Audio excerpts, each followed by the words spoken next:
Welcome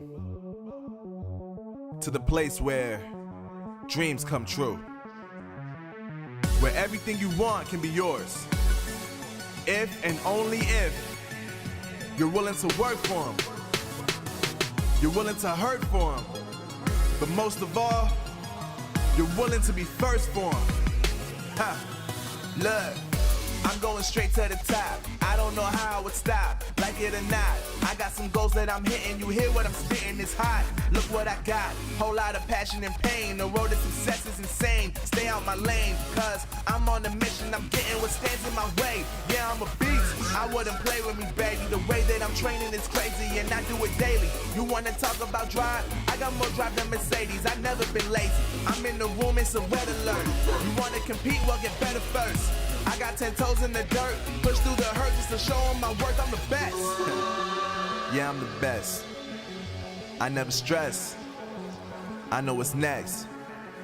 I'm who they test, like we playing chess. But I'm unimpressed, so now let me flex. Yeah, I'ma work through the struggle and hurt.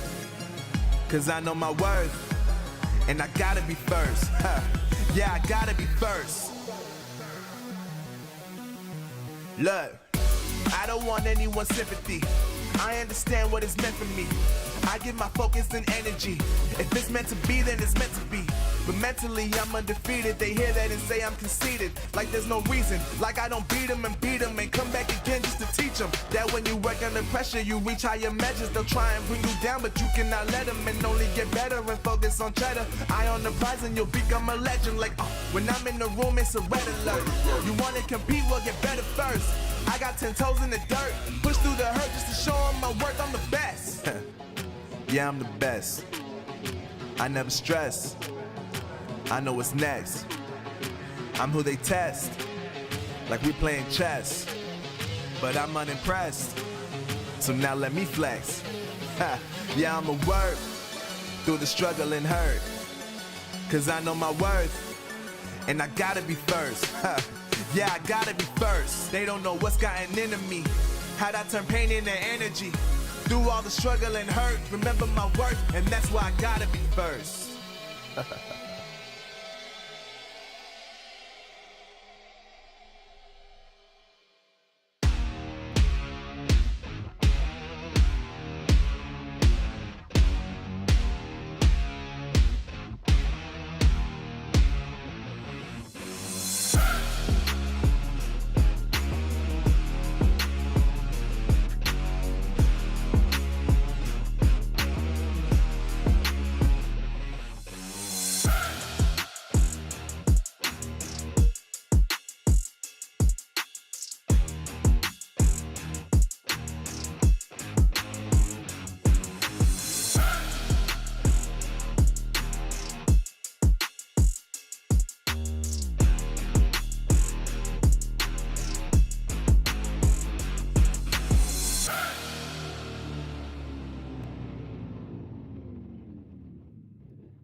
It's the last day of our EU COD Mobile Challenge Finals, and with the matchups that we have in store today, it's going to be another insane day of gameplay. Kings are waiting to see who's going to face off against them in the grand finals, and we are waiting to crown ourselves a challenge season champion. You ready to find out who that's going to be? Well, let's do it. Ladies and gentlemen, this is the Snapdragon Pro Series.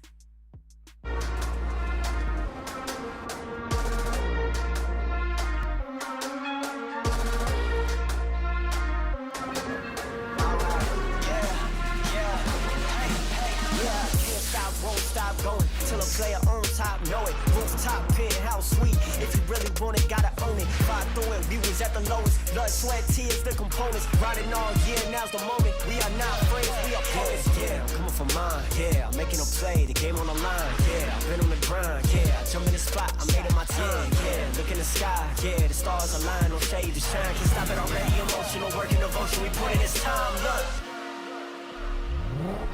you won't stop.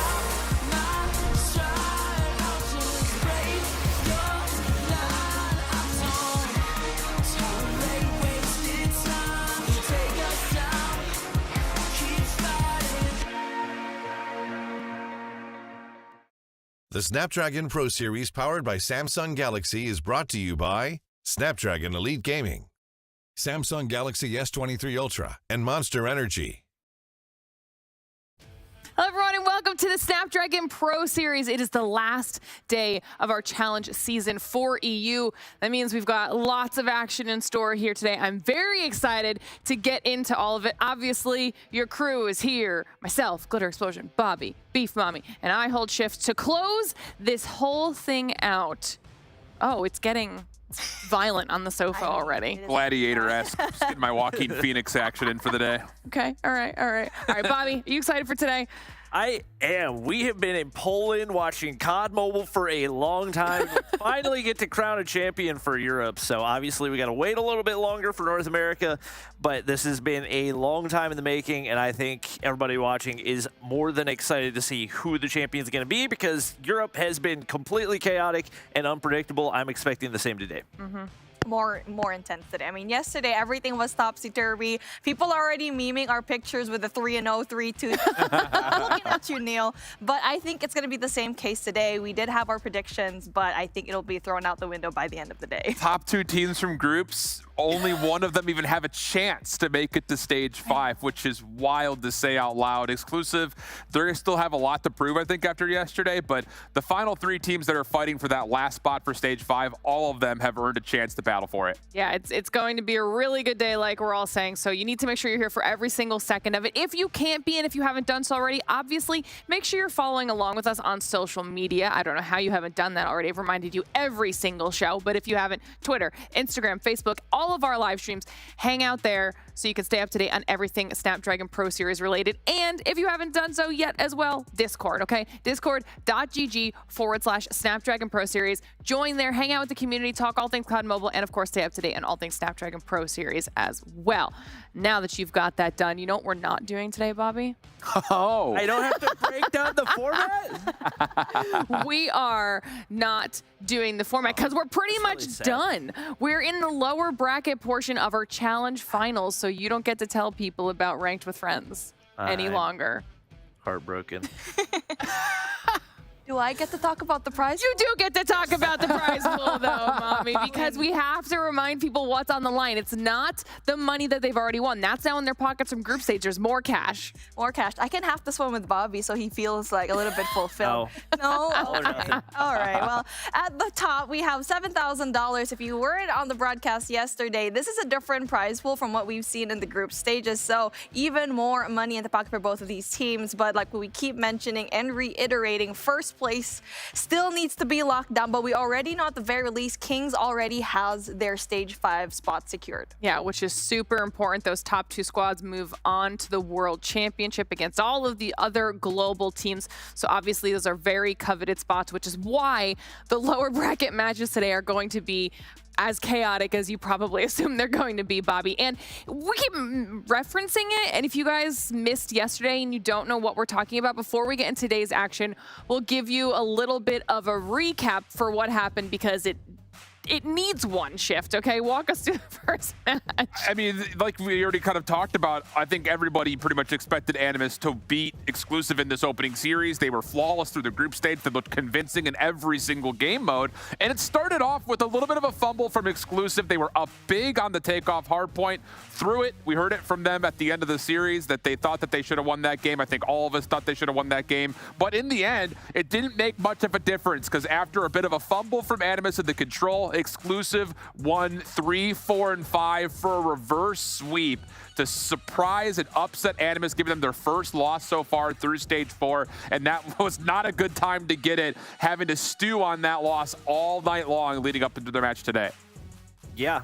I think for Exclusive to be in the position that they're in is definitely something we didn't expect, but we had that Kings and 117 matchup, and to be honest, that may have been even more surprising. Obviously, we knew that Kings were going to be solid, but for them to come out and dominate the way that they did, there was not really any point in that matchup where it looked like 117 was going to put up much of a fight, and for the outcome to be so polar opposite of what we saw the first time around, I think definitely speaks to the experience on Kings, and definitely is going to require a big regain for that 117 squad. Yeah, I mean, taking a look at what they just performed here in Arsenal Hardpoint, they just showed us a master class, but we did get a response from Exclusive. They were down bad on the defensive side here in Slums S&D, but like what we keep mentioning, this team is just so good when it comes on the attacking side. 24 rounds of search and destroy, but where they fumbled is obviously in that control game. It was a still clean effort coming in from Kings. Yeah, it just became the Kings show once we were done with that very first match. I mean, 2 3-0s out of them to find themselves in that grand final, now awaiting the second team that they will be facing off against. Like we keep talking about, it's going to be Animus and 117, our top 2 teams from this season, now facing off in the lower bracket to try and keep their hopes alive of making it through to the grand final. Whoever wins will move through, have to face off against Exclusive, and then whoever wins that match will have to move through and face off against Kings. So if it does end up being somebody from that very first lower bracket match shift, this is a long day of competition for them. Especially considering that this first matchup has the potential to be a very long first series. So it's not just the fact that you may have to play 3 games today,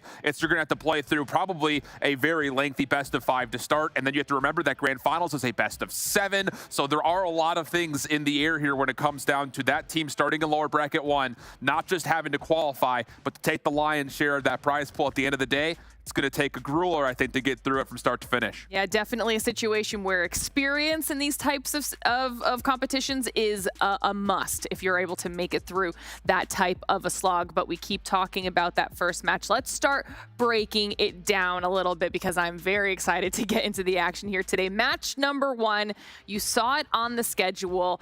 It's going to be a fantastic way to kick off the day. Animus versus 117. Bobby, do you even know what to expect after yesterday?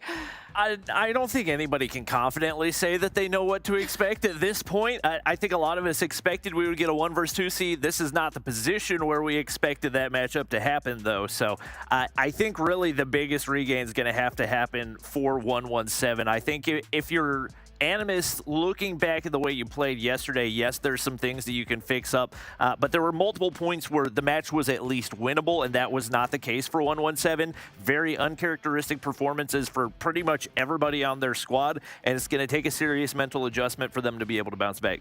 All right, well, we'll start deep diving the rosters a little bit here, Mommy. We'll start with Animus. Talk to me about this team.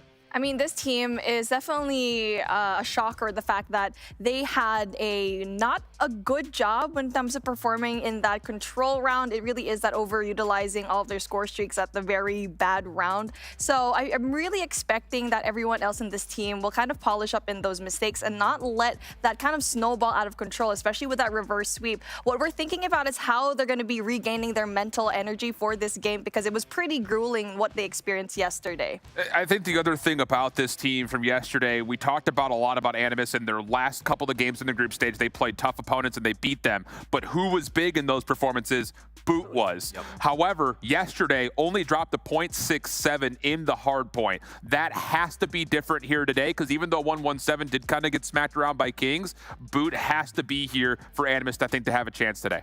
All right, we'll have to see if Boot's able to pick it up. But then on the flip side, obviously, we still have 117 Shift, who on their team needs to really step up to the plate. Yeah, 117, it's, again, like Bobby mentioned, I think in the fashion of which they lost, you look at them and say, what the heck went wrong? There, I think, is a little bit of kind of aloe over the wound, though, when it comes down to the fact that we all gave a ton of credit to how Kings played yesterday. But that said, we expected a much tougher fight for 117 coming out of that matchup, and we did not get it. And I think the respawn in particular was not really strong for anyone across the board. Saturn's played fine, but nobody else in Hardpoint dropped over a 1.0. So they were flat out just getting outslayed, which we have not had a chance to ever say that about this 117 team. So the whole squad has to just have a whole new mentality coming into today. All right, well, hopefully both of these teams have been able to give themselves a little bit of a reset before we head into this competition. We also have some stats that we can talk about here for both of our teams, give them a little bit of a comparison and see what happened last time they were able to face off here. Bobby, what jumps out at you? I mean, obviously, Animus getting the win is the biggest thing that you point to, but the Control, once again, heading into the playoffs, 117 had never lost a Control map. So for them to lose it in the convincing fashion they did, I think was definitely a surprise. You got to have eyes on Lucky, who dropped a .33 on that Control map, which is the lowest respawn KD we've seen on the entire weekend. So he's one of those young players, and that's something that we tend to see be a factor. These young players in the earlier stages of Stage 4, even in past years, tend to do very, very well, but once the pressure gets on you, it adds a whole new element that a lot of them are not necessarily used to. So hopefully he has players around him that can help him to bounce back, because that's got to be a mode where they have got to be at their absolute best. Yeah, and then we also have some head-to-head stats that we can talk about as well for these two teams here, Mommy. Specifically, obviously, we keep talking about that Control for them. Is that something you think that they will be able to at least recover from after yesterday for 117? It's just kind of hard to tell, because every time that they play Control, it would always be really close up against these top teams. And what I already said yesterday is that they were always starting on the defense. Yesterday, they started on the defensive side, their more favored side, but Kings was still able to shut them down. And it's because of those individual players that what Bobby already mentioned, just not stepping it up. Lucky yesterday just did not have a really good game. Ended things with 9 kills, and also in that second round only had 1. So he's a vital player for that Control matchup, and also for that S&D. And then, Shift, do you have anything to say on the number? Yeah, I think the other factor here, and kind of just using Bfami's comment as a segue, 117 has only won against the top 4 teams in Search when they play exclusive. They dropped both of them against Animus last time. Granted, they were both 7-4, so it's not the worst scoreline ever, but they also dropped the Search and Destroy to Kings. So it's one of those situations where I need to see 117 not just kind of polish up their respawn. In head-to-head modes, 117 faces a deficit in the Search and Destroy. So they don't just have to be better in slaying today, they also need to have something up their sleeve in the playbook when it comes to coming into maps 2 and possibly 5. All right, well, now that we've gotten to chat a little bit about the teams and the individuals on these rosters, kind of speculate on what could potentially happen, we will get the picks and bans up here as well and see if that influences what the potential outcome could be for these teams as we kick it off with the hard point here, Bobby. Yeah, I think the Takeoff is a good spot for Animus to be, just given the fact that they had that solid regain against exclusive. They've got to come out a lot hotter than they did yesterday, because that was not a pretty start for them.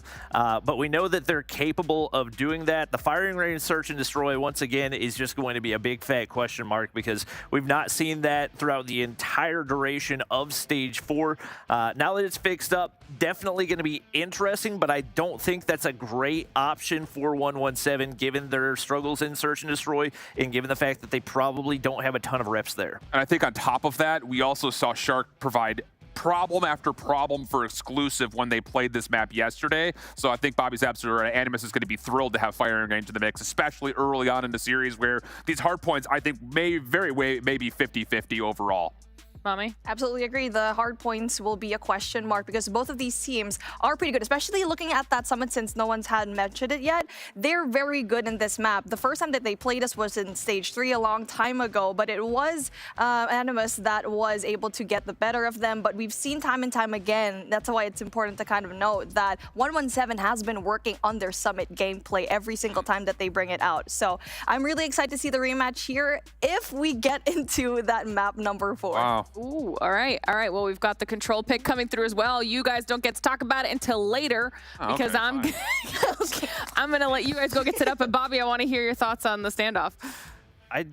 If the numbers are correct, I don't think that 117 has played it at all. They are correct. That's interesting. And Animus have only played it one time. So that's not one that I expected to see at all.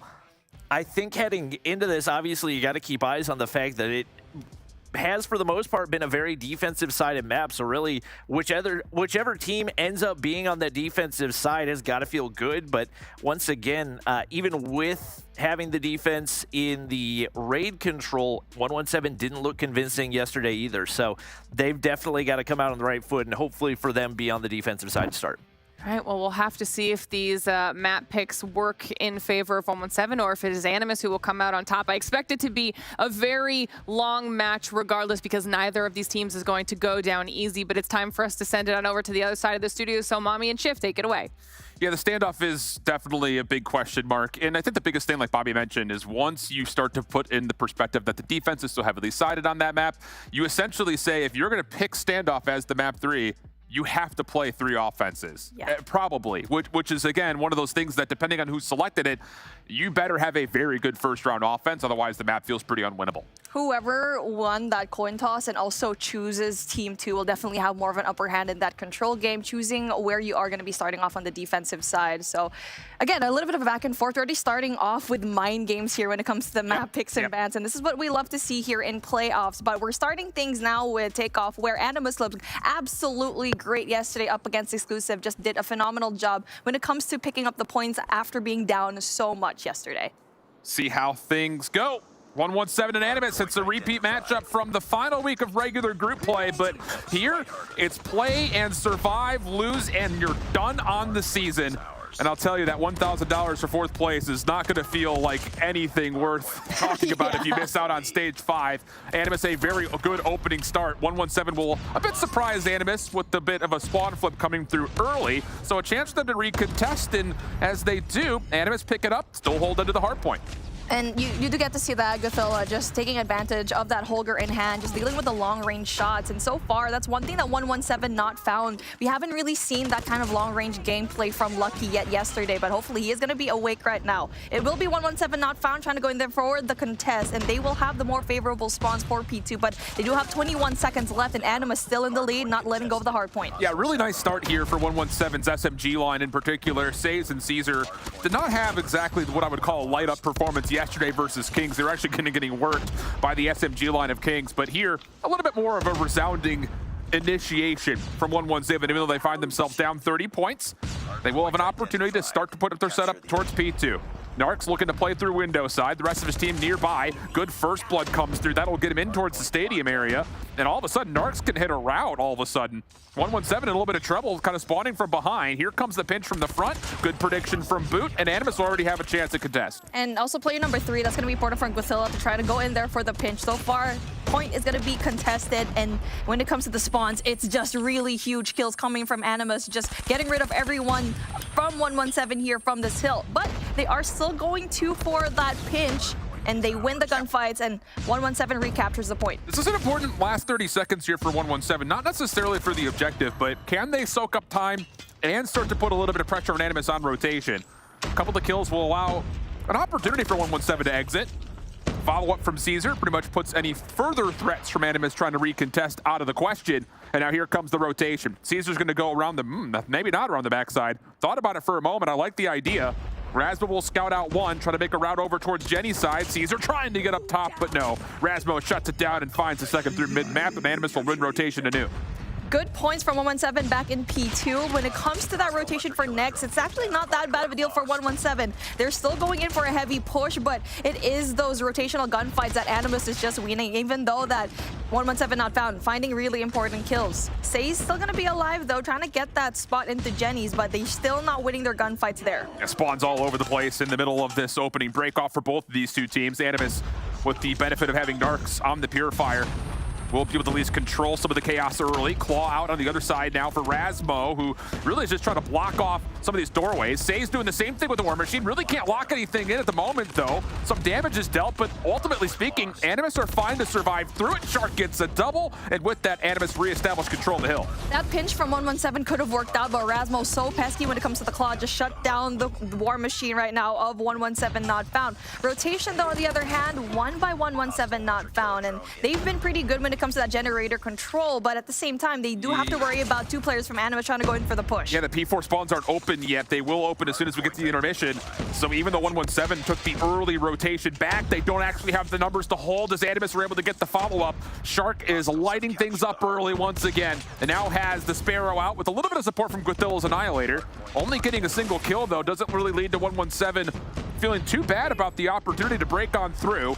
But the follow-up kills looking much cleaner, and Animus will hold numbers. 1 more to find his Karma, and as he drops, Animus get back into the hardpoint. I mean, it is just looking super clean from Animus, and too early of a rotation coming in from 117 not found, as we do get to see a little bit of that split spawn from Animus, and that one player Narcs can deal so much damage from up there. He's going to be able to win that gunfight, and now the pinch coming in from Animus to try for that one last push for 20 seconds. And Lucky does create an opening, so recontester 117 is through, but once again, the SMGs for Animus are really doing a lot of the legwork here. 117 is trying to stay alive on the hard point, but now Razmo gets involved. He's got Narcs running with him. And even though Karma will secure one trade, Animus will still hold the power positions and the numbers to clean up the scrap time, and we'll exit the first set of hills looking at about a 110-62 game in favor of Animus. And it's just really working out for Animus when it comes to those gunfights. They're doing everything. The SMGs and the ARs doing a really good job at just funneling out all of the players are trying to rotate inside of the hill. But now as we're moving towards into P1, you do get to see Karma having an upper hand of trying to get that scaffolding, but he's going to be jumping down, winning a lot of the gunfight, trying to clear out the point. Shark just trying to float. 117. Okay, this will work out. Boot does pull a pretty aggressive War Machine here, hoping for something.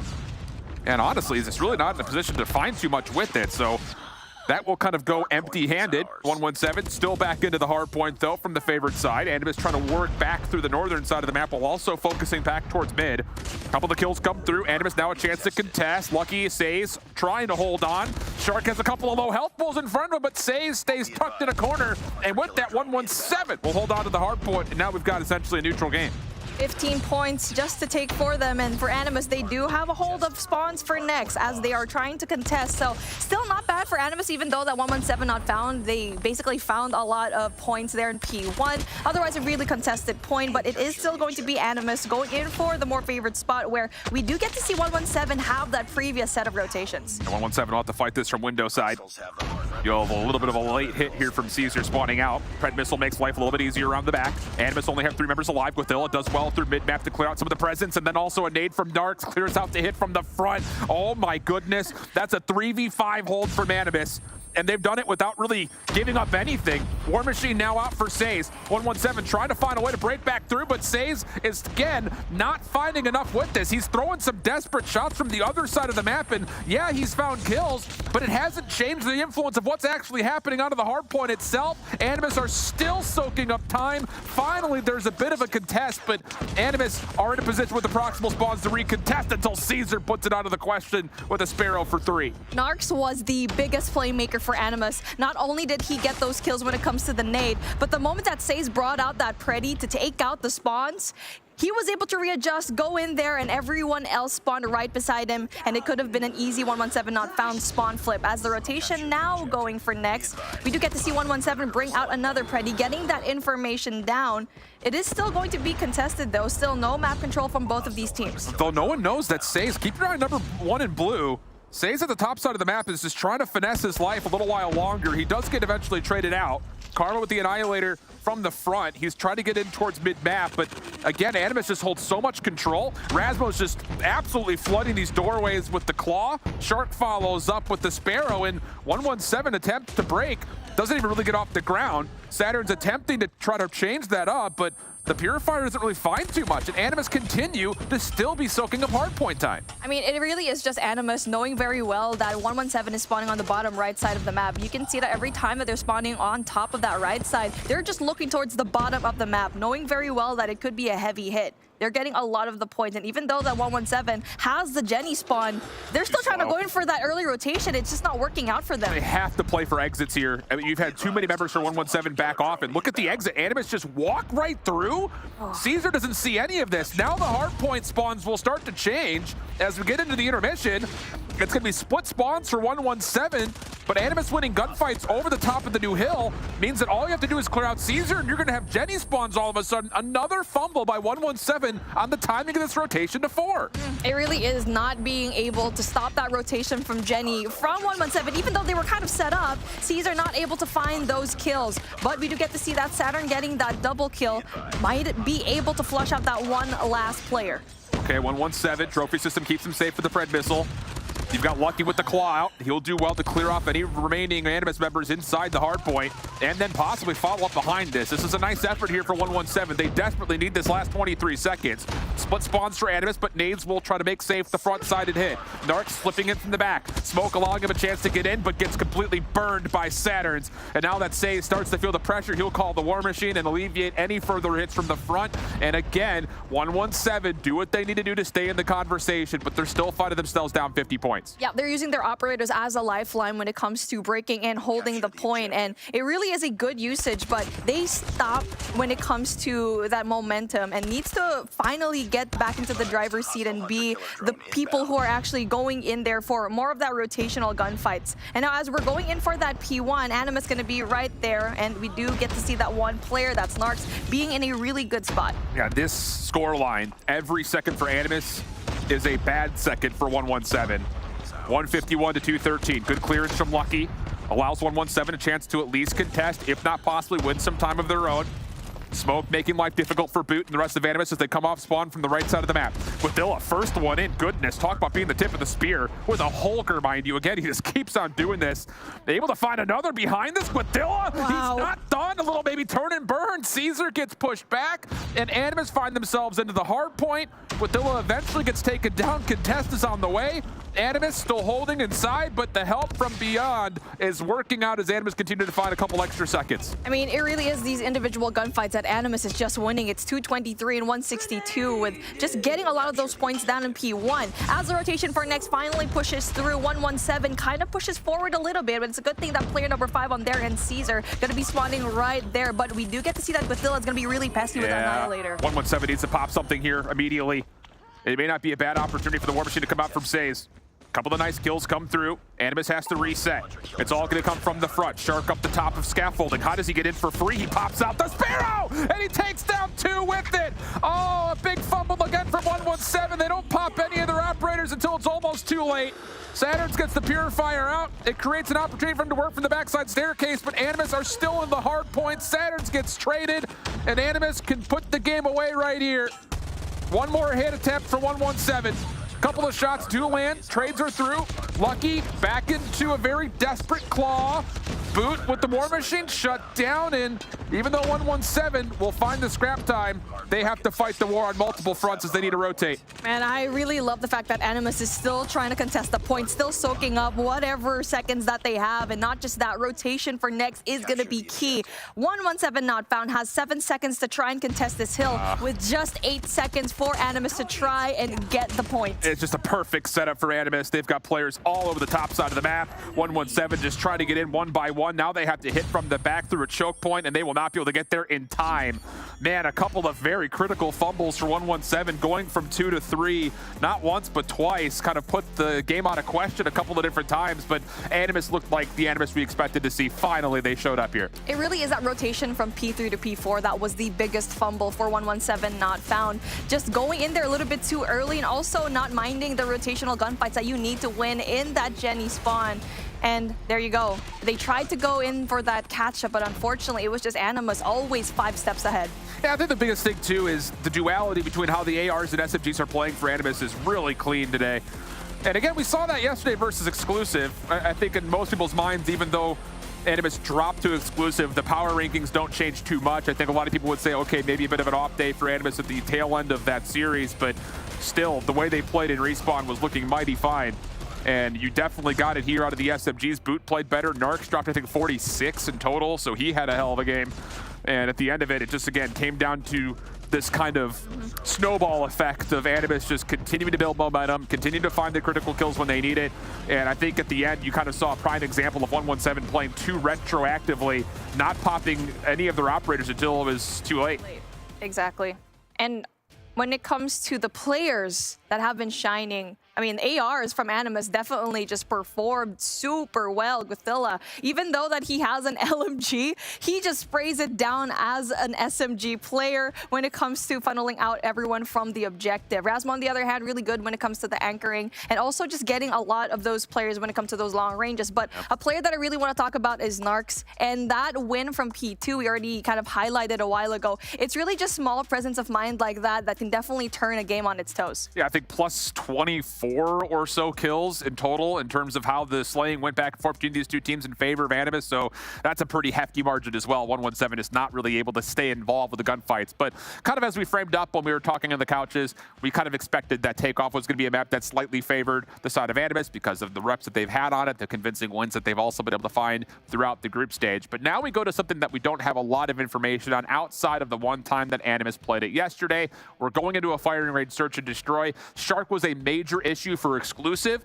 You would have to assume that 117 will absolutely keep an eye on where he is and to make sure that we're not just getting completely bamboozled by one player of the 5 we have to deal with. And firing range is a map that they've already played before, both of these teams back in stage 3. That was a long time ago. So it'll be interesting how both of these teams, now with the map finally back, be able to kind of play from that past and just adjust their play styles now that we're playing it finally here in our Championship Sunday. Yeah, I think the biggest thing to keep an eye out here is A, which sides do we start on? But if Animus do start defensively, keep your eye to see if Shark can get away with murder in the middle of the map. That was the biggest issue for exclusive, not just to pinpoint one player, but to put him in a particular area. That was a huge issue for exclusive, and Animus will be on the defense. So keep your eye on number 5 in blue. He likes to throw a deep smoke over towards wood window, and then either make a decision of play through it, get the trailer, or hold back, play sandbags, maybe take a delayed hit. Here he comes right up the middle. Caesar tries to beat him, but no one takes Shark in a 1v1. Trades do come through. Shark just under the window. Says more focused on what's a little bit deeper, and he does wisely back away, but we do have a 4v3 for Animus, defensively speaking, and they will rotate over to B where this bomb is starting to lean. This is the second time that we've seen Shark do this, to just be so up close and personal in your face. And Rasmo able to get rid of Lucky, so that is going to be an essential win coming in from Animus. But Gothilla does win that gunfight, bomb down, and it's all up to Says to try and pick up the bomb. But here's what's difficult, it's just that 117 is just allowing themselves to be picked up one by one. Well, I mean, it's just one of those things, and hopefully our ops team will just kind of let us jump on board with Shark to start the next round. The best way to counter this hit where Shark is getting assistance from his teammates where they're smoking mid, he's pushing through it, throw 2 flashes through the smoke and either get the information and say, okay, we know he's pushing up, slow him down, or hit the stuns and then push into and find those kills. That time it looked like Caesar just blindly slid through smoke and lost the 1v1. So let's see how this one goes, because again, defensively speaking, there's no reason for Shark to change anything up. Here he goes again. Number 5 in blue, straight over through tin. Smoke comes through right onto the front of money window, but no, this time it will be a bit delayed. Shark trying to get into trailer this time. Does Caesar expect it? Doesn't need to. Karma watches his back, and that's a great start for 117. Good adjustment coming in from 117, just throwing your util, pop that smoke, but also Shark tried to create that doubt. He kind of delayed that push, even though that he kind of disrespected that smoke coming in from 117, not found. Doesn't matter. It's a good thing that Caesar was right there for the taking. Saturns is able to get on towards the site. How does this defense adjust? Boot playing close on the wood pallet. Caesar just over to his right. Saturn still holding on top of the bomb site. Rasmo's hoping there's going to be a chance for someone to peek.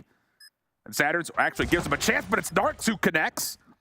But now, all of a sudden, this post-plant setup becomes a little bit more open and vulnerable. A slide-through comes out. No shots being thrown out through trailer side. Says gets hit by Rasmo. Caesar comes through, but gets traded out. And now it's just down to Karma. 1v2 situation. He's going to have to check this. First shot's not going to land, but Dilla takes the win. And Animus's retake is successful. the fact that they waited patiently, tried to check their corners, and 117 is just, they did not have eyes. Saze was there trying to go in for that audio information, but it just did not work out. They were overwhelmed, especially knowing that that last player, that's Karma, trying to go in there for the, I think it was flank watch. So apparently for them, just didn't work out. So far, it's going to be the same case. They're going to be chucking a lot of util right there in mid. And look at Shark's adjustment to his route. This time he goes topside 10 to maybe eventually get down towards trucks or just play at sandbags, which he currently is. And that's the thing about this setup for Animus is even when Shark drops early, it doesn't actually change how the defensive setup looks like. He is just an extra bonus player. So now patience will echo across firing range. All the early utility has been either mitigated or found moot. And I imagine the next set of kills will likely come by way of a sniper rifle somewhere somehow. That will be lucky for the side of 117 not found to try and get that space for his team, but he will be greeted by no one here through A long, and Boot will be right there holding his angle right. Still a stalemate though, but you already know that when Animus gets a little bit of information that it'll be a fast push on that right side through American. This is all about 117. What do you do now that you've stopped the initial engagement through mid? You've used a lot of your utility to just stop Shark. What do you have to follow up with? And the answer is they just don't have anything utility-wise. It's going to have to be speed players hitting shots, which Lucky does. Takes down 2 after the first blood was tallied onto Karma. Guathilla over the top of barrel has a lot to do from this position. He's looking for the scope. He's able to find it. The bomb has been planted. Saturn's with the plant once again. Just holds on top of the bomb. Long route on the way by number 5 in Shark. And that actually is going to change the focus as Guathilla gets a shot from the front. Keep your eye on number 5 in blue. Shark is making a play backside bathroom, and no one has seen him yet. Saturns takes down 1. Narc's not able to provide the trade. I think Shark has been seen, but no one's turning for him. Shark's going to get 1 for free, traded from behind by Caesar. 1v2 situation for Narcs. Last one left, has to hit it with the scope. Caesar up close and personal, shot goes wide. Say's not going to bother challing, and eventually he does pop up right as soon as the contact is made, and 117 get on the board. Good adjustment coming in from 117, not found, just putting Saze on that mid-range and trying to go in for that 2F control in Woodhouse, and essentially just caught Shark with his bats down, go in there for the counter flank, and that's how they won the round. But there you go, still scrappy from 117, but still pretty good adjustment so far. This time, there's not a lot of utility from 117 thrown through mid, and Shark has looked through bottom wood window already, so the defense knows that no one's coming A. They're going to make the quick rotation over. The alarm bells are ringing for Guathilla. Narc's able to assist for 1. Guathilla does get traded. Narcs has to be backed off, back towards container. Trying to exit. Shark, he's able to take down 1 off screen. The hit for 117 does not necessarily have to commit to B, but they are opting to stay here. The longer this hit takes, though, the more there's going to be a sense of creeping doubt as Animus will eventually have to rotate somebody off this site. 117 needs to cut noise, and Saturns can be the difference maker. And now that they got that 1 kill, a possibility to go either 1 exit or try to go in there for the plant. And if they do cut noise, unfortunately though, Rasmo able to get the trade, and there is going to be that rotation. But Animus is going to sniff it out as Saze able to equalize a 1v2 now in the favor of 117. 117 is going to commit to this rotation over towards A. Boot hasn't seen any of this, but he has predicted it correctly. CBR at range against the AR of Saturns. Not going to find the first connection, gets the opener. Boot now for the 1v1. Saturns has a Fennec in hand, so pardon me on that. Has not played for the plant, he's trying to play for the kill, and yeah, he catches Boot off guard from behind through barrel. And that'll be now a 2-2 count as we continue forward. Good call for 117 to kind of just take a breather, not really go and commit into Bravo, not knowing very well how many players are there going to be, and they're not clearing their angles quite yet. So that rotation in through that alpha side, definitely going to be a little bit more favorable. But now we do get to see a different kind of approach from 117. Shark yet again goes and pushes forward, and it is going to be Caesar right there in the pinch. It's the same smoke, it's the same setup in the midst of what looked to be about 20 nades from 117. It just does not matter. And I'm telling you, at a certain point, if you see that smoke getting tossed, if you're 117 and you have your front wood smoked off, you have to stun into it. Not just flash, but do something to try to follow up on the utility.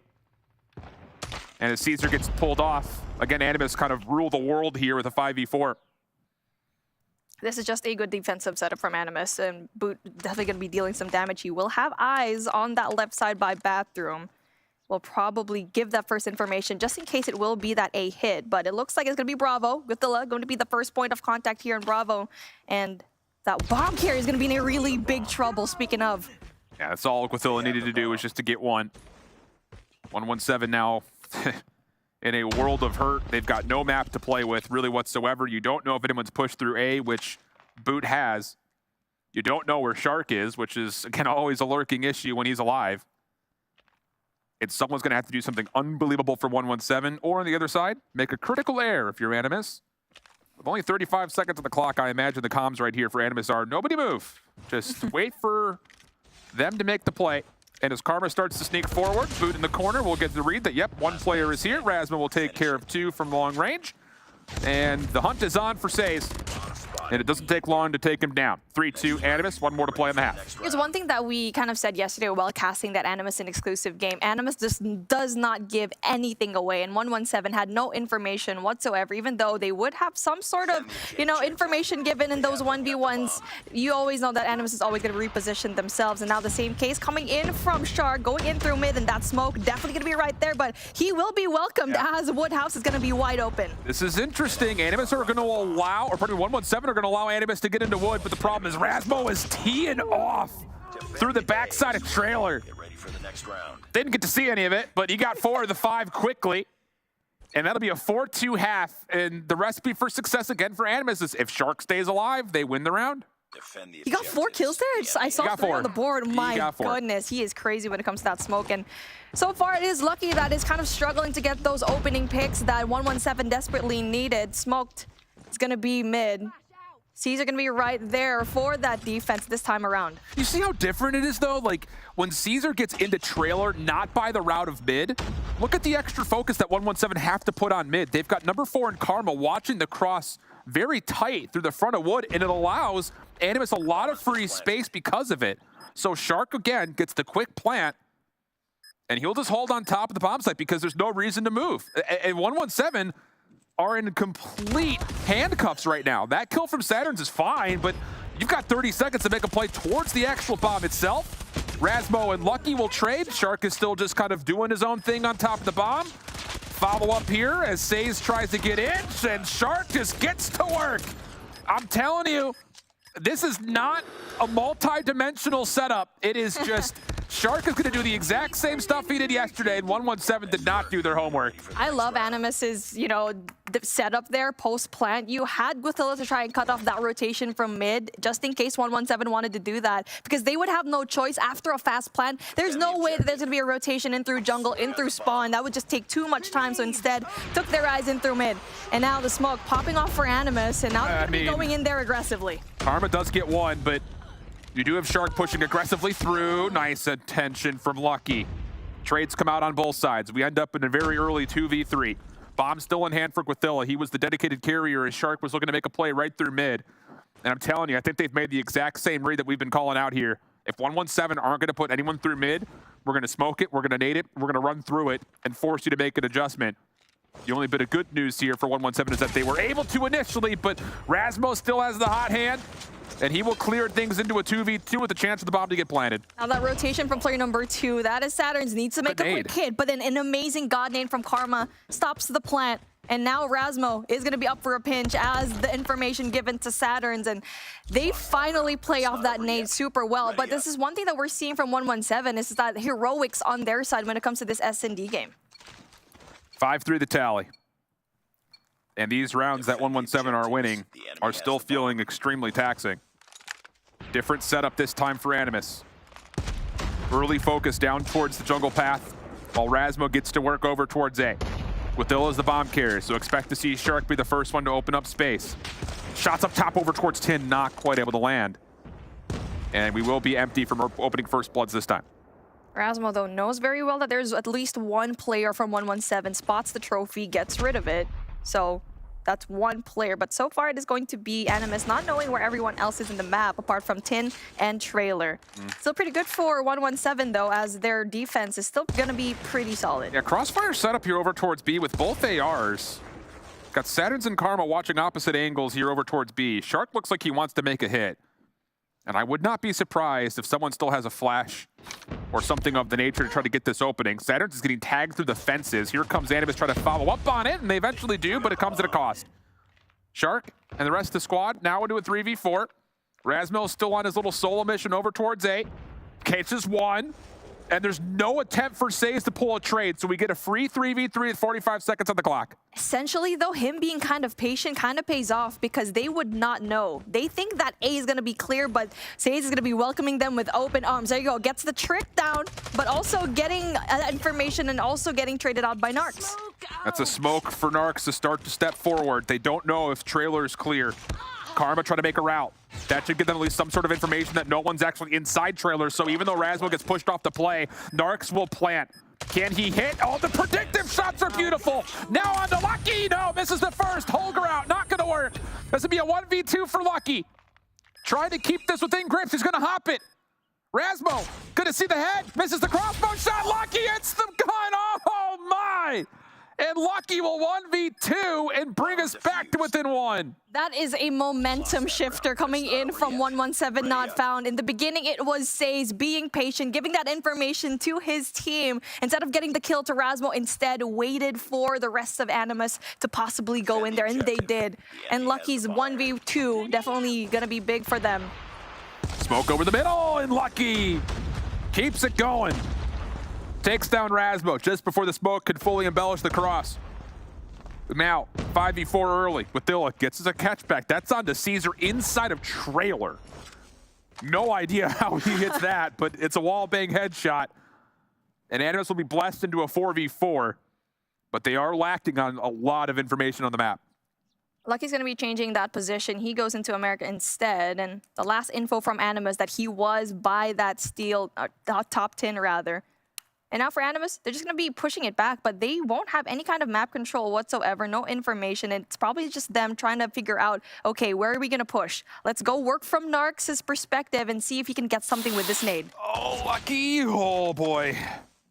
That would have been a tense 1v1 right there if both players committed to the gunfight.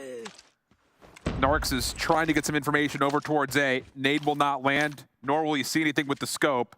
Little jump peek over towards B from Saturn's perspective. He doesn't really see much, but may have caught something because he's already on the way back. Wait, are they thinking this is going to be an A hit? Yes. They've got completely bamboozled. Narcs' nade just was a distraction, and now they're pushing it. They need to go and find a way to go in there quickly before player number 4, Karma, will relay that information to 117 that it was a fake all this time.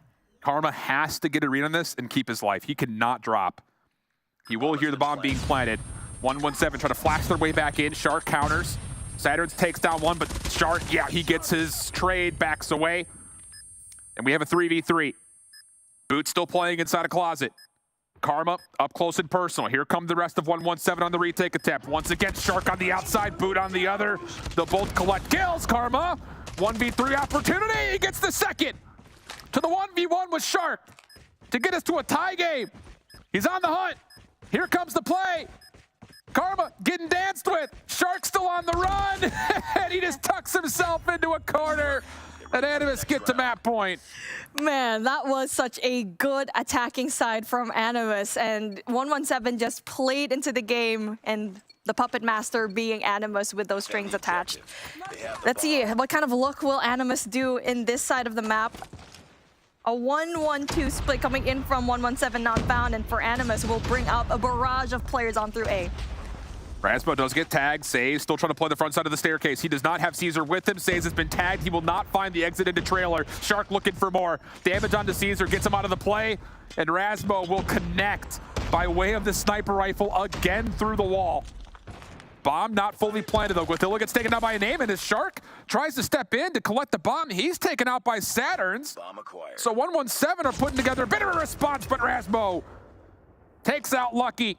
Long lurk from Narcs. As Razmo will try to plant. Opportunity maybe for 117 to catch some timing here. Karma gets one from the back, Saturn's the other, but they have no idea where Narcs is for a 1v2. Saturn's goes to check, lots of damage, no kill. Narcs changes his focus over to Karma's direction, not gonna happen. And 117 a round away from getting us to OT. It's Karma yet again trying to stop the push with his nades. The second time that he was able to stop a plant from Animus, and that was a huge game changer in that round. Even though Animus went in there, won those gunfights, it definitely shifted the tides for them. And now Animus, let's see what kind of push that they will be doing, as there will be a little bit more passive this time around, as they will probably play off the information of Narcs, how many players there are going to be in that alpha side. I'm surprised Caesar's still playing inside a trailer in this angle. He has been wallbanged in 2 straight rounds, essentially playing this exact same spot. So far still alive, as Narcs gets to work looking towards the A site. Nothing to be found as of yet. And Animus seem to be pretty happy playing for picks, and why not? Lucky gets taken down. And now early numbers again for Animus as the 117 defense has to move around. They're going to be in a little bit of a shuffle, but Animus needs to make a decision on where they're going to be pushing towards to, because yes, you're able to get rid of those players. And speaking of, Narcs able to get his second kill of the game, will preempt them to go in there for that A side push. And it is only just that one player in Caesar that will try to make that difference, but Says with the sniper in hand can definitely try to stop them. Karma drops over towards B. Then 117, like you mentioned, they're just going to have a hero somewhere. Caesar, backside trailer, catches a look at Boot, but it's not a good look. Bomb planted in the same moment. Caesar allowed to get the regen off. Rasmo, crossbow, misses the first shot. Now to the sniper rifle, and actually they're allowing Caesar to isolate, but what a shot from Rasmo. And now it's just down to Says. He's been seen, and there is just no world where he pulls off this 1v5. So Animus very likely will take the search, and with that shot from Rasmo, they will. He gets to 19 in a 7-5 affair, and Animus go up in the series 2-0. What an impressive showing from Animus, man. I mean, they showed it in the beginning of the rounds, playing with Shark, but at the very end, he wasn't even much of a person to worry about, especially on the attacking side. It was Rasmo creating those opening picks, just stopping the push, and Lucky just having a difficult time. Eventually, he did get those kills, but he was always in the same spot, tin, and eventually he'd be snuffed out. It's just the fact of the matter is, we're in the second straight day of watching Animus on this map, and the same problems are occurring, not just for exclusive in day 1, but also here for 117 in day 2. On the defensive side, there's no answer for Shark. The rounds that there are, 117 were able to put together wins. And then when we swap over to the offensive side, 117 was just giving up the middle of the map, and that allowed Animus just to get to work playing for sniper picks. I mean, they're happy kind of playing on opposite sides of the spectrum, whether it's with aggression from their subs on one side of the map or with the passive, conservative play out of their really trusted snipers on the offensive side. So, I mean, it's to a point where it's very telegraphed. Like, it's getting really easy to read. Yeah. And if Animus continue to play this map, if they win this series and go forward onto today, I would have to assume that Exclusive will learn that lesson. Or if it ends up in the grand finals, I imagine Kings have probably heard me say it more times than I care to count, and they will have an answer for this Shark push through mid. Animus, on the other hand, will have Rasmo as their MVP. We've seen that this guy performs when it comes to that sniper and just treats it as if it was a shotgun. But like what we keep mentioning, Animus always does so many tricks here that 117 just could not figure out. It was always Animus's game that 117 was playing. We've seen different tricks in the hat, and it really is impressive that they're falling for the trick, and in a very simple playbook, too. It really is. I hate to kind of beat a dead horse, but as soon as that smoke gets popped from the defensive side for Animus through mid, you have to know that you have to try to stun Chow out. Sure, you can't let him live there for free. So it's one of those things that I'm sure there will be an answer for eventually if, again, Animus do make it through this series. Don't want to rule them out yet, because when these two teams last played, it started in a very similar fashion where we had a 2-0 advantage to Animus, and 117 started to kind of wake up, figure things out on the control, which has become a wild card now in this series because it happens to be standoff. Neither team has a lot of extensive play time on it. Actually, really none of the teams that are alive for North America or Europe have put a lot of time on standoff. So who knows what to expect here for map number 3. And you're going to be expecting that Animus chose that firing range map. So this standoff is definitely going to be spicy, as Animus is going to be starting things off on the defensive side. Definitely very much favoring this type of map, and that's why a lot of these teams just ban this map. Well, 117 better have something up their sleeves here, and it's going to be an opening hit over towards A. A little 2-2-1 split. Lots of focus in the back alley. Opening contact by Boot is good to make gas station safe. Lucky responds with 1, but not a second. So yes, 117 will get through the A site, but Animus, they hold the numbers. They'll quickly retake. And I imagine they'll also deplete the progress that's already been made. Shark already creating doubt in 117's mind. He was able to push up and get those 2 kills, but it is going to be that back alley that will be wide open and will just be greeted by another player. Yet again, it is going to be Shark being that first line of defense here on the backside, but it's 2 players from 117. It's still going to be alive and kicking right here by Blue. And I like the idea of what 117's trying to do through back alley. The problem is when you're stuck here in warehouse, you just have no chance of helping your teammates get out of spawn, which is the next problem up. Rasmo's on 4 in a row, just kind of hanging out inside of top grannies. Say's lucky, trying to chow him. He's got the boxing gloves out. Not going to quite work out there. It's a decent effort. Narc's off the reload, gets a little bit of assistance from Quithilla's nade, and that turns into another clean spree for Animus as 117 are down to 9 lives and 35 seconds. So for Animus, it becomes what's more convenient, kill off the lives or kill off the clock. Goodness, this is just a dominant mode for Animus at the moment, and they're going to be getting a lot of these kills down. They're just going to be winding down. 3 and 17 is going to be your life count, plus no ticks of progress coming in from 117 not found. I mean, we saw brightness when they're trying to get that back alley control, but it just did not pay off because they didn't clear out grannies first. Yeah, it's tough. It's a decent idea, but when your break-off doesn't work perfectly, things like this happen very quickly. So Animus will take round number 1 very conveniently, or very cleanly rather. Narcs gets to fully streaked out. I think he was on 6 in a row there. I mean, it is pretty convenient because 117's going to lose this. If they lose this, they're out of the competition, and that just allows Animus another lifeline to find exclusive later on. We're already up 2-0 in the series, and Animus looking super solid on the defensive side. And they will have operators up first and foremost. Keep your eye to see when Rasmo and Shark earn it, since they're already on 7 and make it now 8 kills for Rasmo. Should be pretty near to earning them here in a moment. Caesar tries to get aggressive through the back on Refrigerator, but Boots there to beat him 2 in a row for him. And with some space gained over towards Tractor, Animus will continue to put a little bit of pressure in. 100-killer drone for Quithilla. Trades back and forth. Pinstrut goes the kill feed. Shark gets stunned and flash. Can't really do much through gas. Narcs trying to work around the back. At least holds the line for now. As 117 will just kind of be trying to set up the line of scrimmage, and they've done well to continue to build on this life lead. And 117 just trying to apply pressure here in through back alley. Will be able to get those kills. Was able to stop just a tiny bit as Animus was very much aware, but they are going to try to flush through and not try to drop any kind of kills because so far it will be 117 to be on the driver's seat when it comes to that spawn trap. Big pinch from Caesar. Doesn't quite catch the second. Clock will stop at 17 seconds. Says has popped the War Machine. Kill's still decent for Animus. They'll stay on the B zone. 19 plays 15. This is still very doable. Quithilla's going to pop the Annihilator out in a very tricky spot. He's got Boot watching his back with the War Machine out. Second tick of progress is going to get locked here. Third would be quickly on the way. Narcs is creating issues on the other side of the map, and 117 look a bit split.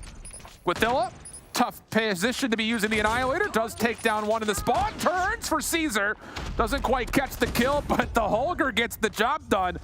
And as the clock continues to be stalled out with presence on towards A, eventually Quithilla could just hop over towards B if he feels like his teammates need assistance. And beautiful hold from those 2 players from Animus. And Quithilla and Shark, definitely a power duo you'd want to have in this B side. The third tick of progress finally going to be locked down as that one player from 117 will try to stop the push. And even though Quithilla brings out the Predator missile, that is going to give that information down. And that third tick of progress, though. We've got lives becoming an issue here. 4v6 situation. Extra 60 seconds of the clock. This could just be a TDM from here on out. Shark is only able to get one with the Sparrow, though.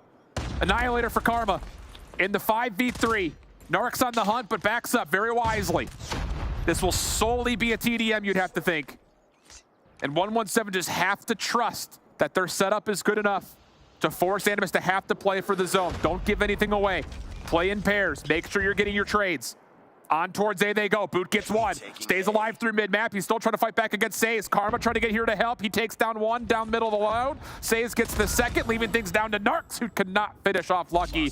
And 117 will hang on defensively. Ready up. And even though that B flag was going to be let go, it is still 117 trying to win those gunfights in through that mid-courtyard area. So that definitely is going to be a phenomenal job for them as they almost lost the round. Animus had pretty good looks too, like trying to save Boot's life with that smoke, knowing very well that someone from that top 2F will definitely be right there. Different approach here for 117 on this next offensive look. Not as aggressive through the back alley, but Lucky still actually wins it. So as long as they can hold grannies here and avoid the spawn trap, there will be an opportunity for 117 to play through Cafe and gas station, maybe get over towards A. Good follow-up kills from Caesar.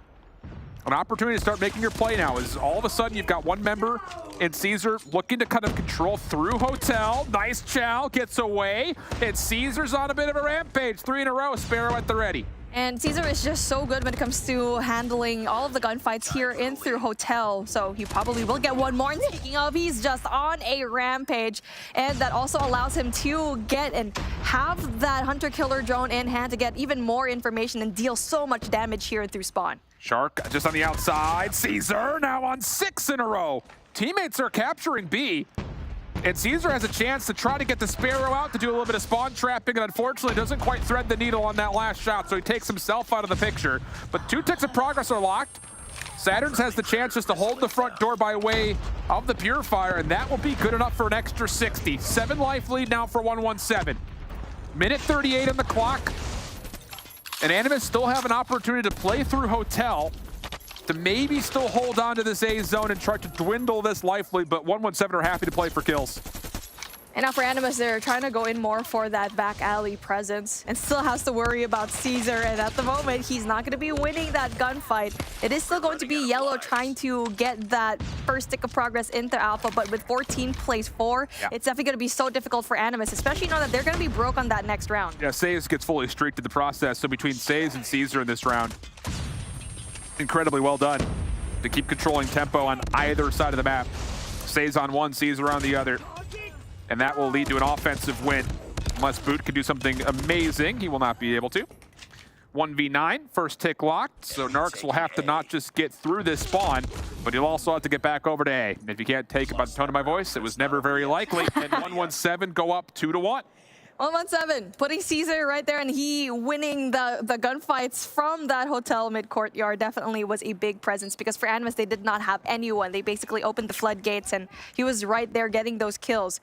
This time around, though, Animus will try to bring those 2 players again. They will try to fight in for that back alley control. War Machine out for Says, trying to control over the top of A. Animus, couple of decent kills. They'll get through gas. Saturn's caught, trying to play with a 100-killer drone. That will lead to an opportunity for number 3, Quithilla, to get on towards B. And Boot, with the War Machine of his own, he's kind of kept a lot of 117 at bay. It's isolating gunfights across the board as Quithilla wins another key 1v1. Presence will still be alive for Animus over on towards this B zone. Eventually, Saves is able to connect with the 100-killer drone. That'll be good for 3 in a row for him. Animus will hold a 1-life lead and be able to get out of spawn, but 117 have regained at least some control defensively. I mean, it's just 117 just having that control through mid definitely is different, and a different look this time around, because you're just cutting off that rotation from Animus from mid, and now you get to isolate them, and you do get to see that Says absolutely popping off in this game. They only have to worry about that one last player, that's Shark, right there in through Warehouse, but he will be spotted out. Someone's got to go on a bit of a spree here for Animus. Narcs, whoa, quick swap back over to the Fennec. That works out, and then again on the Saturns almost. But at that range, the AR wins the battle. Says shifts the tides even more in favor of 117 with the Pred missile. Boot, backside fridge.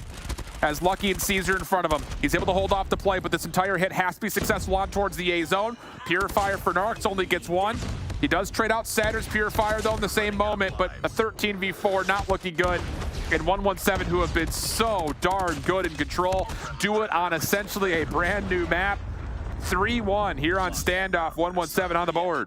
Getting PTSD, man. This is looking a little bit too similar from yesterday, but I mean, it wasn't, I feel like it was pretty close yesterday. It was just like a little mistake that Animus had, but this one was like the whole way through. 117 was just so darn good. They were playing mid so well, and also just trying to go in there for those fights, knowing very well that Shark will win those 1v1s, and so instead they tried to funnel out 3 players up against him. Yeah, it really went well, I think, just with Caesar getting the space to play in Hotel. Says playing on the opposite side through the A-bomb site, and just no one could out-trade him.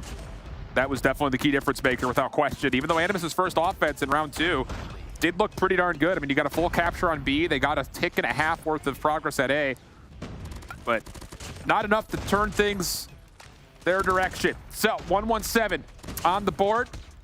Great map from Saves and Caesar overall. And like we mentioned, kind of to top up this broadcast, that's what we needed to see, because neither player really played all that well yesterday versus Kings. In fact, the only player to get over a 1.0 KD in respawn was Saturn. So the fact that the SMGs have shown up today is big for 117's prospects to try to bring the series back. Yeah, I mean, like a while ago when we were looking at who is going to be the players that will spearhead 117 to victory, and we're looking at Lucky, we're looking at Says, because not only did they do a great job here in Control, it is always their numbers that will be good. They have the best kind of statistics when it comes to Control. That's Lucky. And Says, on the other hand, we've seen him pop off in that S&D, especially up against Kings, winning that round for his team. And it really is those moments like that where players do step up, is where Animus, we saw them falter yesterday in the same kind of fashion. And now the conversation turns into a Summit hardpoint for map number 4, where, of course, again, we expect to put a lot of showcase onto the SMGs in particular. It was a 9-point game last time these two teams played here in the regular group stage. So, again, not really enough there to say that one team has favor over the other. It's mostly just down to who's able to control the tempo of the map, be able to put themselves into a position to respawn up, get a good rotation, control that hit from 3 to 4, mitigate damage where you can, not just handshake 60s, but I think just kind of with that little resurgence for 117, they'll feel a little bit more confident coming into this map after they got completely blown out of the first one when it came down to how the kill feed was going. You're absolutely right. This is going to be a pendulum, as both of these teams have played this twice already, 1 win each. And now this is the most important win for you if you are Animus and 117 to be in this game still, as we're starting things off with Animus on the more favored side of the map. Good opening kills from the SMGs. Just a single kill for Lucky. Caesar up top does provide an opportunity for 117 to come off of spawn and maybe try to envelop this hard point. But Shark makes safe the entirety of this top computer side. And Animus off to the races early as they're all over the hard point. Opening 15 seconds goes their way. And the fact that you get to see 117 actually going to be spawning off right side, so you do get to see that Lucky might be able to deal some damage, but he does get snuffed out by Narcs. Holy. It is still going to be Animus so dominant here in P1, and you already know that this is supposed to be a contest point, a back and forth, but it is still going to be yellow all across the board. And this is a straight slaughter right now for Animus. Decent moment here for 117 to kind of stop the bleeding. Godzilla gets shut down. Saturn's shotgun in hand can actually get some work done now all of a sudden, holding into these bottom PC sides, but Shark, Narcs both start to play forward. Good trades coming out. Lucky trying to stay in contested space.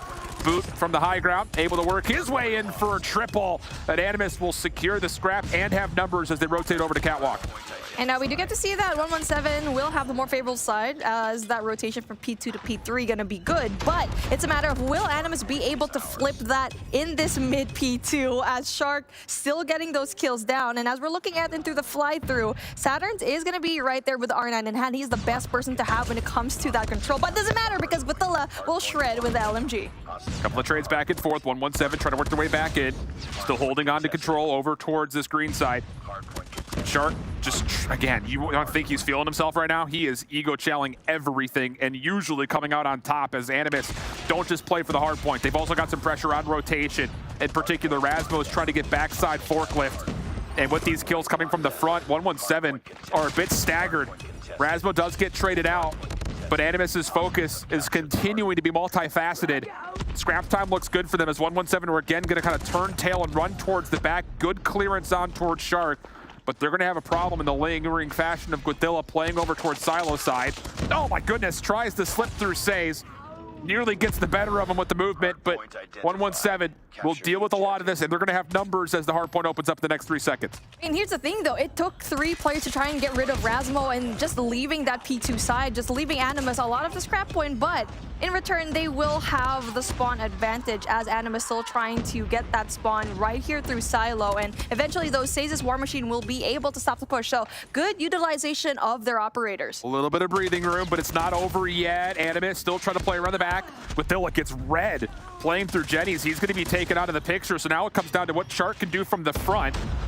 Nothing being popped yet in terms of operators for Animus. They're trying to do this the old-fashioned way. Trades favor 117, and that is a beautiful moment of recovery as 117 don't just hang on to the hard point. They will take the lead and actually see Animus back up, setting themselves up for P4. They're giving up on the hill. Beautiful operator usage coming in from 117, and Animus is just going to have such a difficult time. 117 now going to be on the lead. And now for everyone else from 117, we'll have to wait for their team to go in for the rotation. And Animus not winning a lot of those gunfights when it comes to those rotational gunfights. Well, Shark should still spawn up in place here. Hardpoint about to open. Shark does get into place, but Animus are in trouble. Karma pops the Annihilator, tries to clear out the back. Shark, boot, getting to work. They're holding on to this. Pistol out, Shark. Oh, what a hero moment. He gets 3 of the 5. 117 are still spawning relatively close, though. And Saturn's, with the Purifier out, he's going to get onto the Hardpoint. Animus need to find a way to clear him out of this position. You do have operators at the ready, but no one's using any yet. Narcs is jumping, getting a lot of burn damage done. He clears out a lot, but Rasmo's Claw still leads to a chance for Animus to break from the front, but no, unsuccessful. 117 now reinforcing as Shark tries to do it himself. Not gonna happen, and 117 take a huge lead. Just like that, the tables have turned, and Animus not having a hold of those spawns. Even though they did have a lot of those operators to try and go in for the entry, it just did not work out for them. It really just proves that someone like Saturn's can deal so much damage in the close ranges. We'll exit this rotation at more than double the points here in the favor of 117. 126 to 63. Battle for new. Largely coming around the outside of the hard point. Animus, decent setup. Guathilla getting to work. 3 in a row for Guathilla, make it on 4 total this life. Looking for more of it. He's got assistance from Rasmo. And again, Guathilla does not know the meaning of an anchor AR. He just gets it done with the Holger in close quarters. I mean, if you have Rasmo to go and anchor with your kilo, without a kilo, yes, it definitely is not hard for him to try and flush out everyone else from the point. But we do get to see 117 kind of recover a tiny bit as they're winning a majority of the gunfights, finally having a touch here in P1. But it is still going to be a heavily contested point as Animus still doing a great job at keeping the 117 players at bay. And at the moment, we need to see play number 1, Narcs, just win a lot of the gunfights here into the top side L. Saves comes off his next respawn with a couple. He's going to pop the War Machine here. It's only 15 seconds to fight for. Put a pin in that. That was an interesting call to say the least, and it does get punished as Animus will clean up the scrap time. And what was a 63 to 126 game is now all of a sudden the blink of an eye, only a margin of 27 points, heading over to P2. Hell of a job by Animus to get back into the game.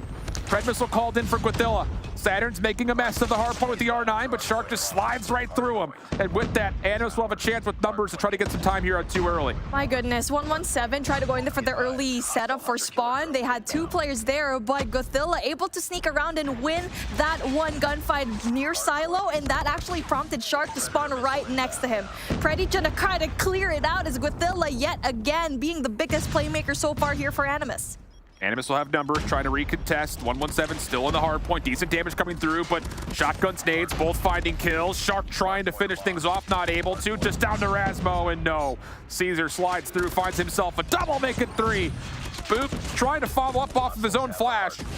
And Animus will do well to try to contest, but keep your eye on the minimap. 117, hard focus on taking the long scenic route to get over to the backside of P3.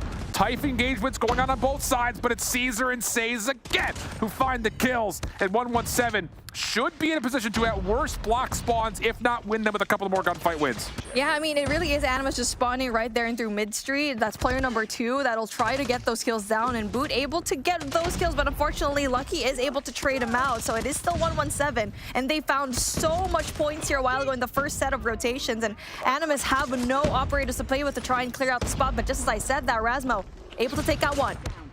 Karma just watching this back snow alley. Gets a couple with the Annihilator. Caesar follows up with the same angle. Sparrow in hand. Saturn's eventually loses out on the rest of his Purifier, but 117 are still doing a really nice job of making sure Animus do not have a solid look at this hard point. Guathilla, backside snow, gets 1. Hit from the front, ultimately not successful as Says and Lucky clean things up. Last one to try to touch would be Boot. Not gonna happen, and 117 are gonna get a full 20 seconds of scrap. This is gonna feel like deja vu all over again as Animus are quick to rotate back, but they have to hold.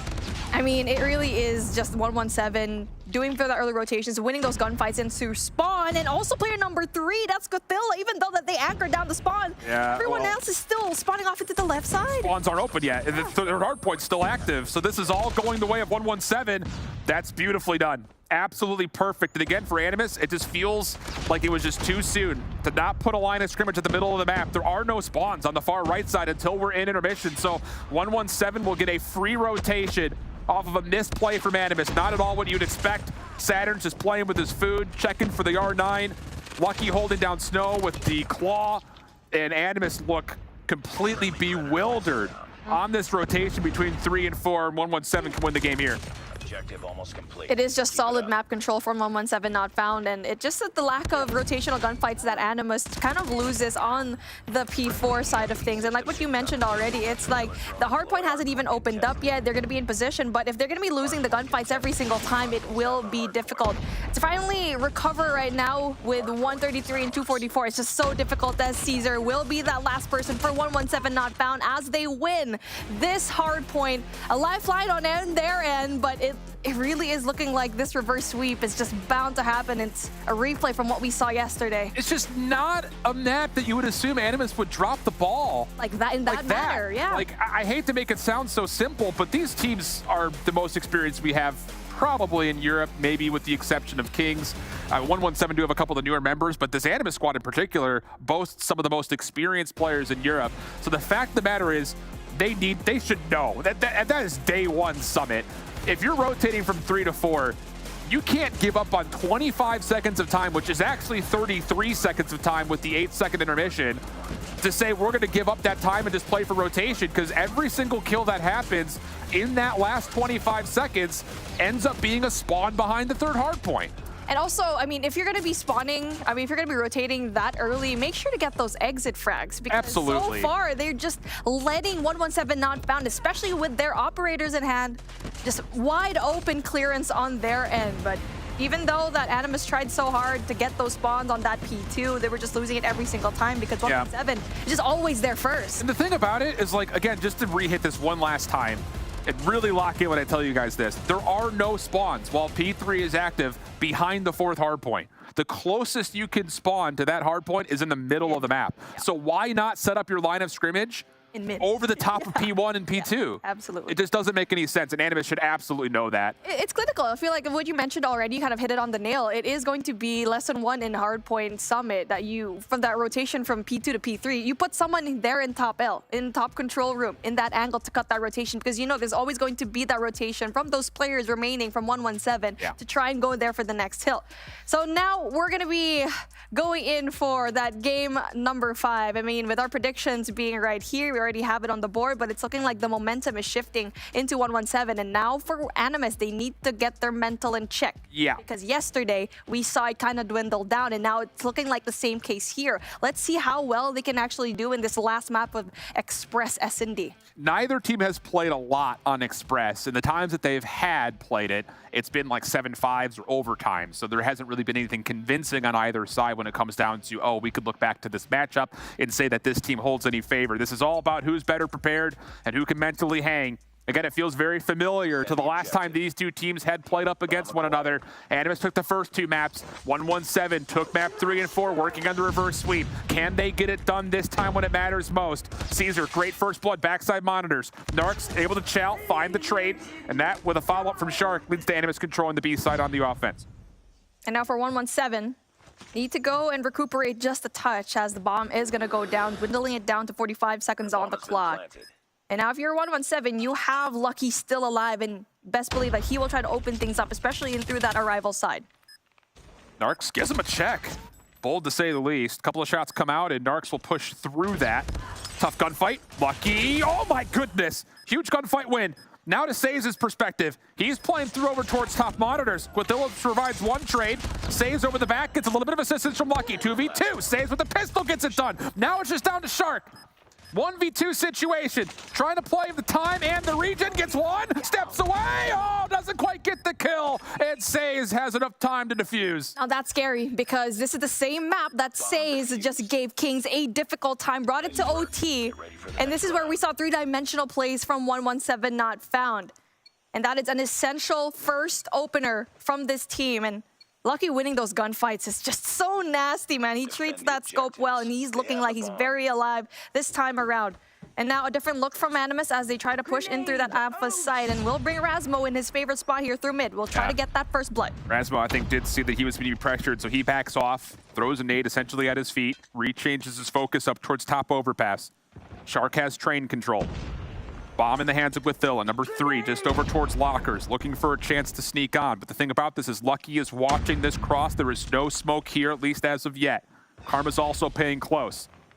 Caesar's able to connect onto 1. That's through the middle of the map and onto Shark, who's trying to play forward. So now with numbers, 117 have a chance to control this pacing, and Animus just have nothing to work with. They have to back off. They have no information whatsoever. We'll have to rely on player number 4. That is Rasmus, try to get those shots. He does, but will be traded by Saturn. So it is still a 117 that will have majority of that map control, as 2 players will be defending that A side and 2 players right there in B. And the plant finally going to go down, but it is going to be information given to the 4 players of 117. And Lucky could just watch to see if he can get a pick off the exit. No, does not connect. So Gothilla gets through for free. Flash will clear out lockers. Who's going to make the call to try to defuse? And Lucky's just going to hop it. Or at least baits the sound cue. Damage from Karma. Boot trying to follow up. He gets 1. Lucky stuck in the corner. Tag from both sides. It's Narcs to follow up. Saturn says not here for the trades yet, but are quickly arriving. Bit of a pinch setup. Saves trying to play through train side. Saturn's will once again cue a check. That allows Boot to go down, and Saturn's finishes off Narcs up close and personal with, again, enough time to defuse. Beautiful response from 117 as Animus finally was winning their gunfights post-plant. 117 brought their last 2 chess players right there, the chess pieces that they need to win that round. And so for 117, that respawn, that fake defuse definitely kind of boggled Animus a tiny bit, thinking that it could be an actual defuse as they did not have eyes on the bomb. And now a different look from Animus again, a back and forth, that Bravo push, that will be heavy-handed. 117 though, they're not going to be checked through tickets. Saturn says, once again, combined for the opening first blood. Boot trying to find a way to work his way on towards site. Narcs in the opposite staircase. And I don't think they know how close Says actually is. Lucky gets a tag with the GS, but doesn't secure the kill. And everyone will back off just a touch. It's tense over the top of the B site. And a lot of this just results to if there will actually be a push into Says' direction. It happens as soon as we swap off. Boot finds the kill, and Animus will have a chance to plant. And now for 117, they're just going to stay put, wait for that plant to happen, knowing very well that the first line of defense Says is going to be down and ticketing. The bomb has been planted. And now information given. Now might be a heavy-handed push as Lucky tried to get that information down, does not get that kill off of Narcs. And what a misplay. That could have been big for 117. Aid Cook though, that is well tossed, but no, does not secure the kill. Narcs eventually does drop 117, now working through the middle. Shark, Boot playing opposite staircases. Shark on the cross only gets 1, not the second. Goodness. And Boot does get pinned up. Backside monitors. 117 will retake 3 times in a row to go up 3-0. Wow, I mean, Animus has been just kind of in shambles in their post-plant setup. Kind of unlikely to see that from this team, especially with how dominant they've been playing a while ago in that firing range. But now 117 looking like their double sniper setup this time around in the form of Lucky and Caesar is just working out very well for them. And now a 3-2 split from Animus, they will bring those 3 players in through Bravo and possibly a diversion in through mid by those 2. And look at how apprehensive Animus are to even commit for a plant after so much conditioning has come to the fact that they're going to get contact over the middle of the map. Raswell may have seen a shoulder right there. Boot trying to push up, see if he can maybe catch a piece of timing. He can't go too much further forward though because Lucky is watching over the top. So Gothilla will plant. Saturns gets caught, try to cherry pick a kill off the exit. Caesar down low. Double stack in towards mid steps. That's what 117 are working with to try to get this retake going in a 5v4. Up close, and probably the first contact will come by way of Shark. He gets 1, he wants more, he gets more. Says to provide a trade on the other side, but Animus now have absolutely every piece of information they need as far as where this retake is coming from, and they deal with it perfectly. Animus get on the board. They hold their angles really well, and 117 being passive that round did not pay off this time around. And like what you mentioned already, they actually conditioned Animus really well to be so careful here by ticketing Booth, but also at the same time, that just allowed Animus to just provide so much angles already for that post-plant defense. And now it will be a 4-man push coming in, but Caesar gets a nasty scope off of Rasmo. Rasmo's not gonna like that we caught that in 4K. Shotgun and Saturns does get up top here. He could hold top tower with this for what's going to feel like an eternity. Pending, of course, he doesn't give up anything over to the players down low. And Animus will be stuck a little bit in lockers because of it. Lucky trying to assist over the top. We have the bomb. And yeah, Animus, they have to back off. There's no way you can commit through this shotgun. Not with any more, unless like a nade lands. That's the only way. They're going to try for it. Nade isolation try to come through, but Saturn stays safe. And Animus have to give this up. I mean, they're just allowing a lot of the space from 117 to be taken up by the Says player right there, trying to go in there for the scope, and essentially Animus is trapped. Unless they find a way to go in through the train tracks, but Says will definitely go and see it. And this is a matter of time with how much can they play off of that information. They will double chow Saturns, and they've just been tunnel visioning here through Saturns, man. Snow angle. And this is just taking too long. Still trying to play through it, though. I mean, I guess if we're trying to play the other side of the story here, Animus do know that they should be able to isolate somebody if they could do it cleanly. The timing isn't working out, and Saturn's is doing this perfectly. Just keep baiting them along. 30 seconds on the clock. Rotation on the way. They have avoided Says for now, although that's not going to happen for the bomb carrier. Shark will run right into the waiting arms of Says. No worries. Bomb down. And 117 will surely get to 4 here. Beautifully played by 117, just being so patient right there. Spotted. And it's the first time in this S&D that we truly saw that 117 played it with patience. As Caesar finally puts down the last nail in the coffin here to end this round. 117 not found. Up 3 already in the series, as Animus just having such a difficult time on the attacking side. And good look from 117, and now Saturn's actually going to change that weapon of choice, and this is the 3-dimensional play that we like to see. 5-man hit through info. Caesar trying to hang on to his life. Push comes through. He gets a hit marker onto Shark. Oh, if he would have gone 1-for-1, that would have been incredible, but Lucky does pick him up, finding a trade through the middle of the map. You still have Saturn's playing up close and personal on B.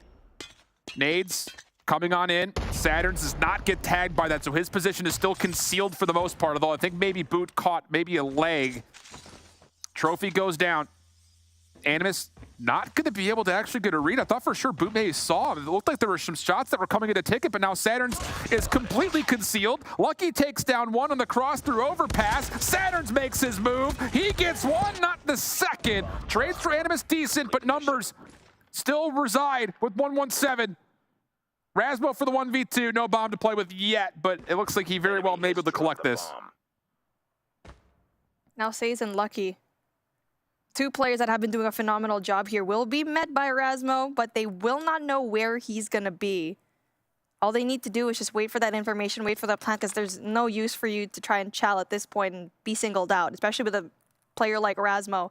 As he goes in through mid, in through ticketing, he's going to go through the overpass and will be met by the scope of Lucky. Yeah. Okay. Ready for the next round. Well. Yeah. I mean, at this point, for Animus, they should have just checked ticketing booth every single round if they want to go for that Bravo, because Says was always there, Saturn's was there. He saw those plays cross over into the overpass, and that just gave Lucky the opening that they needed. To be fair, they do toss a lot of nades, but Saturn's getting boosted on the desk. He doesn't get hit by it. So we swap the sides. Rasmo is able to collect first blood. Bomb in hand for Saturns. Rasmo still getting to work over the backside of monitors. Oh, what a shot from Rasmo. And as he connects for 3 in the round, it's just down to Saturns to try to do something through mid. Not able to do too much. Karma now for a 1v4. And he will be completely overwhelmed. Animus get to their second round. There you go. Looking like on the defensive side, they're looking a little bit comfortable here, and slowly but surely will finally get their first round win. And now for 117, okay, that Bravo side did not work out, and let's see if that alpha push is going to ensue, as finally we are going to see that alpha push. A full stack coming in through mid, but it looks like it is going to be a mid to B instead. Yeah. Thing about this is there's smoke through mid, and that could actually lead to Shark kind of getting maybe the upper hand, the timing, but not going to happen. 117 come out 2 for 1. Trade from Guathilla keeps us in a 3v3, and Rasmo, he catches Saturn's trying to get aggressive with the bomb. And that now leads to 117 being a little bit of a tricky spot here. Not a lot of information if anyone's pushed into mid. They don't know if anyone's on their flank. They don't know exactly if Rasmo's still holding this angle. And this just comes down to, do they catch any blessed timing to find some information? This just goes so good from Animus. I mean, they're having all lanes covered. They have that one player, they have Narcs on the departure side, and they also have Rasmo right here on the attacking side. And now for mid, we also have Guthilla in their eyes there, and they finally retrieve the bomb, and 117 not found. We'll be able to go in there for the plant instead, but that also allows Narcs to quietly go through. Yeah, as soon as Says starts taking shots with the pistol at range, he knows that he's got an opportunity to take away more space. Little peek, he gets one, steps away, no trade in the way. Just down to Karma, 1v3. Does have the bomb, but he's running out of time. And he's looking to maybe try to isolate over towards Rasmos' direction, at least where he previously was. Rasmos changed to go topside overpass. Timing's going to be everything here. Karma decides to slip underneath. This isn't going to work out well for him. Narcs up top, Rasmo at range. Someone should hit, and Rasmo will. Great round from Animus. Slowly but surely, they're finally finding their footing. And that mid to B from 117 not found is just did not work out for them, especially since the bomb carrier just over-aggressed a little bit too much. That was the difference. Exactly, and they had to play around the bomb, and that just took so much time already. Well, this time 117 will head over towards A. Heavy hit. This will be a pretty aggressive setup for both sides. Animus looking to play through lockers. Withilla provides an opening trade. Saturns does get tower control, but Animus are still in a pretty decent spot to try to stay aggressive on towards the A site, but as Says takes down Withilla, the rest of the defenders will have to respect the space taken. And Shark is trying to maybe try to trap a late rotation. I mean, 117 are counting their numbers well. They know that there's going to be another player over, but they saw Shark. He just tries to cover his exit. Long rotation for 117. They're still committing to this B play, and as they take down Shark, now they could really have a pick of the litter. Beggars will be choosers in this situation for 117. And 117 will be opting to leave a player right there that Says to try to cut off that rotation from the remaining Animus player that they're expecting possibly here. And they're going to be not met at the moment as they just slowly go away from each other. And it is Rasmo's way to try and get that first pick off that will possibly try to equalize, but unfortunately Saturn's going to be right there. And there you go. I mean, 6 and 3 is going to be your scoreline, and one round away from Animus to say goodbye in their dreams of possibly getting into stage 5. The first time that Narcs would not make an EU Grand Finals as well. That would be a huge surprise to be DFR'd. Can they hang on? Find a way to get to OT. Withilla tagged up very heavily on the early setup, and yep, delayed nades will work out. First blood is good. Animus still trying to play aggressively along the flank. Lucky gets a read on the one, gets the hit marker onto the second pistol out. He does it himself. Now it's just down to Narcs and Shark. Narcs takes away space from one, but does get traded. Shark stops the bomb plant, slips through into lockers. Does get tagged on the way through. The hunt is on. Caesar collects the bomb, does not get taken down through mid-trade, and one last flash will mean 117 will have a chance to plant. Shark would have to 1v3 to keep Animus alive. The bomb has been planted. At this point, he needs to find a way to get a longer ranged weapon, but there's just no time on his hands, especially with Fennec and 3 players, but he is in a really good position to try and get at least one, but Animus is just, exactly, 117 is in a really good spot. Nope, not gonna happen. Lucky takes him out from the side, and 117 will surprise as Animus drop. Oh boy, how has this happened? I am absolutely speechless. It really was that standoff map that, oh my goodness, not again. The second time in a row that Animus was reverse swept. And that's not going to be pretty, but congratulations to 117 to have another timeline to possibly get into that second spot that Europe has. Wow. I mean, it's just one of those series, again, that just feels like for Animus, it's hard to put a finger on what goes wrong. And I think yesterday we had a little bit of an easier time pointing to particular moments of the control, snowball things that happened in the map for Hardpoint. But here, it just felt like as soon as they got through the firing range, nothing was going their way. A convincing standoff control, a very convincing Summit Hardpoint, which again is just like, how does Animus not know how to play that map better at this stage after they had got that many reps on it? And they just got absolutely beat up in the last 3 maps. It really is that Summit game that just was the biggest question mark, and you already said it. The fact that Rasmo is usually so good at anchoring down those P2 spawns and not just going in for those rotational gunfights. Glitter, this is... I mean, we knew it was going to go the distance, but 117 just getting the better of Animus again in a reverse sweep fashion. Yeah, and you know, we were kind of wondering who would be able to bounce back after their performances from yesterday, which team would be able to get a mental reset and fix the mistakes that they were making. It's the reverse sweeps, Bobby. I mean, that was an impressive performance. Yeah, it seems like, and there's no question Animus is a phenomenal team. Oh, yeah. It seems like once the first thing starts to go wrong, it snowballs so quickly. And I think you look back at the Control, they opened that up, if I remember correctly, with an offensive round win, which seemed like it should have been the proper start for them to have a chance at locking things down in a 3-0. But once that started to snowball out of control, it then led into the Summit. They got absolutely smacked there, could not find a single break on any of the spawns, and the momentum absolutely carried there in the Search and Destroy. And now we'll have our first ever European Grand Final without Narcs. Somebody who like casted him back in 2020 whenever Kings won. It's definitely a sad day. You had said that yesterday too.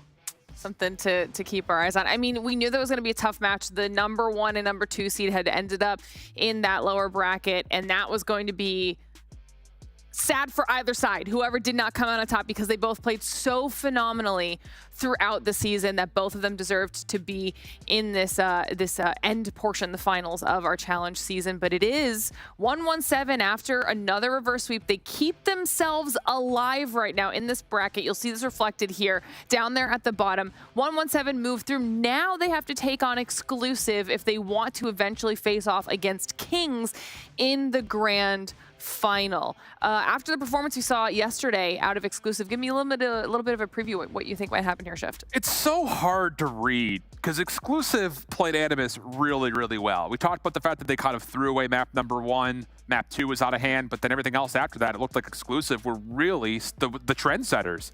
But then they play up against Kings, and they don't even look like shades of what they looked like throughout even the regular group stage. So kind of the same mentality and mantra that we said for Animus and 117. They had to be able to bounce back and show who they really are. Same narrative will fall into Exclusive here because 117 are playing pretty clean. All right, well, it's going to be very exciting. Before we get into that, we actually should have an interview, if I'm not mistaken. I think we have Lucky standing by ready to chat with us. All right. First of all, congratulations. Another reverse sweep coming out. How are you guys feeling right now? Yeah, we're feeling great. We're feeling amazing, you know? It's awesome. I mean, God, there's too many questions to ask. Bobby, I'm going to let you go, and I'll finish off with one. The first thing I'm definitely curious about is the standoff getting thrown into the map pool. Obviously, that's not something that you guys or Animus had many reps on at all in the group stages. I'm curious if that was you guys deciding to throw that in there, or if Animus tried to sneak it in and you guys just had a good counter for it. No, we've been practiced that map a lot, so when we knew that was the map pool, we were really happy, you know. But yesterday map pool, it was a little bit difficult for us, so today it was good maps. So I think standoff was a really good option for us. It helped us a lot. Good job when it comes to finally pulling it up at the best moment possible, Lucky, because I know yesterday you had not the best games right now, but for today, you were able to pull it through. Like, what happened to you mentally after that loss yesterday? That 0-3 must have hurt.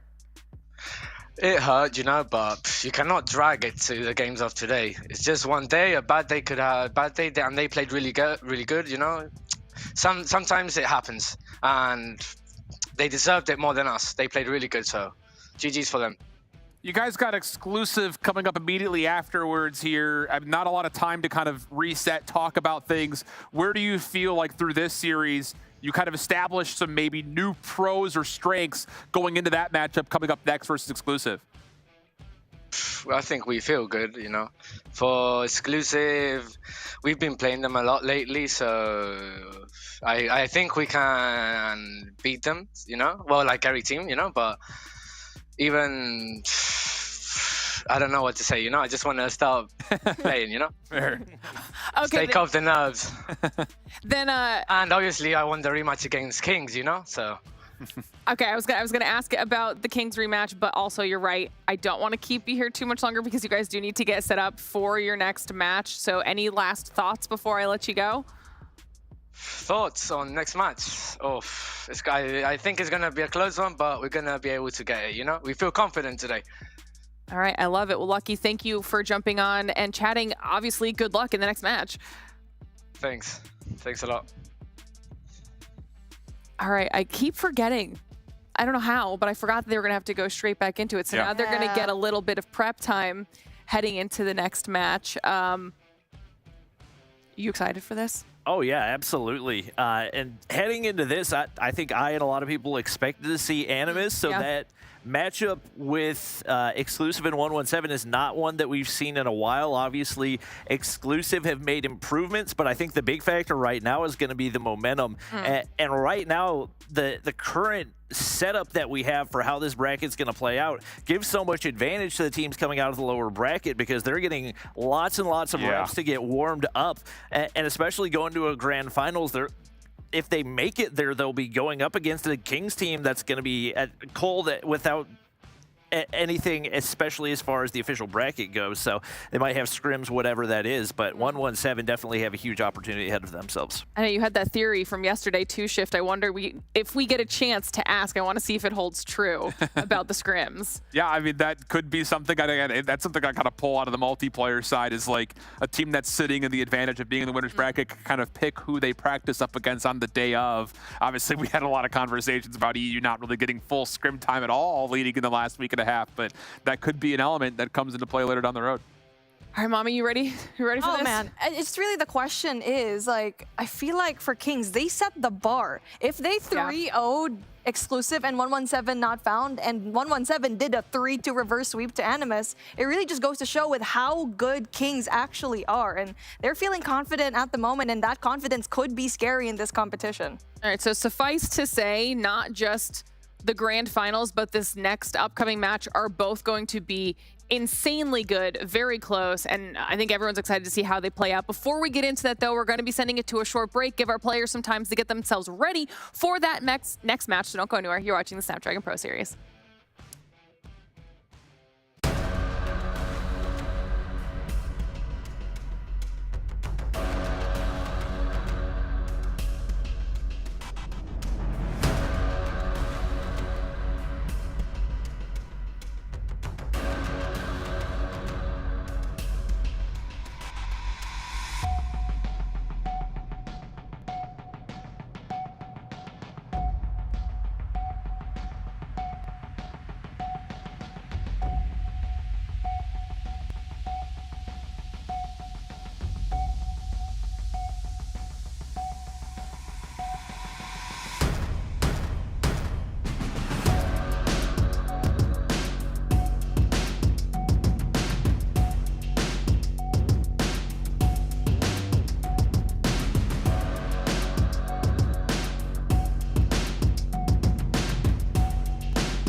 Welcome to the place where dreams come true, where everything you want can be yours, if and only if you're willing to work for them, you're willing to hurt for them, but most of all, you're willing to be first for them. Look, I'm going straight to the top. I don't know how I would stop, like it or not. I got some goals that I'm hitting. You hear what I'm spitting? It's hot. Look what I got. Whole lot of passion and pain. The road to success is insane. Stay out my lane, cause I'm on a mission. I'm getting what stands in my way. Yeah, I'm a beast. I wouldn't play with me, baby. The way that I'm training is crazy, and I do it daily. You wanna talk about drive? I got more drive than Mercedes. I've never been lazy. I'm in the room, it's a red alert. You wanna compete? Well, get better first. I got 10 toes in the dirt, push through the hurt just to show them my worth. I'm the best. Yeah, I'm the best. I never stress. I know what's next. I'm who they test, like we playing chess. But I'm unimpressed, so now let me flex. Yeah, I'ma work through the struggle and hurt, cause I know my worth, and I gotta be first. Yeah, I gotta be first. Look, I don't want anyone's sympathy. I understand what it's meant for me. I give my focus and energy. If it's meant to be, then it's meant to be. But mentally, I'm undefeated. They hear that and say I'm conceited. Like there's no reason. Like I don't beat them and come back again just to teach them that when you work under pressure, you reach higher measures. They'll try and bring you down, but you cannot let them, and only get better and focus on cheddar. Eye on the prize and you'll become a legend. Like, when I'm in the room, it's a red alert. You wanna compete? Well, get better first. I got 10 toes in the dirt, push through the hurt just to show them my worth. I'm the best. Yeah, I'm the best. I never stress. I know what's next. I'm who they test, like we playing chess. But I'm unimpressed, so now let me flex. Yeah, I'ma work through the struggle and hurt, cause I know my worth, and I gotta be first. Yeah, I gotta be first. They don't know what's gotten into me, how'd I turn pain into energy. Through all the struggle and hurt, remember my worth, and that's why I gotta be first.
The Snapdragon Pro Series powered by Samsung Galaxy is brought to you by Snapdragon Elite Gaming, Samsung Galaxy S23 Ultra, and Monster Energy.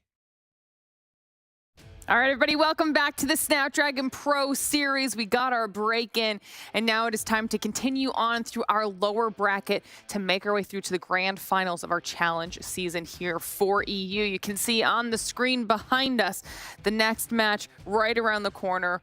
Exclusive versus 117, Exclusive having dropped down yesterday in the second portion of our upper bracket. 117 having just won in a reverse sweep and now trying to continue that fight through. This is going to be an epic matchup. Oh, well, there goes our prediction right there, right? I mean, I feel like we already mentioned it before when we were having our break, right? How are we going to do our predictions, right? I feel like I want to start it off.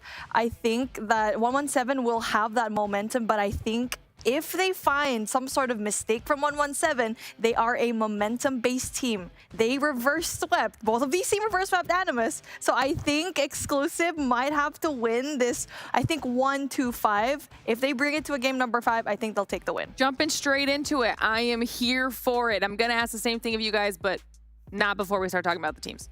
Okay. I would also like to see the maps too, because Okay. I'm not saying I'm just the one that's doing this blindly. We'll give you all the info, and then I'll ask you how you're feeling about the matchup. We'll start with Exclusive's roster here, Bobby. Talk to me a little bit about the players. I mean, it's a team that shocked everybody yesterday, taking down Animus. We knew that they were going to be competitive, but for them to have the mental toughness to pull off the reverse sweep definitely impressed a lot of people. You got to give a ton of credit to Neil for the absolutely glorious sniper battle that we saw between him and Marvel in the search and destroy. But across the board, a lot of experience, with the exception of Champy, who as a rookie has performed absolutely phenomenally. So my eyes are on Creed. He has had a fairly lackluster performance so far in the playoffs, and he's going to need to step up for them to have a chance. And then on the other side, Shift, we just got a chance to talk with Lucky, see how they're feeling. We'll talk about the 117 players again. Yeah, I think the biggest thing for me was the SMG line really stepped up throughout the entirety of that series, let alone the 3 maps that they were able to win consecutively. So that's great news for 117, because that was where they were getting bullied yesterday by Kings. That's going to be another key matchup, I think, in this particular series, because like Bobby mentioned, the SMGs were looking really solid. Even when Neil wasn't sniping, when he had a Fennec in hand, he was really starting to really take over moments for Exclusive. So for me, I think that's going to be another key element of this battle. I think it's going to be a very close back and forth between these two squads. Now, obviously, you gave us your prediction here, Mommy, on how you think it could potentially play out, but we got to talk about what we could see between these two teams. We'll get the picks and bans up here before we, in a little bit. We're not even on that part yet, but matchup-wise, how close do you think it's going to be, aside from predictions? Like, I mean, our prediction initially was going to be Animus winning and going up against Exclusive, but now that we see that 117 is kind of in the same category, that they can definitely mentally handle being down a certain point, and now both of these teams are definitely going to be on the same level. But 117, when it comes to statistics, it's just the numbers go into their advantage, right? I do still think that Hardpoint will still be a 50-50 depending on what map we're going to go through. I'm expecting that 117 would want to go back into that Summit, and Exclusive will want to get that Hacienda. But I think S&D is still going to the favor Exclusive, knowing very well that they gave Animus and Kings, even though they lost that, a pretty hard time. The other interesting thing about this matchup is 117 have thrown a curveball into the whole spanner now, with Standoff being a map that is now a threat in the regard of them looking really solid on it. Exclusive have not played that map yet. So when we eventually do talk about things like picks and bans, Exclusive, their best mode has been control. They actually find themselves on the back foot there, because now they're going to probably feel like they have to veto Standoff, which means that 117 could get Crossroads, which Exclusive do not want to see. So it's not great news here, I think, for 117, considering what we just saw, or pardon me, not great news for Exclusive, considering what we just saw from 117 with that Standoff being in the mix. Yeah, it's going to have to force Exclusive to try and step it up here in some of the other modes. And where do you think an opportunity for them in that regard would exist, Bobby? I think definitely looking at the search and destroy with how closely they played up against Kings. Meanwhile, 117 pretty much got absolutely wiped, especially in that firing range search and destroy. It wasn't a pretty one. So we'll see what they can do, but I think eyes got to be on Neil for him to step up.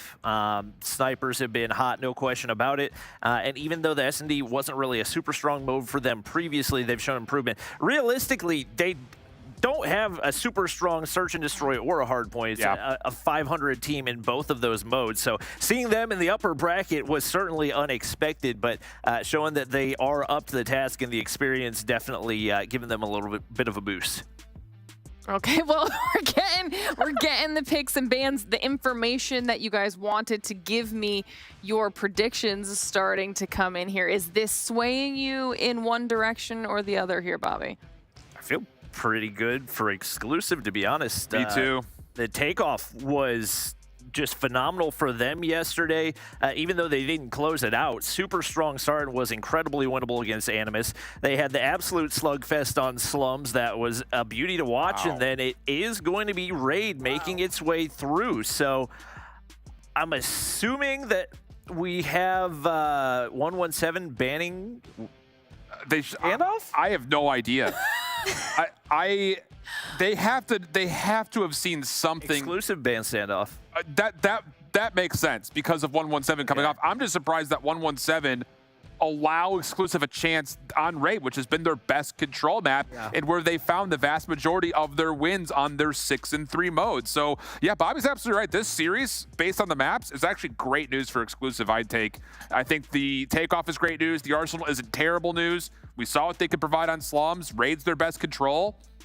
There's an opportunity for exclusive to be our second qualified team from Europe. Are those your predictions? No. Sorry. Okay, so you both still think it's going to go the way 117 is just going to be even closer?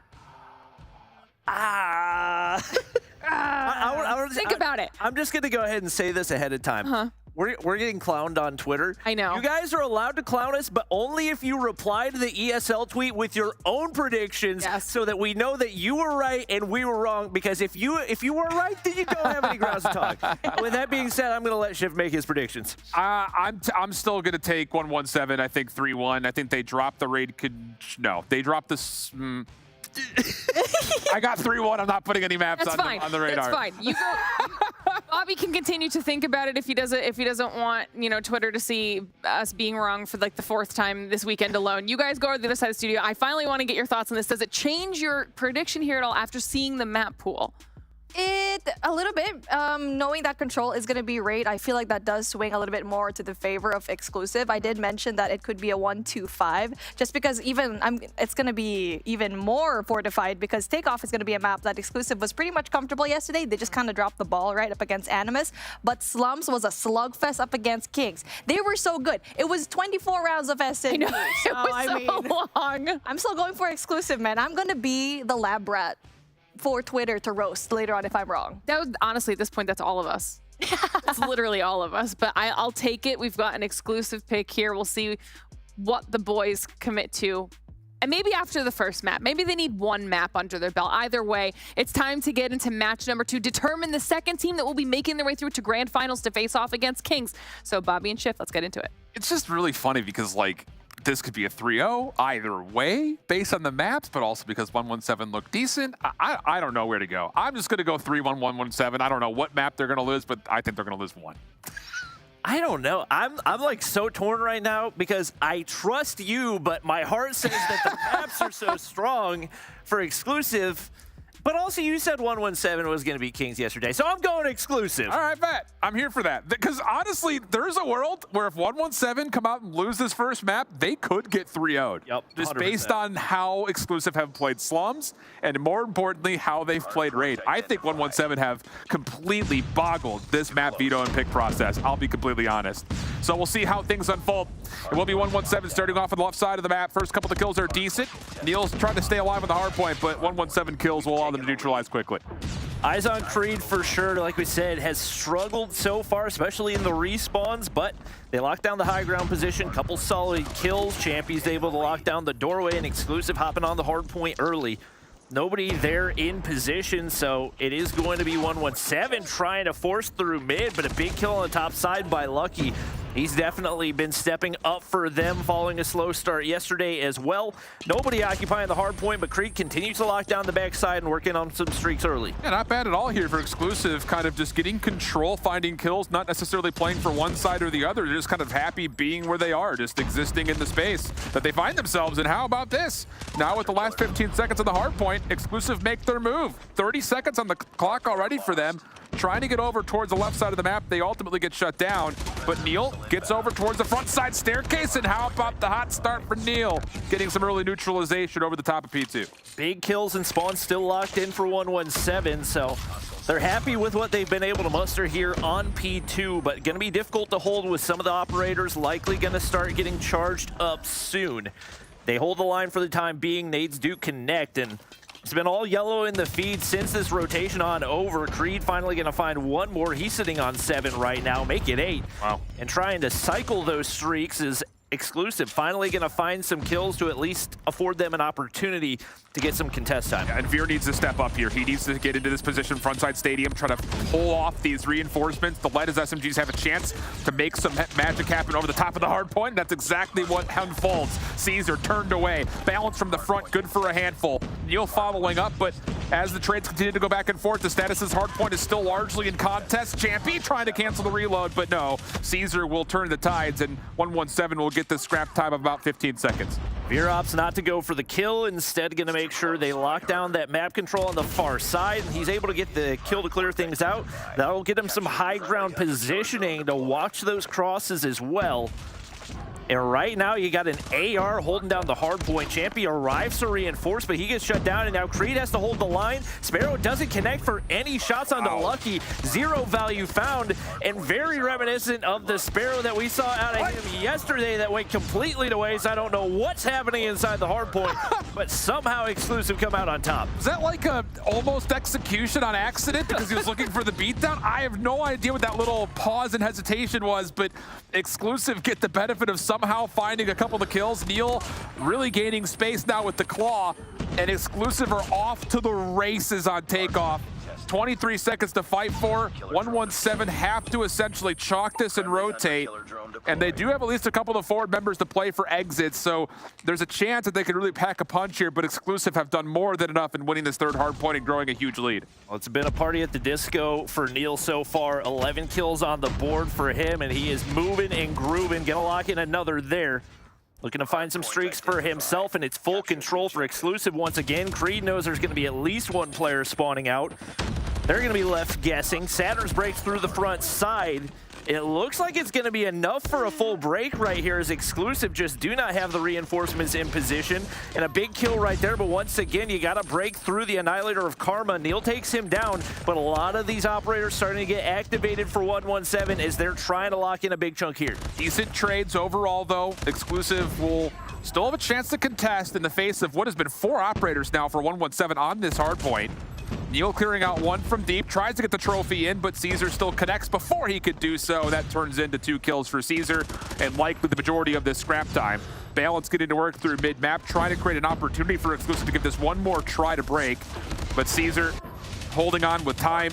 He's got a little bit of assistance on a Lucky as well, and that will be largely 117 getting the majority of this back 30 seconds. A little bit of extra time here for Exclusive in the back 10, but largely speaking, 117 do a pretty decent job of trying to chip away at the lead a little bit. Nobody really struggling big time for either team. Obviously, a bit of a more solid start than we would expect for the SMGs on a map like Takeoff, but Neil and Balance playing a crucial role so far for Exclusive. Players on, but they got to get that high ground locked in. Creed has been so solid for them so far, but not going to be able to win that one on to Caesar, and that's going to pay dividends for 117 as they maintain that stadium control. Neil needs one more bullet, and the hipfire connects from there. 3 in the feed is Exclusive, locked down the hard point once again. Exclusive are going to get a read that all of 117 have spawned over towards the P2 side of the map, so they should get a really good opportunity to get the ARs up and running. Veer locking down one side of the map, Balance, and with a little bit of assistance over the top, kind of doing the other. And as Champy gets scaffold control, Exclusive have a chance to actually flip the spawns around here if they choose to. A couple of kills from 117, keep the status relatively neutral. Exclusive do get pushed off the hard point for now. A couple of bounce back kills for 117, allow them a chance not just to neutralize, but earn a little bit of key time of their own. But here comes the play for the flip. Neil working alongside Champy, a couple of the kills around, and that should move spawns, and yeah, it does. Number 3 in yellow spawns all the way out in Bufu. Unfortunately, not going to be able to keep his life, so the rest of the reinforcement is going to be there for 117, but Creed cuts off one on a 5 spree right now and has an opportunity to earn another Pred. Spots out Karma below. Balance, I'm not sure where those War Machine shots are supposed to be going, but they're not connecting, and 117 are able to get back onto the hard point because of it. Right now, Spawn's still locked in, although only one player on the objective. Very tough task to keep that locked in. Exclusive able to break through and full streaks for Creed. He flips those Spawns out with 35 seconds. They do get the full flip. And right now, a solid opportunity for Exclusive to build back onto that lead. Big Pred missile call right there from Creed. Saves had the War Machine out. He was just trying to flood these windows to allow his team a chance to play through scaffolding, but the Pred missile pretty much shuts down the entirety of the play. So Exclusive get to gaining on their lead again. 142 to 112. More time to be earned, and Neil seems to want it. Claw in hand for him, trying to shut down any potential last play for 117, who will give it up and rotate over to New. Couple of good exit kills from Says will make this more comfortable. And now it's just down to can 117 hold this perfect setup that they currently have in their hands. Well, Creed saw the KD stats and decided he was going to turn up. Now on 27 right now. Couple of Pred streaks that have earned them some big value. But Champy from the top side looking to break through. Solid nades for 117. Caesar's going to find the rest there as well. With him getting hopped up to the top side, Lucky winning the gunfights on the inside of the objective. They do a phenomenal job, but somehow Exclusive find a way to respond. They break through anyway, and now it's them in the high ground position, and it's going to force 117 to break through, and Neil continues to be an absolute menace on the objective. Yeah, I really don't love that spot from Saturn. He's trying to play on top of P4 to contest Jenny's, because he's not actually blocking spawns. He's just looking for kills, and Exclusive just run right through. So 117 do not get the hold that they desperately needed. The deficit stays right around the 50-point mark, 15 seconds to fight for. Exclusive are not giving up on this time, and why would you? Veer up top to hit fireworks against the SMG of Says, and now with a little bit more awareness on 117's positions, Exclusive are off to the races, winning kills on rotation until Saturn's pops the Purifier, and Caesar follows up with a well-timed Sparrow. That will give 117 a rotation, but again, they have to hold this. Yep, and they're opting to invest all the operators once again. 3 operators out at the same time. I understand you want to get that positioning, but so much more value that could be found spreading those out a little bit more. We'll see if Exclusive can make them pay because of it. Couple players looking to pinch right here, and only one player left on the inside of the objective, but Caesar wins the gunfight anyway. Saturns is there from the top side to reinforce. Close spawns for Exclusive, but will they be able to find the gunfight kills? It looks like off the start, no. And Says has done just God's work over towards the left side of this hit. He went on 5 in a row, 3 straight, and it made Exclusive's hit that much softer. Creed up top, a couple of trade away kills, but 117 still hold a chance to contest. Balance really wants the scrap time. He pops the War Machine, only gets 2 with it, but Exclusive use that as a chance to overwhelm, and the scrap time will go their way. It'll be about a 40-point gap as we rotate over towards P1 once again. And with 117 getting a couple of big exit kills, Karma can actually get a couple more, but whoa! Neil just slides forward and smokes him, giving Exclusive a chance to at least contest this time. And Creed gonna get hopped to that top P2 position once again. Prime time for him to pick up those rotation kills, but right now the battle on the objective is the crucial one, and Neil not gonna be able to stay alive, so Caesar should be able to get on the objective. He actually opts to push through to the opposite side, but he shuts down Creed. Make it balance as well, even though they don't pick up the objective time. Big time plays being made by him, but 117 have got to find a way to capitalize, and right now, not doing anything with the kills they're finding. They do at least control some space around this hill, though. Exclusive off their respawn from the right side of the map have done well to get on and immediately contest. Smoke making life difficult for Saturns. Veer just kind of playing a corner. Has no idea where this contestant is, and he's not gonna like what he finds. It's just 117 from all around him. So 117 will get the scrap time. They'll hold on to the preferred side with the proximal spawn set up for P2. But his Exclusive find a couple of kills. A chance for them to control Stadium. Big win, yep, from Karma on the bottom side of this. Exclusive will still spawn window, though, and now a chance for them to push on forward as Says gets shut down from the War Machine. Claw is out for Exclusive, trying to hold. And it seems like the early rotation goes to the side of 117 every time. It's really the gunfights on the objective that are keeping Exclusive in this, and somehow they find a way to break through once again, even with 117 having strong side. Neil wins another one on the inside of the objective. Saturn's looking to push up. Champy pushed out, Purifier in hand, and he's able to keep his life, which is crucial. But Caesar there to contest, slides the corner, and that should be the kill, although he won't keep his life. Right now, nobody on the objective. Exclusive have built that lead back to 20, but can't really seem to expand on it. Yeah, Balance. Oh, he would have been the last opportunity to try to change the status of this hill. But 117 are looking decent. They will commit a couple of members to try to rotate over. Neil will be in their way, and Exclusive will, even beyond that, break with only a couple of players here on the old scrap tie. Balance trying for something fancy, but does get shut down. Karma, Annihilator out for 117 on this rotation, trying to shut down the middle of the map. He's going to have a lot of angles he has to worry about. And he's actually going to opt to take this into the tight space of the hardpoint itself. Neil gets the shutdown. Exclusive will win rotation for now, but 117 are spawning relatively close behind. They have a chance to contest this. Lucky gets a double. Champy trying to hang on, and Balance saves his life with the War Machine. They continue to spawn close, though, so right now 117 continues to have an opportunity, but Balance with that War Machine out makes the read onto one. No opportunity for 117 to break in. Caesar with the last attempt. Sparrow's out. He's able to find two right there, and they at least find the contest. Champy, you've got a gun. Use it. He's not going to be able to find the kill right there, but Exclusive get the better of the gunfights anyway, and nobody in position to contest. 117 shut down, and Exclusive take map one. Yeah, I still have to go back to the simple fact, the matter of this Exclusive team on this map. One of the things we noted a lot when they played up against Kings was Kings is not a bad takeoff team, and they said, we don't want to give Exclusive their best map. 117 must have some boogeyman in their closet that they don't want to play a certain hard point, and when you allow Exclusive to get on the takeoff, things like this happen. Masterful performance, and a lot of it came by way of breaking the 117 setups that at moments in time you stop the action, take a screenshot, you say, this is perfect, this is exactly what you want. If you're 117, just could not quite hang on, and in the midst of a game where Exclusive were flat out outslaying them, it just feels like a big mystery that 117 weren't able to keep this one tighter throughout the beginning of this game.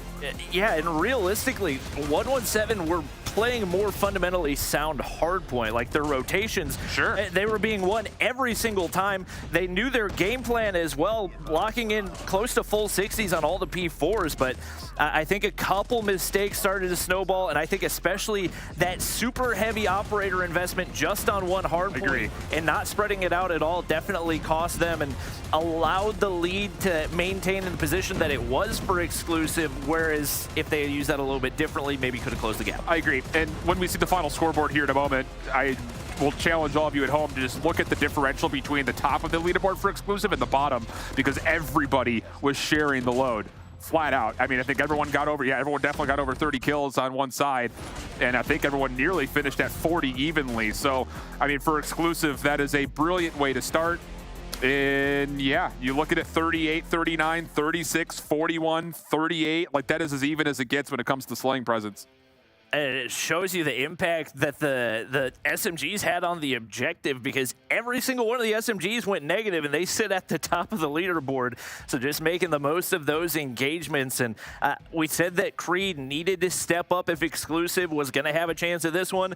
I would say 41 and 28, probably stepping up to a pretty significant standard. Yeah, I mean, that's just a masterclass when it comes down to, again, between him and Veer both, I mean, just locking things down, giving their SMGs a lot of freedom to say, hey, don't worry about this, or hey, I got to kill through this lane. It's all yours. Green light special. Go, go, go.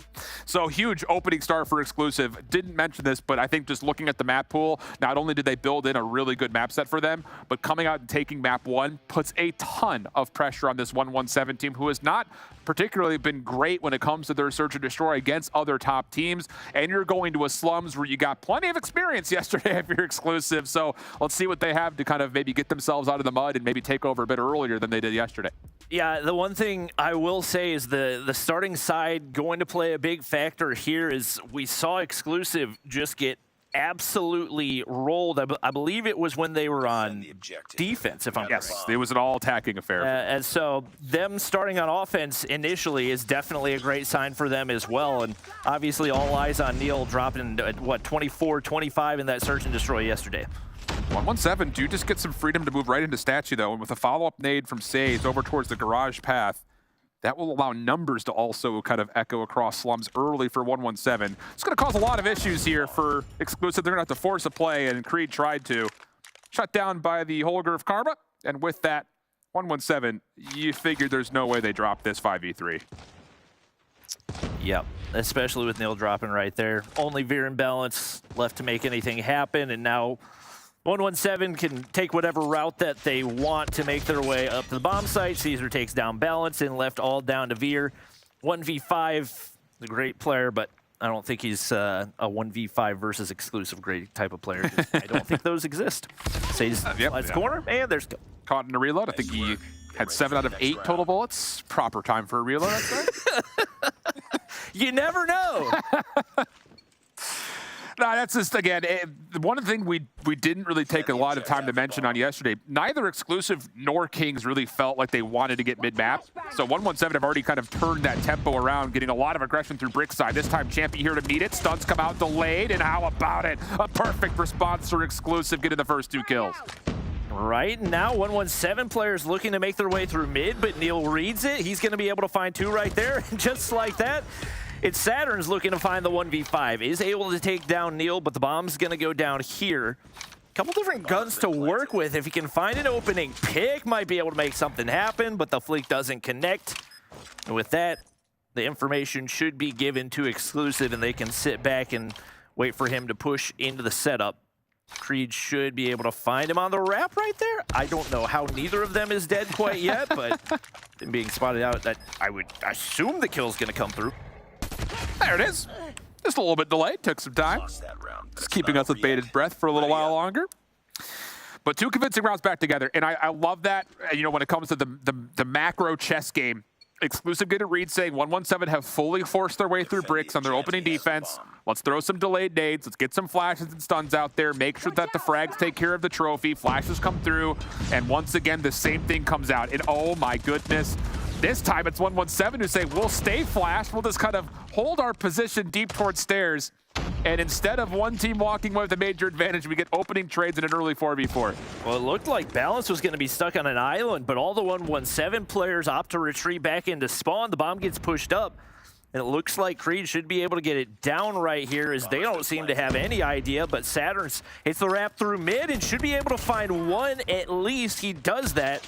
Balance is able to find one at the same time. Big gunfight coming up for Caesar, but he can't make the most of it right there. Neil can't connect, though, with the pistol in hand. And now a 2v2 with 27 on the clock. Balance has maybe just barely survived through all the chaos, though no one actually was able to scout him out. Long-range shots from Saturn. Oh, how clean is that? Key gunfight coming through at the end. Balance nearly able to find the statue heady, but Saturn's beats him to the punch. And 117 take a very back and forth tug of war round rather. Looking completely opposite from what we saw in that Kings matchup. Obviously, 117 doing a good job of making sure Neil can't quite have that same impact and not allowing those same angles that we saw him playing last time around. It was a lot of defensive kills, especially in the overtime, but Balance gets aggressive right here. There's nobody to be found. And it's Champy wrapping the corner to find the kill right there. Now 2 on the board, and it looks like the Exclusive players should be able to regen, but a big nade out of Lucky does drop Creed, and the bomb goes down over on B.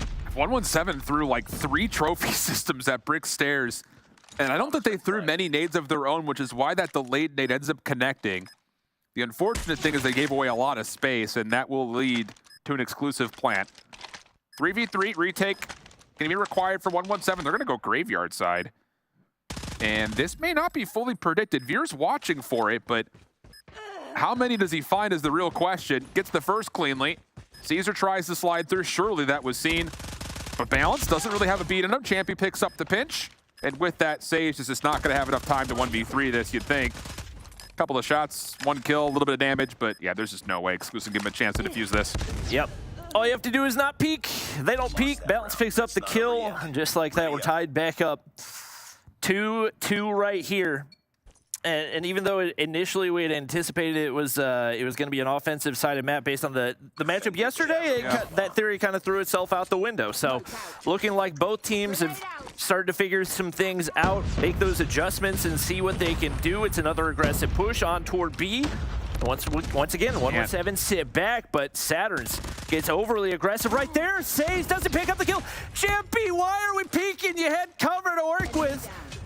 Trades left and right. Bomb is yet to go down, but Creed has it in hand and still man advantage for exclusive. Initially, that is a critical error from 117. Saturn just tries to get forward, and with the first blood coming their way, you thought that was going to be a clean setup, and there it is. A couple of the trades come out, but Neil is the difference maker once again. Saves 1v4. He's got Veer up close, Creed over the heady.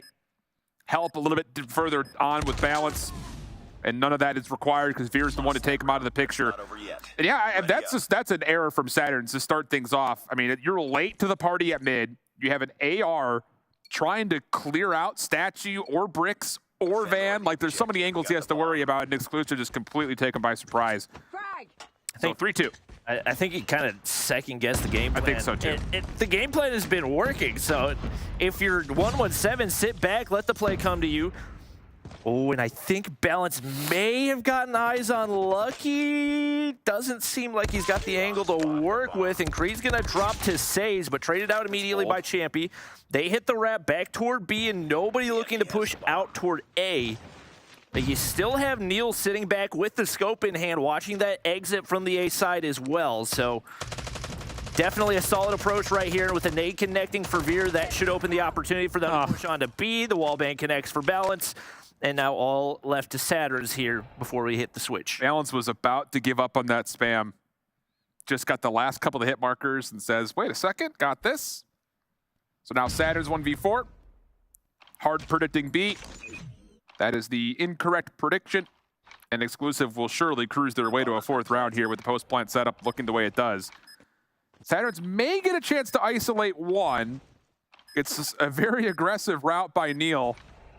But if you could get a read on this, maybe there's a chance. Champy over the top of the dumpster. That is a tough gunfight, and Veer's there to finish him off. Clean from exclusive, 4-2.5. Not over yet. Ready up. Well, we switch sides here. Exclusive in exactly the spot that they would like to be. And realistically, maybe even a better spot with how they closed out some of those defensive rounds yesterday. So we'll see what the breakoff looks like for 117 here to get things started. Saturns gets aggressive with the R9 in hand, and he's looking to get all the way onto A, but there's nobody waiting for him there. Audio cue off of that push up as he looks to get the bomb down. Creed takes down Says in the same breath, and just like that, exclusive have found themselves a mad advantage, and 117 forced to wrap all the way back toward B, where there's still two exclusive players waiting. Balance on the corner, does get pushed off, has to play the van, but again, bricks control is perfectly fine for exclusive. That is a really solid read. I don't know who makes the initial call as far as this is not a B hit. It's coming over towards A, but you can kind of see the nade trails. Two late nades came over the top over towards this A site, which ultimately forced Saturns off on top of the fact that he loses Says. So exclusive, a perfect response again. And all they have to do is just not get picked by Saturns, you'd think, to cruise their way into a fifth round. Not the main sniper that we really expect either. I believe picked up the I think so, yeah. The snipe from his teammate Lucky. Not going to find an angle for the kill there either. So once again, Balance gets the information, backs up. Saturns does find a pick on to kneel it, but Veer going to make Karma pay. And just like that, two players remain for 117. Balance hits a nice flank, and that'll be an easy two-piece for him. Now a 5-2 lead for exclusive as they look like they may well be on their way to a 2-0 lead. That would be... At one point, I did say exclusive could 3-0 the series. Yeah.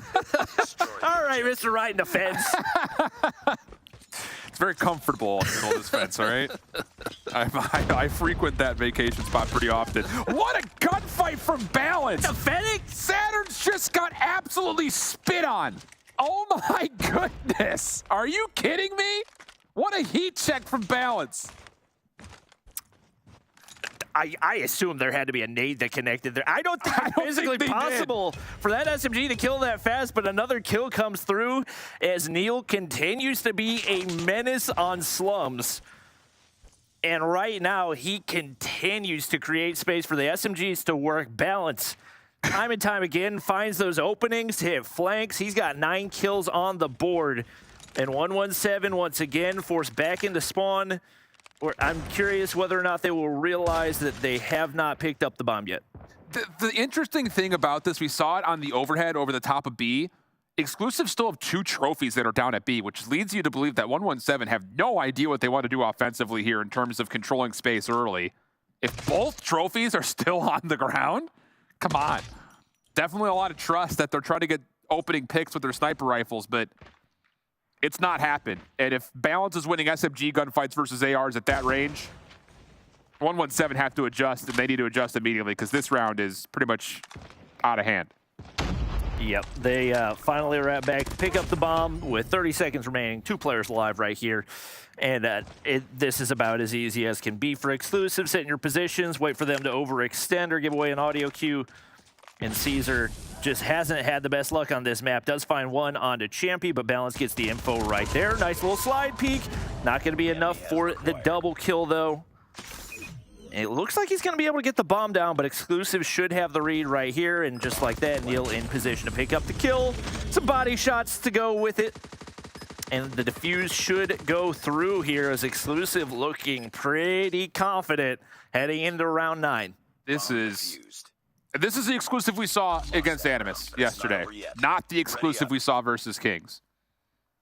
They look really good. And the work that they've done to kind of keep themselves more well-rounded on both sides of the bomb here on Slums is very markedly noted. Because, I mean, if you're getting away with absolute murder with these trophy systems staying alive through the opening spree, that it just goes to show they've got a good setup on their hands. Champy trades out initially. 117. Duke come out on top for a 2-for-1. Bomb still in hand as well for Caesar. Has an R9, and I believe he just picked up a Fennec as well. Veer tested. Backside Cafe has to sneak out, and Caesar will be allowed to plant. Should be able to spot him underneath, but can't connect for the wall bang onto the bomb right there. With 2 players down already, a little bit of a tougher retake for Exclusive. And to be honest, we haven't seen all that many plants so far out of 117. So question marks about what the retake will look like. But Neil connects as Saze is just staring off into no man's land. Veer's able to get pushed up, can't find the kill, but gets the information on the Lucky's location. So many opportunities, but they can't make anything out of it. Whiffs on whiffs. And it was a winnable round, but don't find a way to make them pay. And 117 keep their hopes alive. Yeah, really good for 117 just to come out on top of the opening trades and then make the call to commit for an early plant. If they were to have sat around and been caught in that moment of indecision, there's definitely a world where Exclusive could have gotten the sniper rifle into play for Veer. Just could not quite land it, as you mentioned. And how about this? Exclusive 4-man hit through Brickside. Caesar does get flashed, tries to keep his life. Neil connects on the other side of the map. Balance now providing the trade. Everyone backs off, and we'll stay with a 4v3. Exclusive come out on top of the trades. It felt like last round, Balance tried to overextend past the bomb instead of sitting back or hitting a wrap through mid, and it definitely did not pay off for him. Bomb still goes down, but not a bad spot to be on a 4v3 retake with Neil still alive for this Exclusive squad. I'm not sure what they're taking shots at right now, but it's giving information to 117, allowing them to sit back, but Creed shuts down Lucky. 2 players remain to keep the map alive, and trades are there as it's all down to Saze. And Exclusive looking to take the map, and they do as Creed shuts him down. And now a 2-0 lead to start the series here for Exclusive. What? I mean, holy smokes, dude. 117 looked lost. Like, outside of the fact that the Takeoff Hardpoint, they couldn't hold the setup. Here on the Search and Destroy, a lot of second guessing, a lot of moments of indecision. Even in that last round, Saze is so worried about a super long flank around through the blue side of the map that he's not even a part of that post plant setup, which, like you mentioned, I agreed with. A 3v4 post plant of the fashion in which they were able to put themselves together was still very winnable, but just so much second guessing, and it just feels like Exclusive have really kind of figured out where some of their weak spots were yesterday versus Kings on an absolute endurance playthrough of this map. And 117, who have categorically had issues against top teams on Search and Destroy, it plagues them here. But this playoff bracket has not been a stranger to reverse sweeps. The problem is 117, I think they've really, really messed up on this map veto process because they're allowing Exclusive to go to their best control map mode combo, which, again, Control's been their statistically best mode. So everything looks really good here for Exclusive on paper to possibly push into a 3-0 situation. Heading into the death segment, I was fully expecting to predict 117 to win and to do it convincingly. But with the maps that they threw into this, it's just so tough to pinpoint an opportunity for them to really capitalize. And once again, looking like an incredibly momentum-based team, they've just got to find somewhere that they can really build it here in the raid Control. Forgot the name of the game mode for a second. And especially given what we saw out of them up against Kings yesterday, doesn't give me a ton of confidence. Yeah. Well, I mean, I think the thing is, you know, Kings looked polished. Like, they are showing that on this weekend, the bar is set by them. Everyone else needs to find a way to catch up. But I think you're absolutely right that there are some moments that were really exposed by Kings yesterday in both matchups that they played versus both of these two teams. I just feels like a major fumble. Like, for 117 to not have the prep, the planning to know where Exclusive wants to go. Maybe there are, again, insecurities in their own map pool. But I'm just surprised based on the fact that they just threw Standoff into the picture saying, we're prepped on it, we look good on it. You force the hand of Exclusive to veto it out of the process, and then you still allow them to go to their best map. Like, why not go to Crossroads? I think that's just a big misplay. Yeah, and the additionally puzzling thing is, it's not like coming into this 117 didn't know who they were going to be playing, and exactly. And Exclusive had to make those changes last second. Like, Exclusive was probably fully intending on playing Animus and basing their picks around that. So the fact that 117 are coming into this knowing exactly who they're going to have to face and still missing on those picks and bans is once again concerning. So if they find that switch, if they find that little bit of momentum, might be able to make something out of it. But you got to think they've got to start things early here, especially with how quickly things got out of hand yesterday. And to kind of speak to how a reverse sweep happens, you get through this is the hardest part, is getting through map number 3, because you get an Arsenal for map 4. That's been a really good playground for 117. They've really dictated a lot of control on the map. They haven't really been fully tested. I think they've played it twice, and both times are pretty comfortable. And then you've got an Express map 5, which we just saw what happened a moment ago versus Animus. So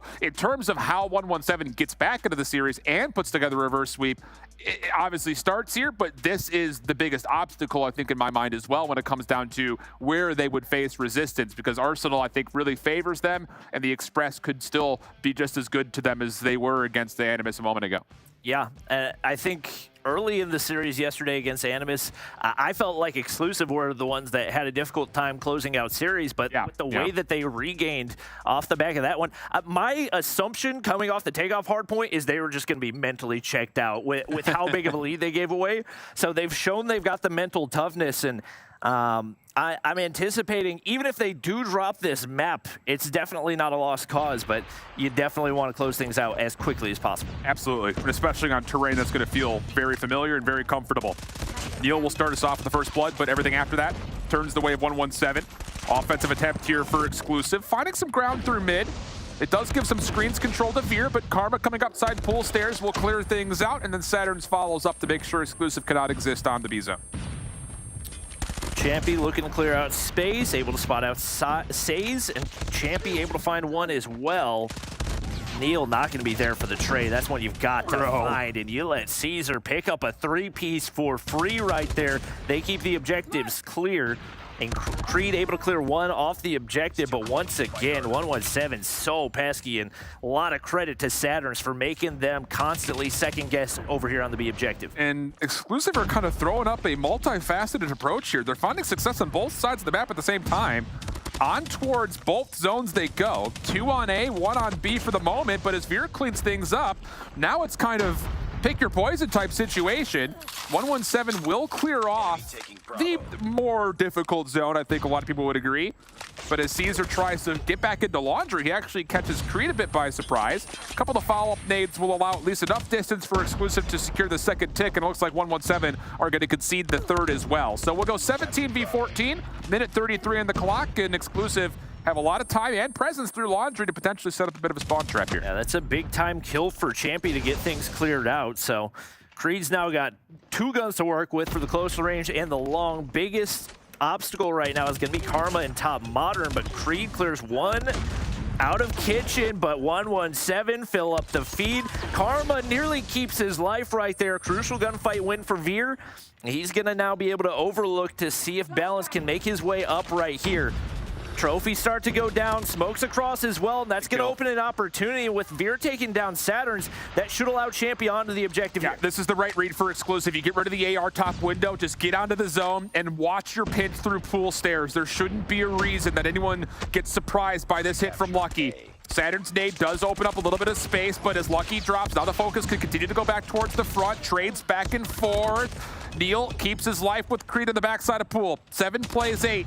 Creed still getting to work. 3 in a row. Neil over the middle of the map. Oh, what a gunfight win onto Lucky. And now we have a 6v7. Numbers for exclusive. 35 seconds on the clock. And I don't know they're going to make this read onto Neil hitting the Raptor top Laundry. One player going to be watching from above, and Neil can't come out on top right there. Kills do go the way of 117. They sit up 1 right here, and Creed in a rough spot.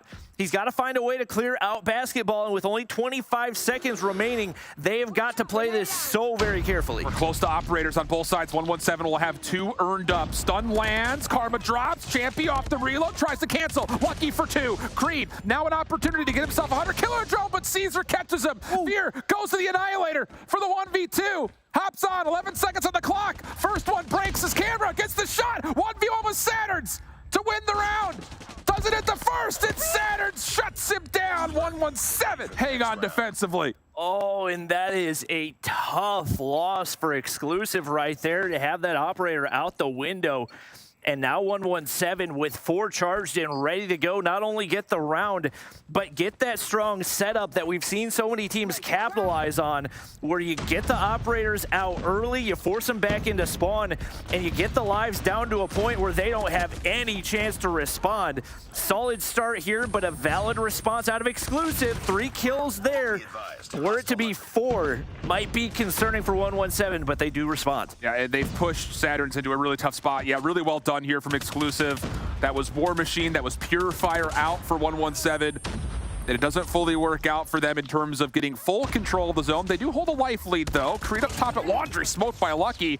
And he may follow up. He knows there's a player in the corner. Veer tries to pre-fire, not gonna work out. Balance at least provides a little bit of a response, but exclusive are gonna have to give up at least 1 tick of progress here on B as 117 are looking for the stack. Right now, Balance still yet to be dealt with. Top Laundry, big kills for him, but players hop on B. Bro. And right now, nobody cleared off quite yet for 117. They've still got some operators to work with. Crucial kill for Balance to get things cleared off right here. And now the push going to be reset for 117. Caesar can't win the gunfight. Champy's on the opposite side, and now they're pushing toward the opposite spawn. Not good. Karma's Annihilator also getting shut down, and Neil is ripping him apart. He's good for a walking double kill, it feels like at the moment. Make it now 3 to turn. Almost takes down Karma. But a lifeline here for 117 as they gain some vacancy over towards A. And we get 1 player pushed into spawn right there. That's going to be Balance looking for some additional kills. And 117 have got to deal with him, and it's going to be exclusive picking up the kills over on the A objective. Neil pushes through right here and wins that gunfight as well, so now it's 5v13. And the players are spotted on the push through, players in mid steps as well, and Neil's going to be able to win another one right there. Should be a guaranteed round for them as exclusive find a way to respond, and Balance remains on streaks as well. Yeah, that is a very convincing second round for exclusive. The only bit of good news for 117 is that they were able to earn up at least 1 more of those operators that they spent, but you're going to see exclusive have at least 3 at the ready pretty early on in this next round, if not 4. Currently it's just Neil, but I would expect to see Veer with an Annihilator soon. We'll see when he earns it and if it gets called. Balance also earns his operator, so there's a lot of tools here for exclusive on their next offense as they come out of spawn. Balance gets pushed up through pillars initially. War Machine comes out. He's able to find 2 to open things up. That's going to be crucial. No top Laundry presence right now for 117. He continues to push forward as well. Has not been taken down, but a couple of big kills for 117. At least alleviate some of that pressure from B, but Balance still yet to be dealt with. He gets taken down right there, but the EMP system has been earned. But 117 continue to pick up the kills, and a huge response from them. Huge. But the Pred from Balance finds 2, and just like that, it should be a free B capture and a whole lot of time to work with for Exclusive. And what decision does Exclusive make here? EMP gets pulled. They're going to send 2 through Laundry, 2 into mid, seeing if they can kind of feel things out as far as where the advantages are. But 117 have held strong. They deal with essentially both pushes at the exact same time. And ooh, that is a moment to keep your eye on there, friends, because Exclusive, with a clean kill feed, very well could have pushed through Laundry to set up a bit of a spawn trap, but instead hesitate, hold off, and 117 have now taken the life lead and survived through operators as well as the EMP. Karma and Lucky both got way pushed up, but Lucky's been dealt with. Karma's still in spawn, but Neil pushes the opposite direction. Double kill for him, and Veer's got the Annihilator pop. He's watching for the top side spawn. He takes down 2, and much better value on this one, as right now, 117 desperately trying to escape. Say's gonna drop there as well. Lucky gets red, but not gonna connect there for Veer. Hope is still alive, but they gotta get this objective cleared. 1 ticket progression already through. Lucky's got the claw out, trying to clear off these angles. Neil shuts him down. What a huge play. He backs up into the smoke, but there, Saturns and Caesar are able to overwhelm him. Second ticket progress still being worked on with a member on. Champion clears out money window. Says provides 1 trade, but 117 still hanging on. Saturns now defensively has the purifier out. He will clear out the A zone, but not before. Exclusive get a second tick. We've got an 8v9 and 117. They're using operators here, and if Exclusive get the read, they should just wait for them to expire. But instead, Neil pushes forward, and Saturns is able to earn a Pred missile because of it.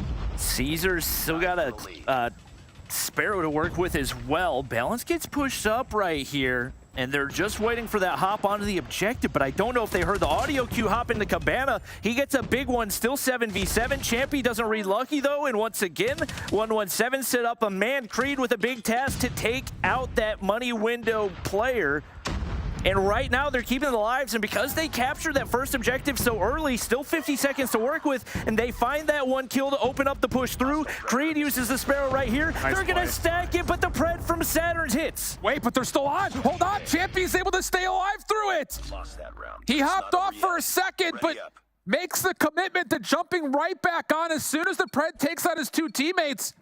And the stack you call ends up working out. I think 117 thought, hey, we got 2, we should be good. And they lost track of the 3rd. Oh, what a key moment. And what a bit of heads-up play from Champy to jump on, finish the progress, and gain Exclusive the edge. 2-1 up now onto the defense. Caesar first blood. Lucky shut down, but 117 have Karma with an Annihilator out, looking to make some early progress on A. Veer pushed back off the utility, sent through money window, but Champy hits the flank right here, and comms seem non-existent for 117. Nobody's there to respond. Balance gonna waste the War Machine right there, but Exclusive continue to pick up the kills. And now only Say's left to be dealt with, and the info is there, so Champy finds the kill.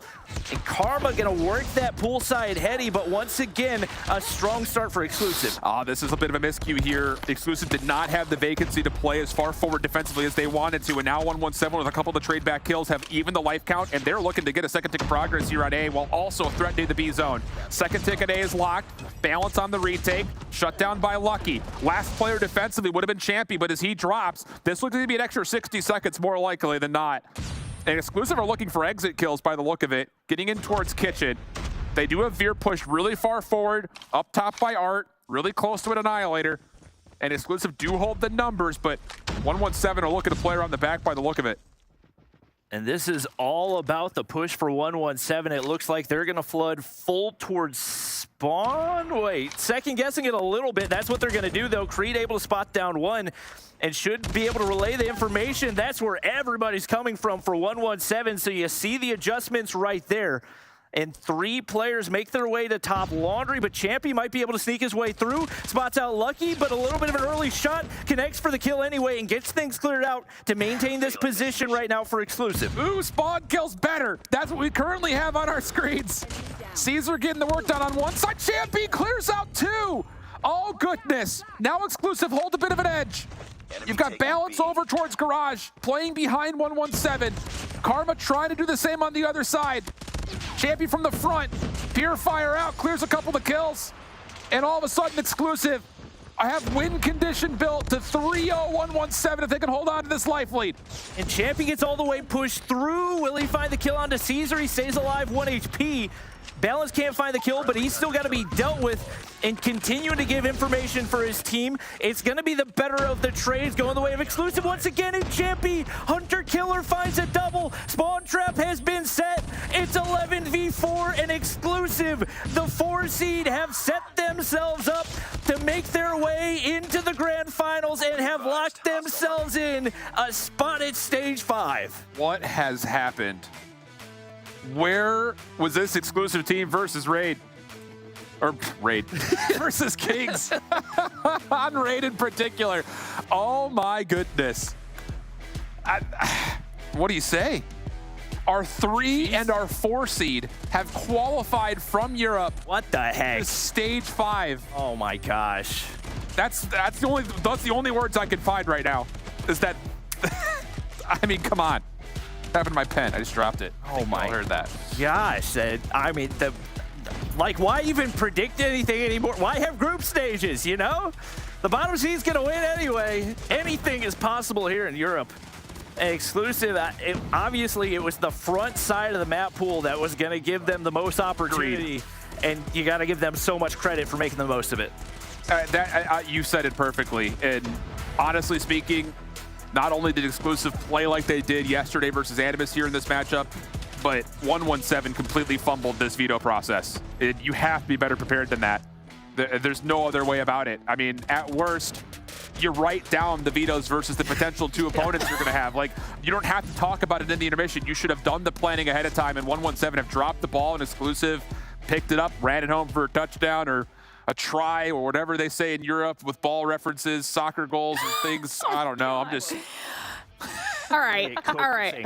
I'll take it away from you for a second, okay?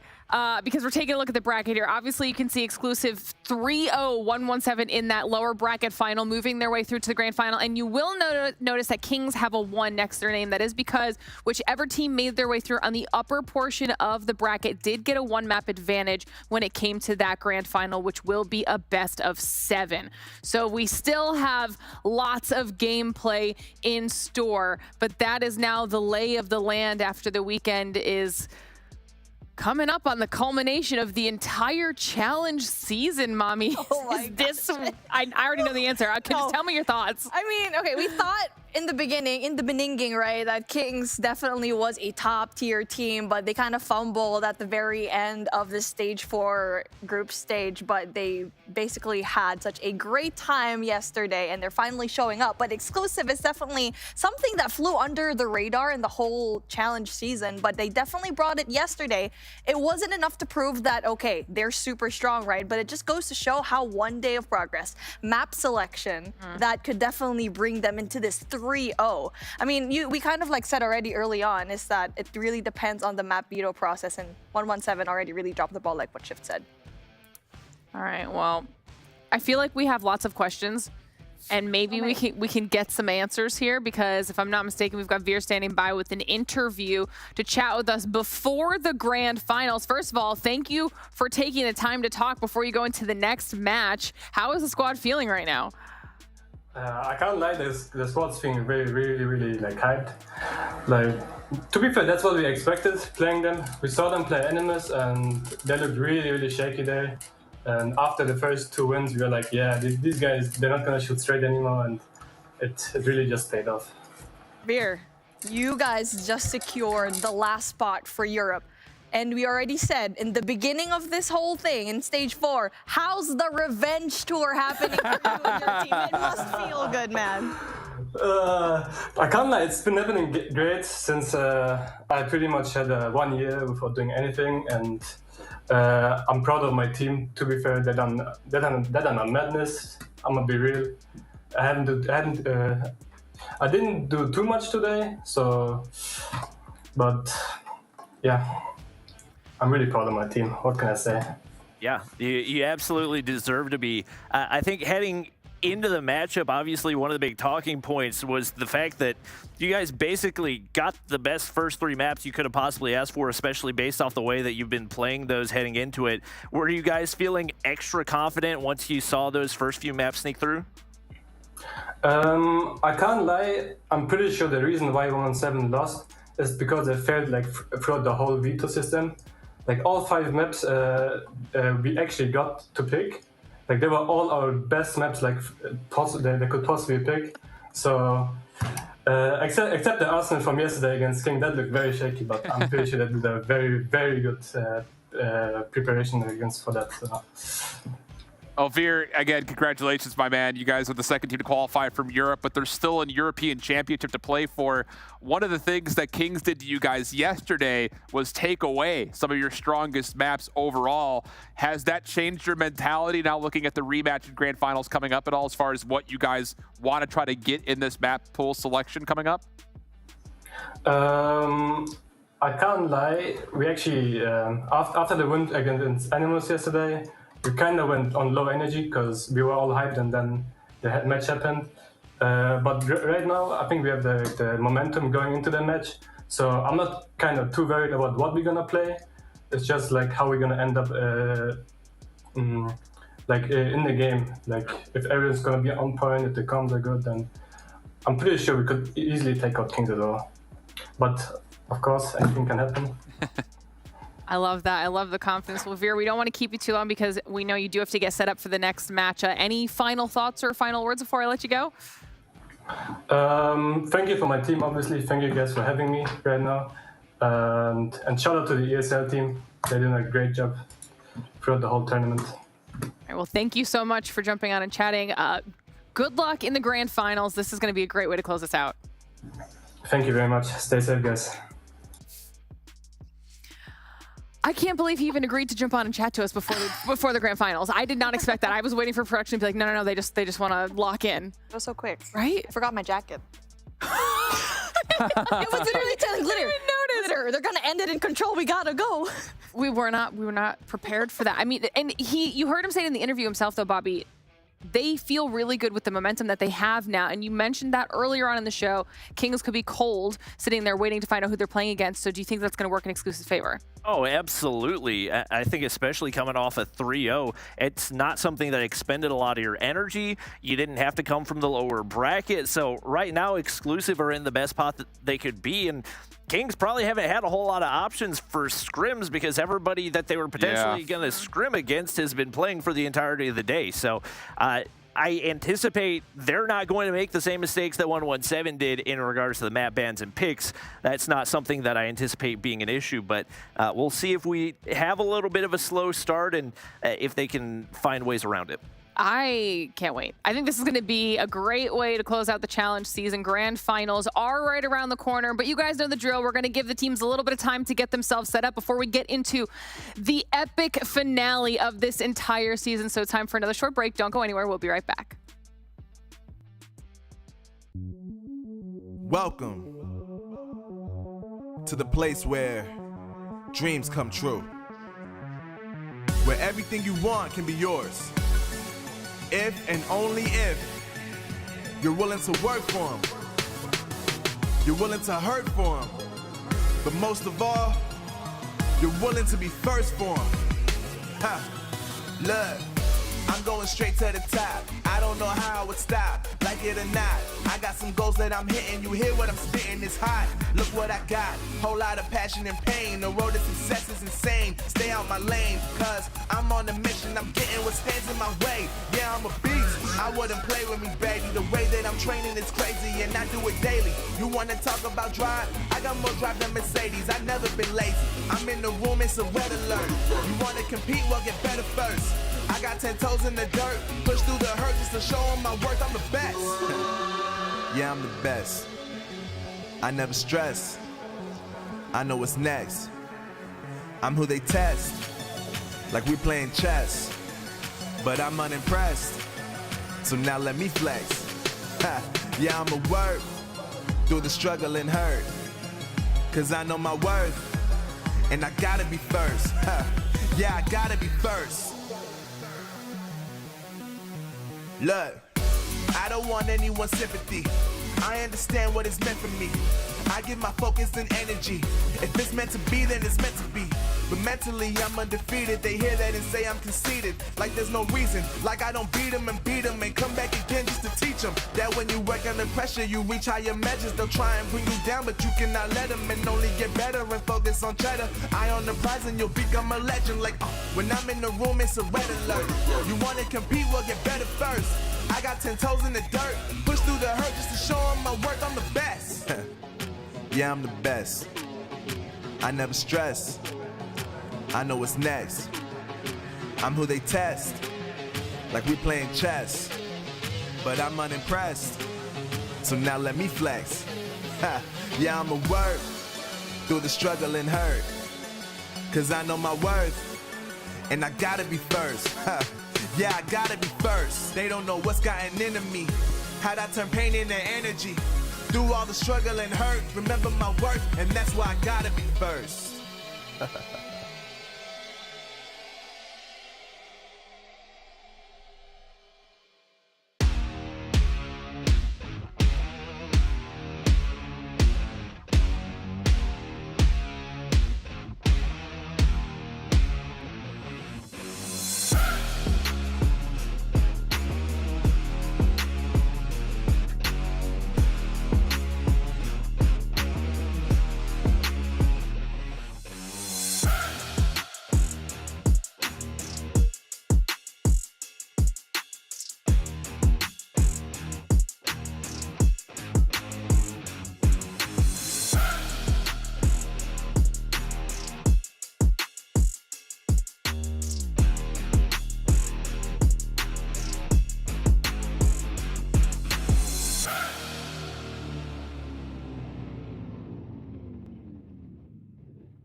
The Snapdragon Pro Series powered by Samsung Galaxy is brought to you by Snapdragon Elite Gaming, Samsung Galaxy S23 Ultra, and Monster Energy.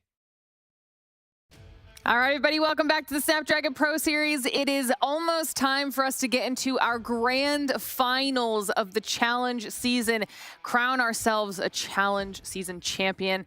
And after today and yesterday, I think we need to learn to expect the unexpected. We have quite the finals in store for you all between Kings and Exclusive, and it has just been a story of upsets in the best way possible this entire weekend, Shift. I don't even have the words, my friends. I really don't. It's been one of those that's just like all the expectations, all the things that we've seen that's like, oh, these are the patterns, these are the trends, this is what favors this team and that team. Doesn't seem to make much of a difference. It's just been such a hot and cold set of games throughout the entirety of the last 2 days where Exclusive have come out, looked really strong. The next match, they didn't look very good at all. Same could be said about like 117 today, looked really good versus Animus, not so much versus Exclusive. So it's kind of hard to pick and choose like which version of these teams are we going to get tonight? True, and then on the flip side of that, yesterday Kings went on an absolute tear, just 3-0s in both of their games. We'll see if they're able to bring that here today, or if their fact that they've been cold and waiting in the grand finals for everybody will affect their gameplay. I think it's going to be really fun either way. If you guys are just joining us and you saw that bracket coming in off the break, Kings will be heading into the finals with that one map advantage because they did get there through the upper bracket path, and that also will be a best of 7, not the best of 5s that we've been doing now that we are here in the grand final. So let's start talking about this matchup. We're just going to go straight into the rosters. Why not, Bobby? Talk to me a little bit about Kings. We haven't gotten a chance to talk to them about them yet today.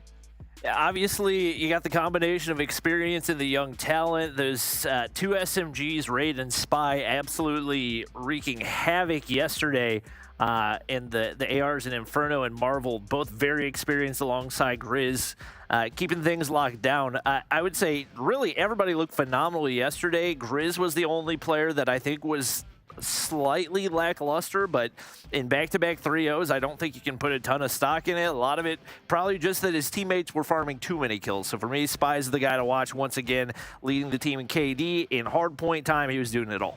I mean, we even got to talk to Zim multiple times yesterday because of how well they did, and we heard just how good they were feeling. They had fixed whatever issues they had coming into the challenge season finals, and you could tell that the cohesion on the team was just kind of flawless yesterday. So it'll be exciting to see what they bring to the table here, Mommy. But we just got to watch Exclusive play. Let's talk about them a little bit. How do you think they're going to fare here up against Kings? I honestly think that this matchup is obviously both of these teams are going to be qualified. This is going to be a test, and I feel like I'm going to expect that there will be maps that their weaknesses, they're probably going to bring it out here just so they can work on it leading up into stage 5. Granted, they do have a lot of time on the table. So we're looking at Kings here. They do have majority of the stat line kind of going into their favor. But what we've seen from Exclusive is that they've been polishing up in the last 24 hours, whatever mistake that they have up against that Kings roster, applied it to 117, 3-0'd them, and they're really looking like a scary S&D this time around. All right, Shift, give me your thoughts on this. Yeah, I think, just trying to set up the veto process overall. Exclusive are going to be tested here. We saw it yesterday in this matchup head-to-head. When they don't have Takeoff, it limits their hardpoint pool immensely. And I think if you're looking at your best overall options, if you're Exclusive, I think they have to give Summit a try, which is not great news against Kings, but I have to figure that Kings are going to take away Takeoff again. Exclusive will want to take over either Apocalypse or Arsenal, get that out of the pool. And I think your best selection is Summit Hardpoint. Let Kings take the opposite of either Arsenal or Apocalypse. And then I imagine that we'll probably get Slums again for the Search and Destroy, at least in some fashion. Although we actually don't get 3 S&Ds, I forget, because the one map advantage. So there's only 2 S&Ds. Yeah, so that's actually, that changes things a little bit because Exclusive, I think their best option was to take a handful of Search and Destroys in this matchup, and I just remember that they have a 1 map advantage as Kings do, so there's only 2 S&Ds. That makes life even more difficult for Exclusive. It's definitely not going to be an easy road for either of these teams, I think, but we heard you guys talking about it. Obviously, we even heard about it in the interview that we just did with Veer. The ability to make sure you nail down the right picks and bans when we get to that point is paramount to the success sometimes, because we saw what happened to 117 when they gave Exclusive everything they could have possibly done well on. It worked in their favor. It will get them coming up here. Tell me your thoughts on what we're starting with here, Bobby. Obviously, Arsenal got to a certain degree lean the direction of Kings. Ultimately, I think we lean the direction of Kings on most of these maps just because they're Kings. But the Slums getting through is definitely a great sign, given what we've seen over the past couple of days. And the fact that they're, probably 1-2 kills away from actually taking the Slums off of Kings, that's a huge start for Exclusive. Hacienda? Not great news. Yeah, less than ideal. It's just the Hacienda is an interesting pick because Exclusive don't mind it, but Kings are also flawless on it, and I think the map will play very similarly that Arsenal does, which is why I was trying to be a proponent for Summit getting into the mix, just to try to give the SMGs a chance to continue to play with the same type of fever that they just had versus 117. But it's a risky call either way. And again, this is Kings absolutely manipulating perfectly. Raid and Crossroads are also in the mix here, so Standoff was taken off the board. We don't finish with Control. Map 6 is Search and Destroy. Huh? Oh, yeah, it says there. What an interesting layout that we have here. The close-up on ship space. Okay, I mean, that'll be an interesting conversation. change. I know. Anytime you're coming down to the very end of a best-of-7, you want to finish on Search and Destroy. Yeah. So even though it's an unorthodox way to arrive there, it's a better way to end things. Definitely best case scenario. I mean, ultimately, I'm not even saying that in regards to this matchup. I'm just saying that as a in general. COD Mobile. Yeah.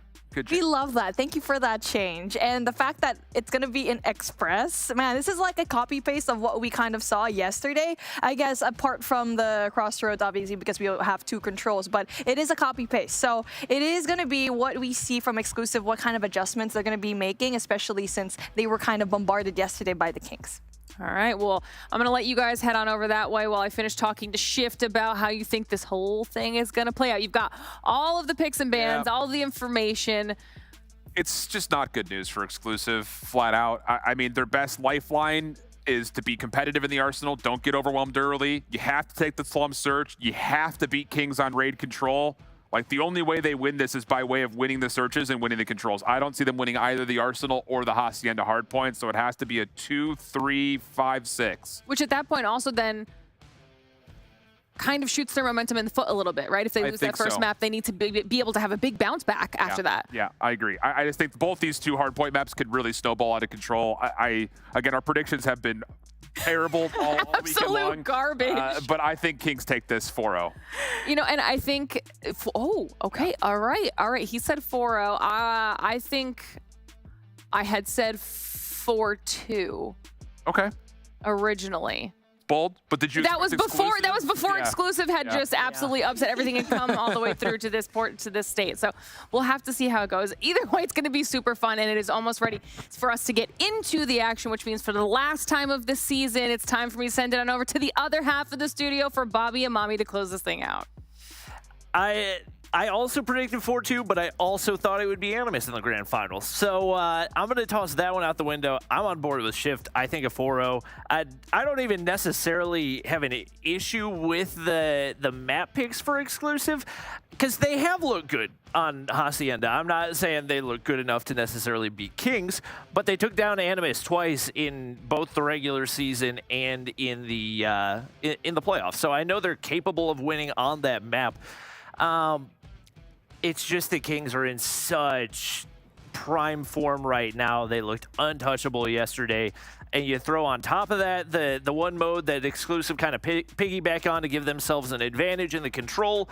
And it seems like Kings have pretty much perfectly polished up their raid control. So all that to be said, I felt like there wasn't any situation where, for me, the map picks were going to give any type of big-time advantage for Exclusive. I mean, for Kings, we really just keep saying it in this broadcast. They have set the standard for EU. The fact that you were able to do 3-0 twice yesterday really is a statement to possibly do the same thing here, is to not let Exclusive get more points. But again, this is going to be a test, since we did see a complete copy paste from the maps that we saw yesterday up against their game in that upper bracket final. The fact that, hey, we want to have the same thing here. The question is, will Exclusive really just have those adjustments made and possibly pull up a map from Kings? Yeah, I think they're absolutely capable. Once again, I think my eyes are on the Hacienda because I think they can surprise some people right there. I know that Kings have looked solid on that, but I think they've put in enough practice. They've gotten the reps in. So I'm excited to see what they're bringing to the table. They also have whatever amount of advantage you give them for the fact that Kings probably haven't been able to get a ton of scrims leading up to this, and they're coming off a 3-0 win. So they've got some momentum in regards to being ready for the game and also in their confidence heading into things as well. So obviously, you get 3-0'd yesterday, you forget about it, and you look to bounce back. And it seems like it's a different exclusive team. They have been practicing. It really does seem like it. To pull off what they did today, well, I mean, 117 kind of handed it when it comes to that map pick selection. You like to win, Sam. Man, I'm having that image in my head right now. They're just kneeling. But, I mean, speaking of, Neil has been a phenomenal player for exclusive, not only in the respawns, being a pesky rogue player on Control. I feel like he could be the biggest difference later on when we do get into that raid Control game. Yeah, and we've got Slum Search and Destroy in there as well. So, like, it's not like there's no avenues for exclusive to make something happen right here.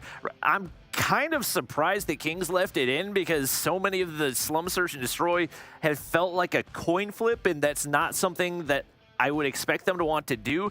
And even with Meltdown being their hard ban, it's not something that exclusive have played much at all. I think only one time throughout the entirety of the season, and obviously they got the win, but it wasn't a pretty one up against Animus. So we get things started here on the Arsenal Hardpoint. You got to think heading into this. Obviously, eyes on the SMG to look to continue to fry for Kings. And now your focus is probably going to be in that rotation later on in through P2 to P3, but we do see Kings having the more favored side if they keep this later on for that rotation.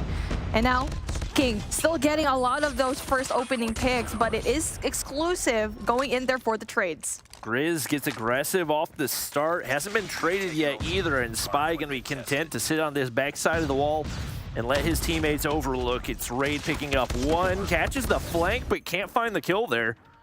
Kings find a way to get things cleared off at least for a second, but Creed watching the doorway, Holger in hand, gonna be able to find two, and suddenly an opening for exclusive to find some early hardpoint time. Yeah, they're going to be just solo holding this so far. I mean, just having a good time at just eliminating those players from outside of the point. Balance going to be in a really good spot as he's going to be spraying, but it is Champy getting the better of Kings at the moment. Marvel goes down, and exclusive soaking up those 22 points. And as what we're seeing on the screen, we don't have a mini-map, but we already know that the rotation for next is already going to happen, and I think exclusive is going to go in there for the early rotation for P2. Creed with an early pred. He's able to clear off Raid and sets his team up for a nice rotation over toward P2. You got to deal with Marvel off that tower position. The Hunter Killer connects for Creed, but Inferno starting to heat up right there as he finds a double kill with the HVK in hand. It's actually the first two kills for him, though, and he gets traded out. So once again, not the start that we looked for out of this Kings squad, and it seems like maybe not having that warm-up affecting them a little bit off the start of this one. They break back on in, and exclusive going to be forced to find a way through the backside. And Kings are actually winning their gunfights through barrel this time around since the spawns did flip, and Inferno's going to be in a really good spot right here by artillery to just kind of stop the push coming in from exclusive and stop the possibility for a pinch. 18 seconds on the clock, and King's going to be soaking up majority of the hard points, as you're going to expect that exclusive will probably go in there for that rotation instead, as you see all that yellow on the board. Nice flank from Neil to take down Raid. That's a lurker out of the way. Champy locks down the vents as well. And now Inferno looking for the pick. I definitely got spotted out right there as you heard the shots whiz by, but Creed does not have an angle to make the push.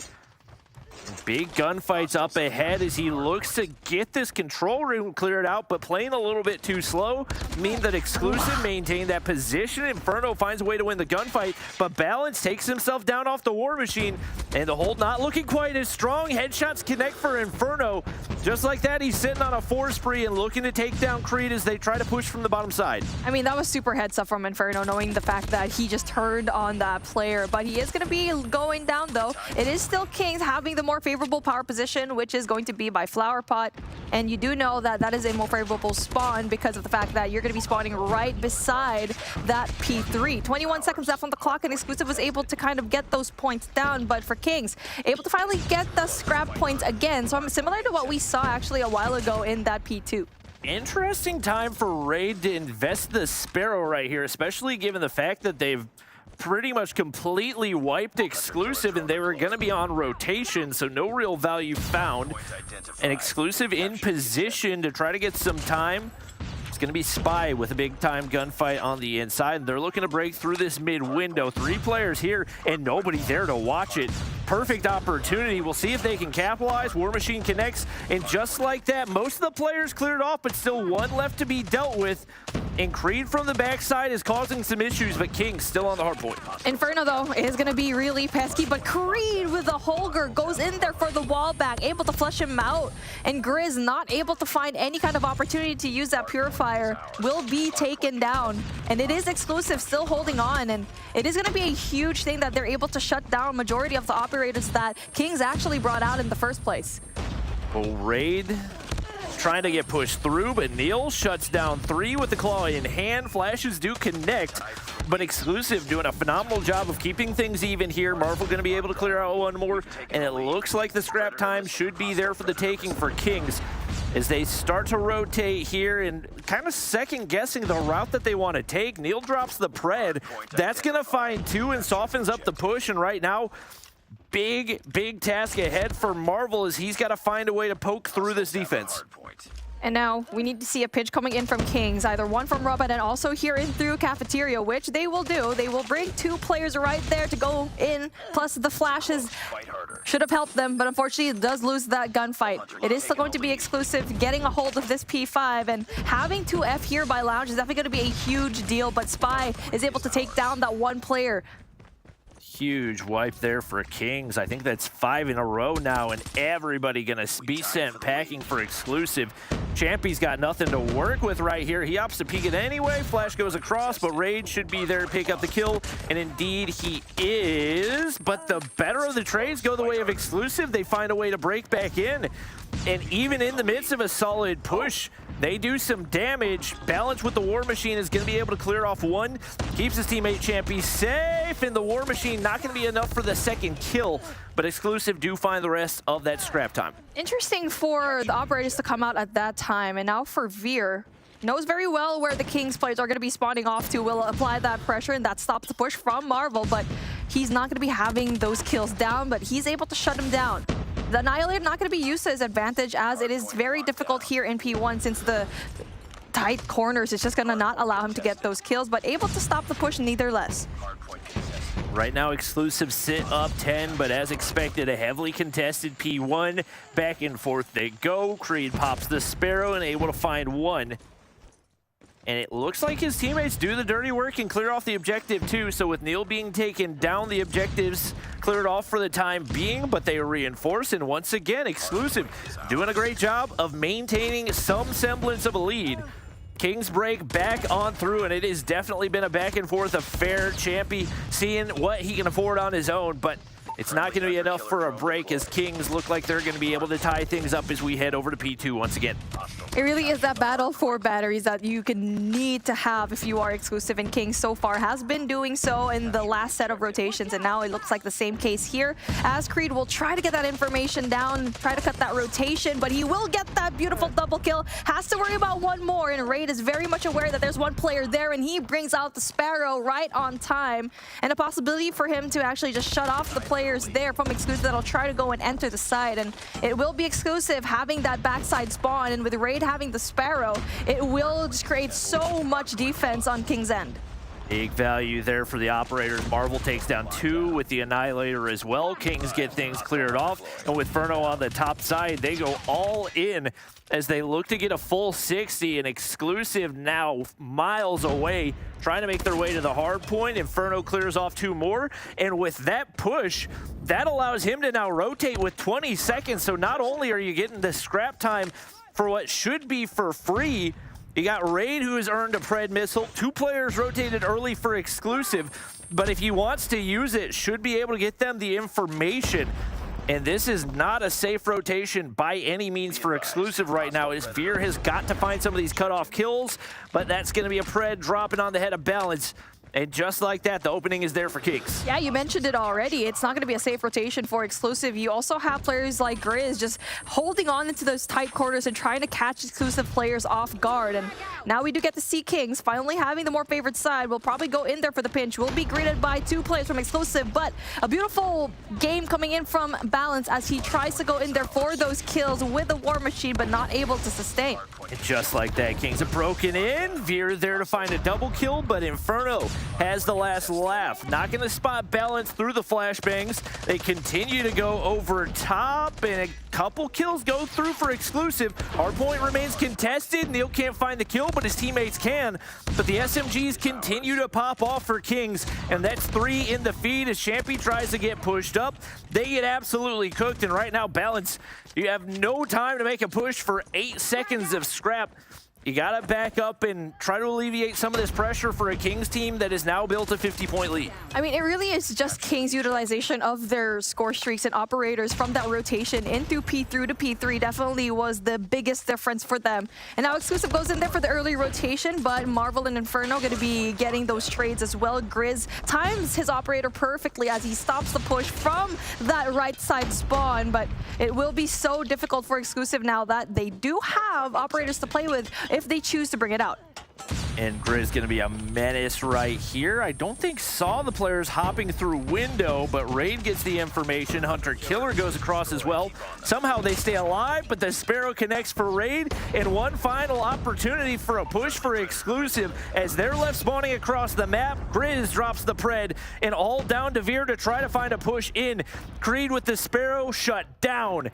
And what a bounce back for Kings. Bit of a slow start for this one, but what a finish as they end up winning by nearly 100 points. Man, I mean, they're just so good in this map. Hardpoint is definitely their playground and Arsenal is their home. So when it comes to that game, I think the operator usage coming in from Kings definitely was a little bit better. You saw for Exclusive, they brought up some questionable ops back in P1 in that second set of rotations with also just how many seconds left from that last hill in P5. So it really is that timing definitely going to be good. And it really is just that Kings have a little bit more of that map knowledge, had control of the map for majority of the hard points. Yeah, and I think a little bit of what we saw was just the slow start that we expected for Kings, not having the warm-up that they would have liked to, especially being in the upper bracket. But they shake that off very, very quickly and return to the form they were in.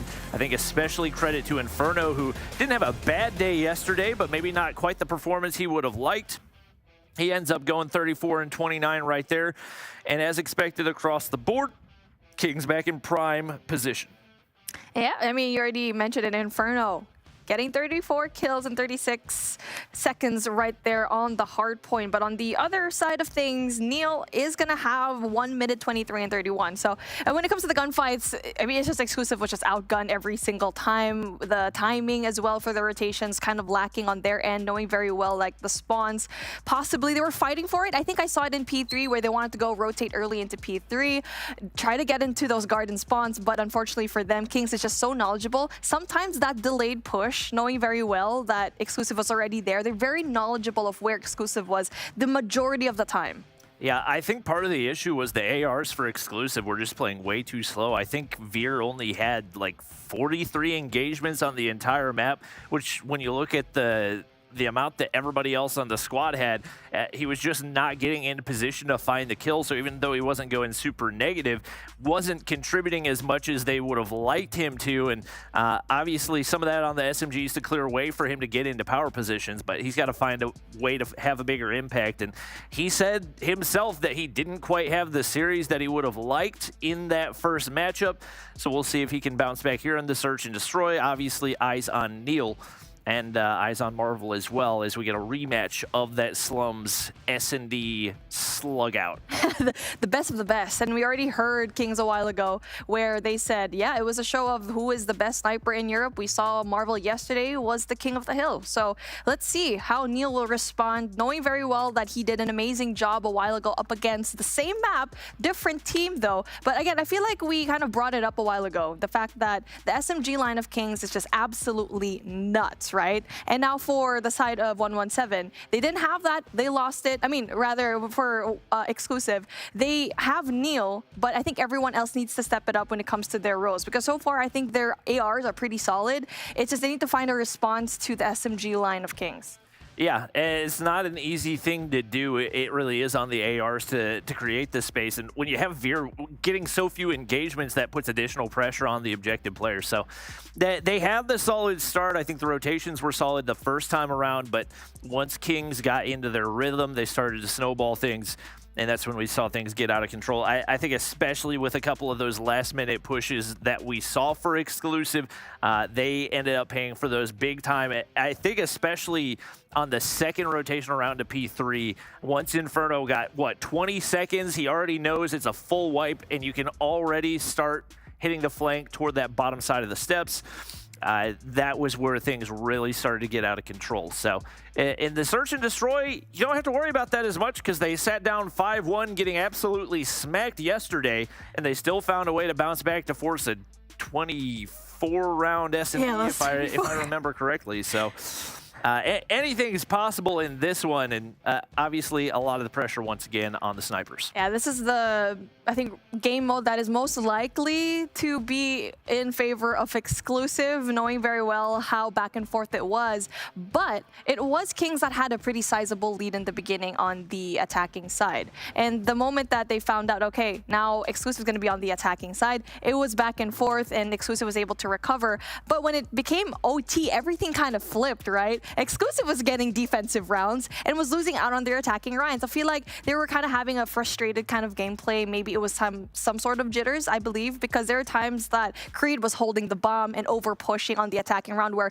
they could have ended that Slums. But here we go.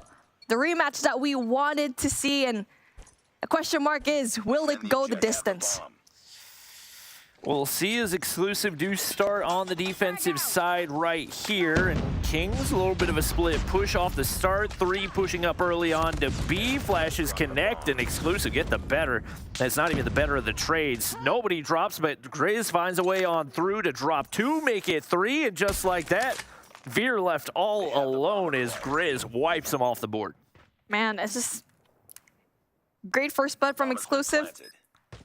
But the outlier definitely was Grizz.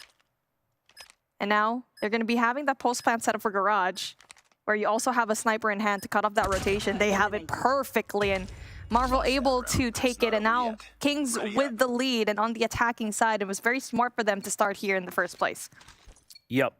Very, very strong start right there. And even with, what, 3 of the opening kills going the way of exclusive, Grizz still finds a way to be pesky, sneak through the mid-map, clean things up, and a little bit of a different push this time around is trades off both sides. It's Marvel and Neil finding some of those kills, but Marvel taken down early. That's a good sign for exclusive, and Veer's going to be able to find Inferno as well, so just like that, they've got the man advantage. Spy with the bomb in hand, but 2 players pushed over toward the A side, and looks like they're going to have to find a way through that entry window if they're going to have a chance on this. Spy, though, able to get rid of Neil. So that is an equalizer that they essentially needed. But it looks like exclusive is going to be reading this right, knowing that it might be that B hit, and they have to wait for that one player in Kings. That is Grizz to go in for that rotation and possibly push coming in from Graveyard, and Spy still able to get it. 2 in a row for him. Oh, and he floods through SMG in hand, makes his way onto the bomb. Should be a free plant opportunity for Creed right here, but the smoke goes across, so now nothing for him to work with. He's got to hit the wrap toward mid, and it seems like Grizz should read this. He does, but the Holger a little too strong. And now a 1v1, 40 seconds to work with. Spy spots him out. Still has that sniper to work with. I'm not sure why we're pre-firing with a sniper. They're hit scanning COD Mobile, but you know what? You leave him guessing, and right now it's worked for him so far. Creed hops up and gets absolutely read by Spy, who's sitting on 4 kills through the first 2 rounds. Here we go. He was looking at the camera. He's like, yo, I'm ready for you. I'm strong. I got the muscles. All right, here we go. Kings, beautiful start, able to kind of step back a little bit and try to position themselves in a more favorable side. And now we do get to see a different approach from exclusive this time around, having a more heavy hit into the mid side. Well, Creed finds his way, and they actually find 3 through that broken wall, but they pay for it big time as Marvel shuts down 2. Spy with another right there.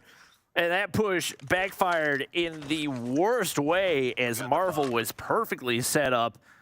Just like that, 2 players remain for exclusive. Balance looking to make his way through broken wall. He actually hits the wrap back toward mid, and still with 2 snipers in play. Tough task ahead. 2 snipers remain for exclusive as well. Veer's able to take down 1, and Balance does it in the same breath, and just like that, we've got a 2v2. Here we go, and Kings had an advantage with maybe a little bit too passive on the approach after getting those 2 kills. And I get what happened a while ago. Exclusive probably thought that Kings would also go in there very aggressively in through bricks, and same with Kings. Probably they thought that, okay, might be an aggressive look for Exclusive to be very much pushed in through that brick side, but Exclusive for that 3-man flank did not work out for them.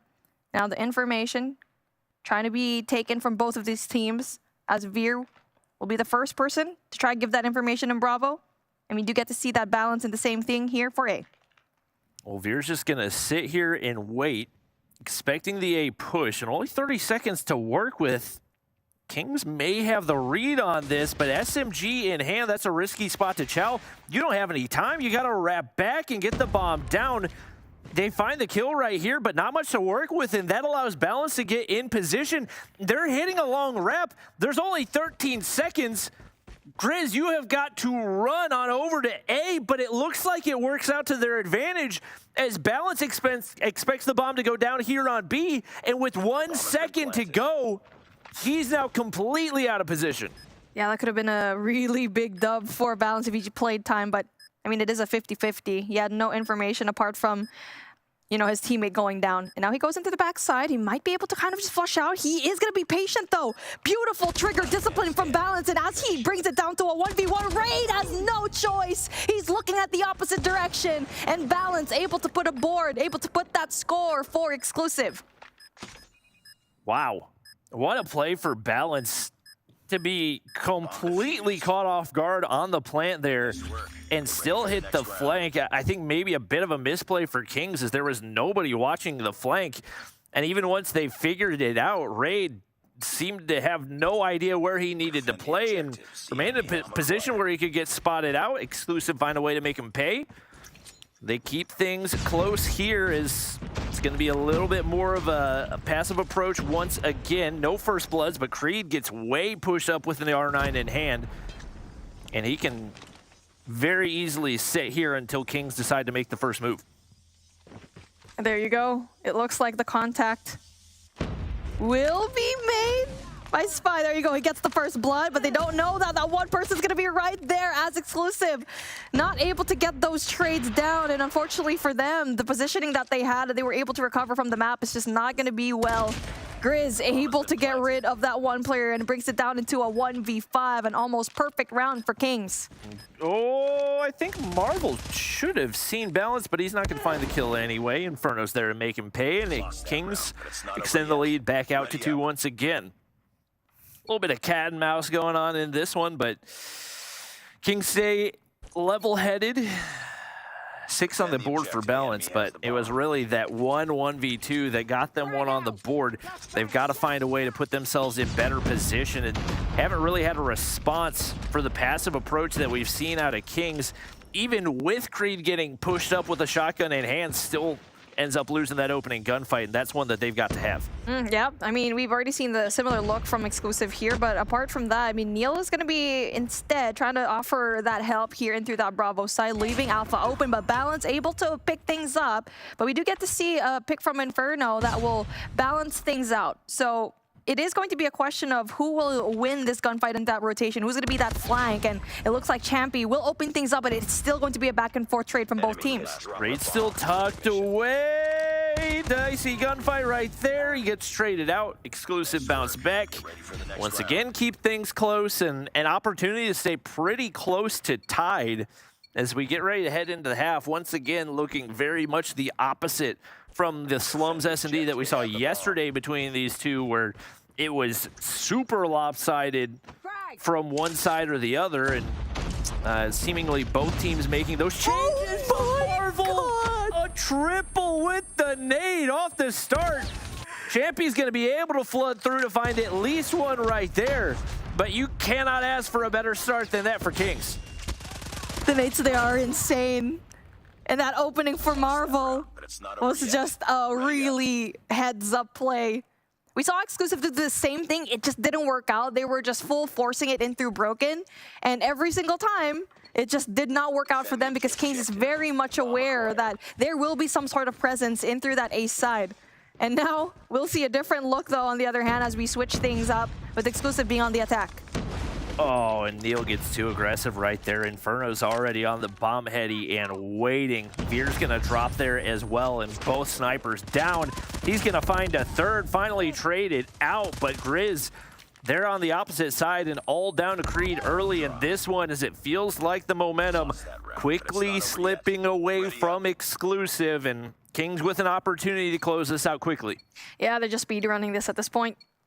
And now Exclusive going to be on the attacking side. Well, that should give him a little bit of an upper hand. We've seen it already yesterday. And now we get to see a heavy push coming in from that graveyard. And they are going to be smoked out, but Grizz is going to be pesky right there by Statue. Well, Veer continues to sit back, doesn't have an angle. Raid makes him pay as Champy over aggresses and make it a two-piece right there. Continuing to be a menace. Inferno can't quite connect. But I don't know that Exclusive saw the wrap back, so the information should be relayed to Raid. Exclusive gonna opt to sit back instead. The bomb down in mid-map, and they're gonna force Kings to make the first move. Right now, both teams left guessing, balanced with a nice flank, but nothing to be found on the opposite side. And Exclusive desperately need Neil to get going. Only one kill on the board. Well, good thing for Exclusive that the bomb is very much retrievable, and Balance going to be trying to clear those angles first before he does so. Now waiting for Neil to go in for the rotation as well. Try to get that information down, but Inferno's going to be right there to stop the push coming in from Exclusive, and now their presence known. Bomb picked up. Get the rat back toward B, and 44 seconds to work with. Can still play around a little bit. Maybe let them second guess long enough that you can get the bomb down. Inferno gonna overchow right here, but neither player able to connect. Inferno continues to sit back as it looks like the bomb will go down, but a nice wrap toward mid here for Inferno. And Neil should not be expecting this one, but timing doesn't really go the way of Kings. And he can't spot anybody out yet, so prime positioning right now for Exclusive. As the bomb's going to be planted for Neil, and it is going to inquire for Balance to get those kills from the backside, and that's what he does. And now, Inferno, with the 1v2, knows very well where Balance is going to be at. He gets the kill, and now 17 seconds left to play with, and Neil's going to be in a really tight spot, but he is able to get the kill, and Exclusive play that super well. Knowing that Neil is going to be playing those long angles, so Balance can just move around inside the map and possibly get the trades in those rotations, and he does so. But well played from Exclusive in that attacking round. That post-spine was good. As good a time as any to find that second kill for Neil, and we'll see if that breaks the seal and allows him to start to get warmed up. Obviously the biggest factor, and he continues to overpeak onto that bomb heady on Inferno with no cover. Just making him pay every single time. Perfectly cooked nade for Grizz. Champy drops in just like that. Kings have found the man advantage once again. Just counter after counter. Marvel watches mid. Inferno does get traded out right there, but still so little to work with for this Exclusive squad. Bomb is in hand, and Veer does find a pick on the spy. So once again, Kings peeking angles they don't really need to, and now Exclusive find an opening. Korea's gonna have the bomb, but he does have an SMG, so he has no choice but try to be the entry, and he does get eliminated so far. And Veer still gets the kill with the L-car, but Marvel able to deal things with that deagle. I mean, there's so much you can do, especially after losing a lot of the first bloods at that moment in Kings. Now at match point, and also gonna give them an advantage as well. So Exclusive would have to go in for a reverse sweep here in this game 7. So it's a lot of things to talk about here. Yep, it's not looking great right now. Marvel's gonna open things up. Slow play off the start, but the SMGs nightmarish. And wow, a 16-second speed run on round number 10 as Kings pick up another W. They are one map away from being European champions. I mean, it was kind of expected because from both of these teams, they're trying out different things. Otherwise, Exclusive would be a little bit more careful when it comes to pushing through mid. They're trying out some strategies that they haven't done before. We haven't really seen them go full flood in through Broken, was met by the barrels of the side of Kings. They tried to go full flood in from Cemetery all the way out into Fountain. They were met by someone like Grizz on Statue. So they're trying out a lot of stuff here. Didn't work out. And now we're going into one map that, in one game mode that Kings just really love. Yeah, and you can see that Kings very obviously made adjustments to target Neil because of the game that he had. And really, his biggest game plan the first time around when they faced each other on this map yesterday was to hold that mid cross from the Broken Angle side or from the opposite side toward the bomb. And they just did not afford him any opportunities to hit those cross snipes, and they put Inferno in position to take him down time and time again when he just couldn't quite get to his spots when he wanted to. And Kings just making every adjustment possible right there to make life easy. And wow. This is going to be a tough team for anyone in Europe to deal with right now. Exclusive with a tall task to reverse sweep here in the Grand Finals. Beautiful scoreline, but we expected Neil to kind of be the MVP for this one, but it is Balance that is dealing a lot of the damage for his team, 12 to his name. And we've seen this person just shine through kind of stopping those flanks, so good for him. But on the other side of things, we have an evenly spread out team. Inferno, like what you already said, has shut down Neil time and time again, and it looks like that adjustment on the Kings side definitely going to prove very beneficial on their end. Yep. We get ready to head into the control. Exclusive have been a solid control team. We saw them start a reverse sweep in the control. We saw them close out a 3-0 up against 117 in the control. So we know they can do it. They feel fairly confident on Raid. With that being said, a lot of fixes over the past couple of weeks for Kings. And as of right now, it's hard to pinpoint any real weaknesses in their game. I was going to say, Exclusive is really good at capitalizing on the mistakes of their opponent. The moment that you give them something to kind of grab onto, they will definitely hold on through the majority of the series. So I feel like for Kings, I already said it yesterday, they're not a team to make that mistake this time around in playoffs. And so that's why we saw 3-0s all across the board yesterday. So this is the point where Exclusive kind of took things topsy-turvy up against Animus in that control game. Let's see if you're going to be doing the same case here against Kings. All right, it's going to be Exclusive on the defense to get things started, so not a bad option to start. Grizz pushed onto the objective early. Flashes do connect, and Kings get the better of the kills. I don't think Grizz has been spotted out yet as he looks to hop up, and that is 4 kills before we find any for Exclusive. Nice little wrap for Balance to be able to find one, but Raid continues to be pesky toward top laundry. Nice trade by Champy to keep things even, but a lot of progress early here over on B. Spy holding up on his own, and that also kind of allows that player number 2 from there and Raid to try and secure that second tick of progress, and they do. And it will be a really good push from the Kings because they're also putting their sights off on Alpha and only be greeted by one player, and that will be Veer with the sniper. Definitely so difficult to deal with in that part of the map. And nobody there to contest over on the A side, so Spy makes his way in scot-free. He's going to be able to watch that money window as well, and one player they're looking to contest. Champy cooks a nade, and it does connect, so a solid feed for Exclusive right there. Phenomenal response, but B has already been fully captured. And with a 2-life advantage, that's a lot of time for Kings to work with. Neil will try to apply that pressure in through Zig, and he will be that one person that will try to stop the push from mid. And now he'll be winning a lot more gunfights, though, and that makes his presence known to the rest of the team on his 5 streak right now, but is shut down by Raid. And now they're going to be pushed back. Just as I said that, though, there is that one player, Inferno, that can try to stop rotation and will also do a spawn trap of his own.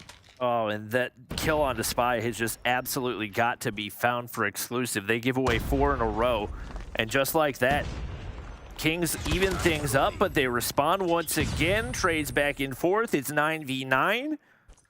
Raid's got to be dealt with in the mid-map, but Veer watching the cross with a sniper should be a solid response, as once again some streaks have been earned. Neil does get dealt with, and Inferno continues to be a menace. 7v7, looking like it may very well be a 50-second TDM. I mean, Kings is just so good at managing their snipers and just capitalizing on that, putting their SMGs right on the line right now. Speaking of, Spy gonna be right there along with Grizz, the best people that you could possibly put here in this 4v6. 49 seconds left on the clock, and now that is applying so much pressure from Exclusive right now to try and get rid of so many people, but it is just Veer versus the world. 1v3 for him. If he can make it happen, gets the information, they hop the objective, but not in a position where he can find a pick. But Marvel drops one player money window, but he's looking at the objective and he forgets this is an objective-based game mode, and Kings just get handed the round for free. So difficult just doing that 1v3. You're gonna be all alone, and maybe he did forget about the time. But that was very close from Kings. Everything was pretty evened up. Exclusive was able to kind of mitigate the bleeding. And now we're gonna be switching things up, as Kings gonna be right there, greeted by no one from Exclusive, as that A hit is gonna ensue. Marvel gonna sit back, let the smoke dissipate.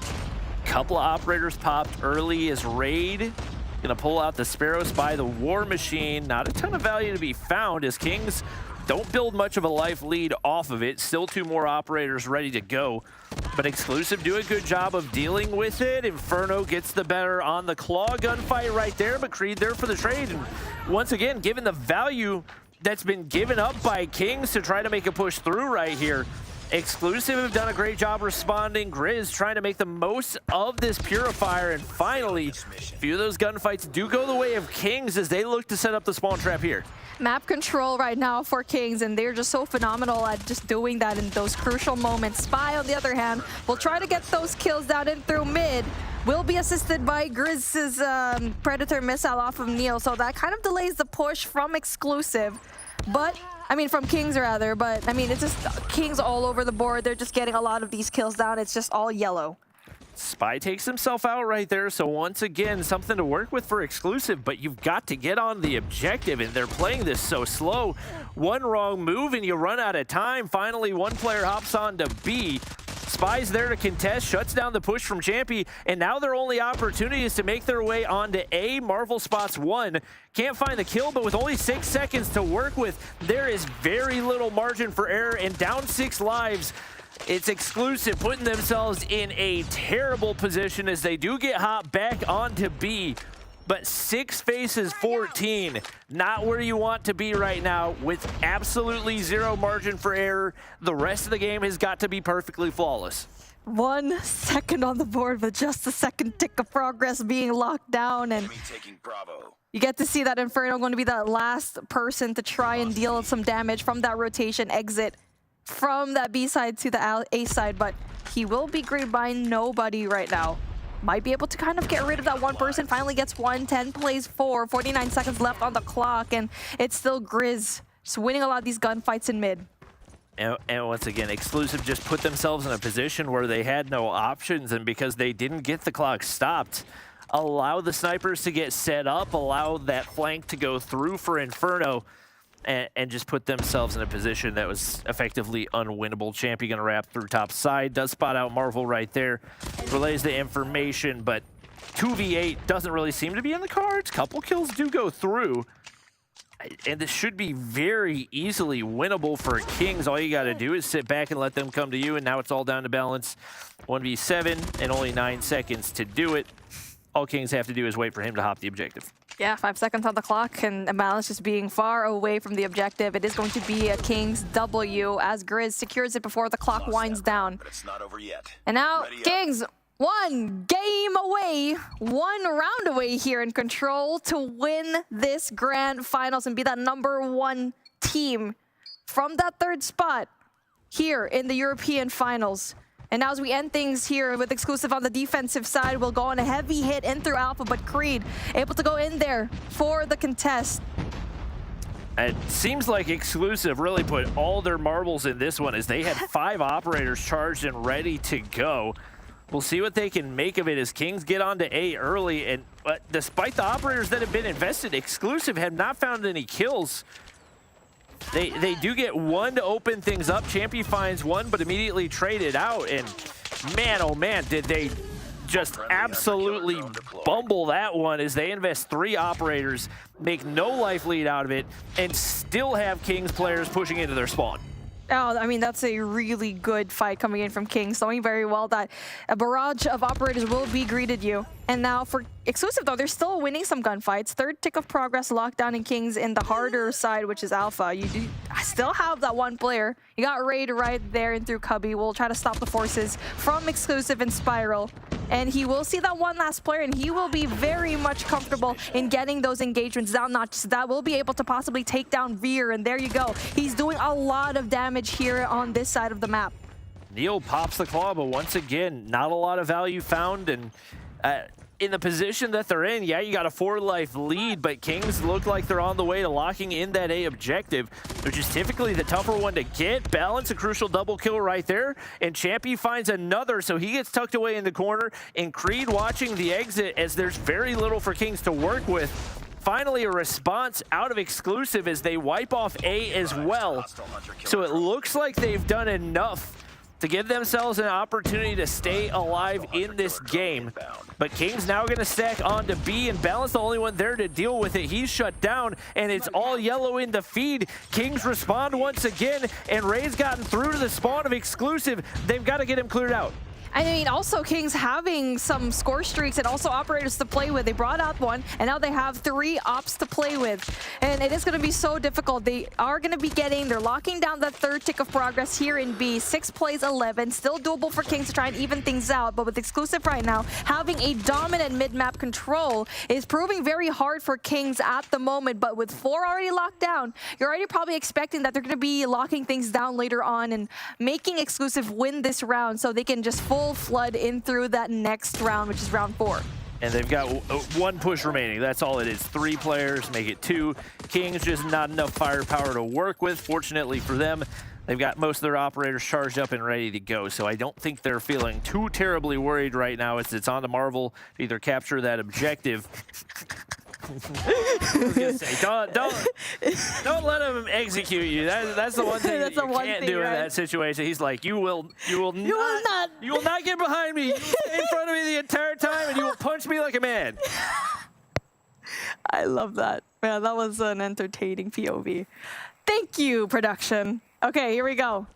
Exclusive finally puts one on the board, but as what you've expected already, a barrage of these operators, although coming in from the side of Exclusive, will be raining down towards that Bravo side. Raid, on the other hand, brings out the Sparrow, but it accidentally takes himself out. Definitely not the start they were looking for, but to be fair, Kings don't really find any value out of their operators. It's a very similar story for both teams, really banking on a big operator push and finding nothing out of it, but Grizz has gotten so far pushed up, and he's set up the spawn trap. Oh, 2 players in position, absolutely doing damage. Inferno's got the claw in hand. He's farming right now as well, finally taken down, but Grizz still yet to be dealt with, and Marvel is locking things down over here on the B side as well. Couple of streaks do go out, and Marvel gonna be able to play distraction to allow Neil or allow Grizz to get the kill. He pops the Purifier to find a couple, and now up 5 lives. Kings looking pretty good here. And Neil just couldn't lock down that 3rd tick of progress here. 57 left to play with. And also, everyone else will not have any kind of score streaks or operators on the side of Kings, and they need to play that well. And now they have that one person into the form of Marvel to try and stop the push from top Laundry, but it feels like they're just going to be playing from afar and try to get that mid control instead, but Raid is going to go down. Looks like B should be captured here for Exclusive. They sit down 5 lives, but far from unwinnable. We'll see what the push looks like right here as they get top Laundry presence for 1 player, 1 cleared out in mid, and you've got to be so careful with these lives. Raid clears out 1, but Veer's there, sniper in hand, and they're doing a good job of getting the better of the trades. Flashbangs go out as well. And a crucial kill for Grizz, making a 2-piece right there. Does get traded out, but now down to Exclusive. Only 5 lives remain. I think Balance got flashed by his own team, man. I just love the POVs that we're seeing right now. 3 is going to be playing the 12 of Kings. A minute on the clock. Spy's nade is going to get rid of Balance, and it's just a 1v1 that we're trying to see here on the map. And they're holding on. Exclusive is trying to win as much as they can, but Veer is going to be that last player left for Exclusive, and this King squad is just having so much fun. Oh, Veer takes a sip of the energy drink. He's going to find 1 kill as it looks like they want to make the execution happen, but Inferno's going to go ahead, shut things down. And a 4-0 it is as the Kings return to their throne. 4-0 in the grand finals. They are your champions of Europe. Yeah, they got overthrown. There was a coup d'etat happening in their kingdom, but they were able to kind of regain the prowess that they've been having, and the hype has lived up to the expectation here in this gameplay, and Kings just perfect all across playoffs, man. Hey, you gotta give credit to Veer for having fun. Yeah. You just pop the energy drink, you know? If you're gonna try to make a 1v11 happen, you gotta sip it. Gotta get some energy in you first. Juice. Gotta get that juice. But we were looking at the replay, and Kings just, they're doing King things. There are some points where Kings could have lost the round, but they're able to kind of mitigate the damage. And we've seen it time and time again in different kind of game modes. They're able to kind of step aside a little bit, breathe, and kind of just recuperate themselves in the time that they're very much aware of. Yeah, that was, this was not how I anticipated EU would finish. Just at any moment. 117 and Animus combined a total of 1 map through 7 group stage matches. So for them to just get completely waxed, I am curious to see what EU roster mania is going to look like, because I would assume, at least for Exclusive, they're probably going to try to pick up some players from one of those 2 teams, especially given the amount of talent that is currently not going to be showing up at Stage 5. And that was a conversation that we had started having before we even made it to this particular finals, and now I think it's even more applicable.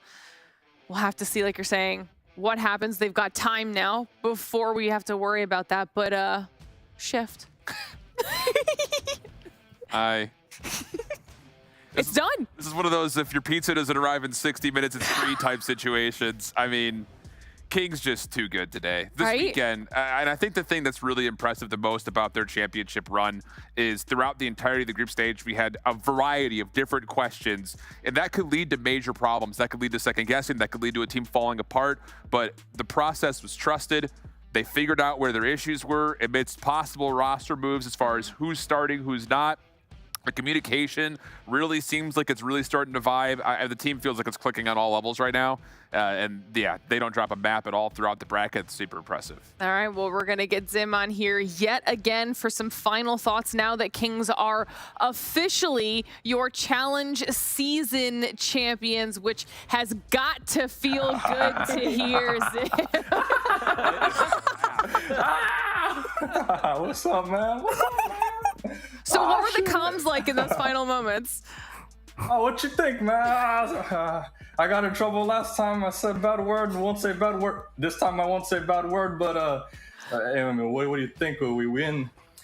We handled business, and the whole time it says, you know, what's one more map? Well, when we saw Animus got a double reverse swap, we're like, the cry cam was great. Love to see Narcs throw his headphones like that. 117, wasn't surprised. They're a really good team. All jokes aside, both those teams really surprising. But Excel, they came out and they were balling. But I thought really questionable for them to give us the same maps. That was weird. But comms, I mean, it was exciting, and we did what we had to do. Yeah, I was going to ask the question about the map pool, I think, first and foremost, because obviously the strat for you guys, take away their best maps, put them onto uncomfortable positions. Seemed like that was the mentality again today. It just happened to be a repeat, rinse, wash, repeat of yesterday. Yeah, we had a feeling that they would kind of do that because a lot of teams, they're just really like small map pools. Like we can play pretty much everything, and we're comfortable with taking away the team's best map. I don't feel like other teams draft like that in Europe. I think other European teams, that they have maps that they want to play, and then they're really like kind of stuck on that.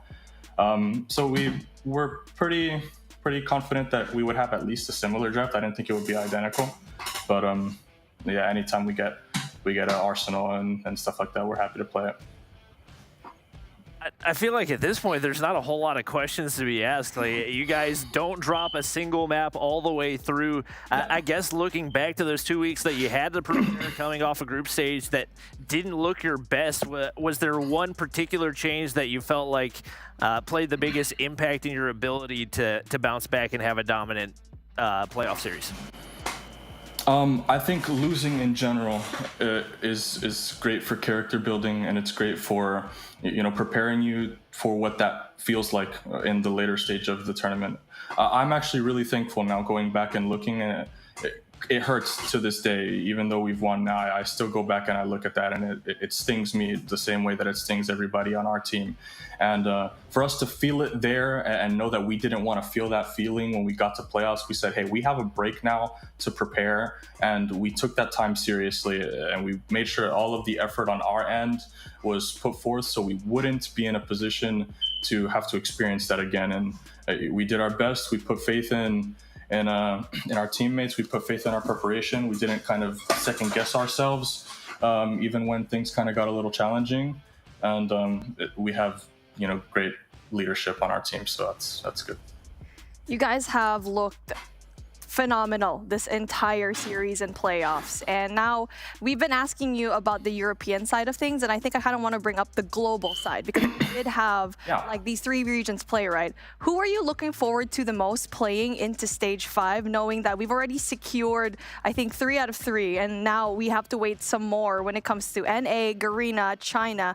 Who do you think is the top team that will rival you guys the most? Because you guys are looking phenomenal. Well, I think every single team that qualifies to the World Championship, even India. Have you been watching India? They look better than they did last year, and they look better than they did the year before in the Eastern Finals. So, if you're a champion team, you look at all of the number 1 seeds, they're all going to be really, really great, and you have to respect them as champions. And the people that kind of get in at seed 2 and seed 3, there's a reason that they're in and other teams are not. So as far as rivals go, I don't know if there's a team directly that we would say would rival us, only because everybody's so great. And it's like, everybody's going to rival us. We're not going to go to the World Championship and walk on everybody. That's just not how it works. And Europe as well, historically, Europe tends to have one really, really strong team. They're a day 2 team. They're a competitive team. And then, the other team in Europe tends to be a little strange. This year, I think Excel, with the performance that they put on, that they're going to hopefully do well for the region. And, historically now, as far as Europe goes, we want to be better than the European teams that came before us. And that's really the only goal, helping Europe get along. And if it's so be it that we end up placing better and doing well, then that's good for the region and that's good for the competition here. But I think that Europe will be competitive. All right, well, I love that mentality. It's definitely going to set you guys up well as far as prep goes for that World Championship. And I don't want to keep you too much longer. I want to let you go celebrate with the squad after the win. But obviously, for the last time of the season, before I let you go, do you have any shout outs that you want to do? Yeah, shout out to our team again. They're the ones that put in the work. I get to come in front of the camera and soak up all of the positive energy. But in reality, they're the ones who they're slaving away. They're putting in grind time, super hours, and they're incredible. And they trusted me as a foreigner to come into their region and give them my work, and I appreciate that. Shout out to, again, our supporters and even the people who were kind of slamming on us a little bit. Shout out to you guys so far. You guys have been so great. Like, I can't actually even understate the coverage that you guys give. Shift is a genius. I love picking his brain. Bobby's the all-father, and Glitter, you are a beast of a host. Like, oh my God. You guys have been great. The production has been great. I will say, these guys are dogs. Not just because I'm on this team, but these guys are dogs. They're decorated. If you're an organization, if you're looking for a team, this is the best Western team right now that's available to get picked up. So show us some love. Well, we need a home, and we won't disappoint. But thank you guys. I love that. Well, Zim, again. Thank you so much for coming on and chatting. Say congratulations to the whole team for us. You guys absolutely slayed out this weekend. It's very well deserved. Thank you guys. Bye-bye. All right, well, we are almost done with the entire season, with the whole show. Before we close it out, I'm gonna get some final thoughts from all of you guys, though. Yeah, I mean, Kings are looking like we expected them to look. And it took a little bit of time, but I think they were able to really diagnose the internal issues that they were going through, and that was all it took. It was never an individual thing. It was never a roster thing. It was just putting all the pieces in the right spot. So I'm excited to see what Kings can do in the world stage, especially with more prep ahead of them. I know that they're going to have a lot of counter-stratting ready to go while still polishing up their game. And then for exclusive, you know, there's going to be a lot of time for them to introspectively take a look to see why there was such a big gap between them and Kings. I expect them to be able to figure it out since they were able to do so against Animus and 117. So I've got a lot of hope for them as well.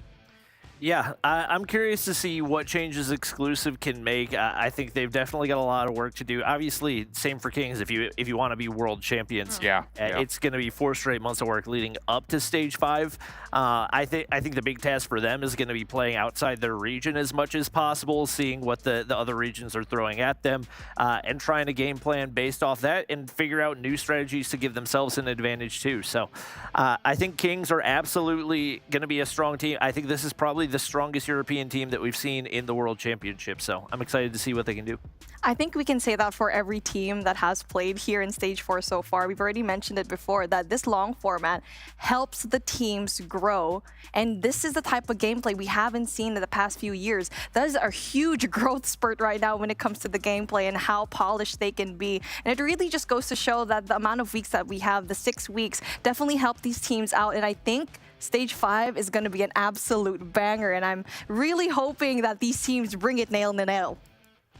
All right, well, that's pretty much it for us here in the studio. It's been a fantastic challenge season here so far. Kings are your challenge season champions. Huge congratulations to them. But on top of that, it is Kings and Exclusive who secure the 2 spots to the World Championship. And that's going to be an insanely exciting competition. So make sure that you guys are following along with all of that. Obviously, a huge congratulations and a huge thank you to all of our teams for this entire season, because they made it so enjoyable to be a part of and to watch along, hopefully for you at home as well. And as always, a huge thank you to Snapdragon Elite Gaming, Samsung Galaxy, and Monster Energy for helping to make this whole thing possible. On behalf of myself, my co-casters, and everyone behind the scenes here in the studio, thank you so much for watching. We'll see you at the World Championship. Ain't got no time for no fear. I work too hard to get here. Ain't got no time for no fear. I work too hard to get here. I don't got the time, put me in, coach. I've been going hard, time to let it show. Everything raw, give it to me now. Let me have the spot, man, it's going down. Gotta get it here, I don't wanna wait. Take what I want, then I go train. Gotta get a win, I won't lose the game. This is my year, I ain't gonna break. Strap in, cause it's gonna be a long ride. Working on me every single day and night. There comes a time when your worlds will collide. If it's holding you back, push it right to the side. On another level, I will never settle. Mind over matter, get the gold medal. On another level, I will never settle. Mind over matter, get the gold medal. Ain't got no time for no fear. I work too hard to get here. Ain't got no time for no fear. I work too hard to get here. On another level, I will never settle. Mind over matter, get the gold medal. On another level, I will never settle. Mind over matter, get the gold medal. On another level, I will never settle. Mind over matter, get the gold medal. On another level, I will never settle. Mind over matter, get the gold medal.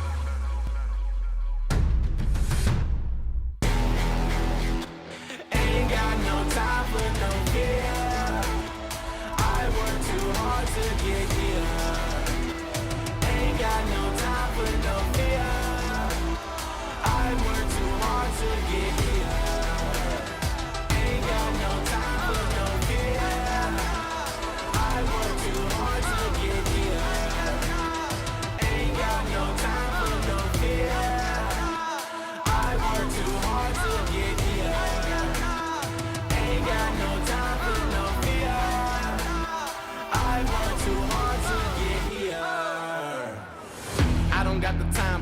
in, coach. I've been going hard, time to let it show. Everything raw, give it to me now. Let me have the spot, man, it's going down. Gotta get it here, I don't wanna...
Welcome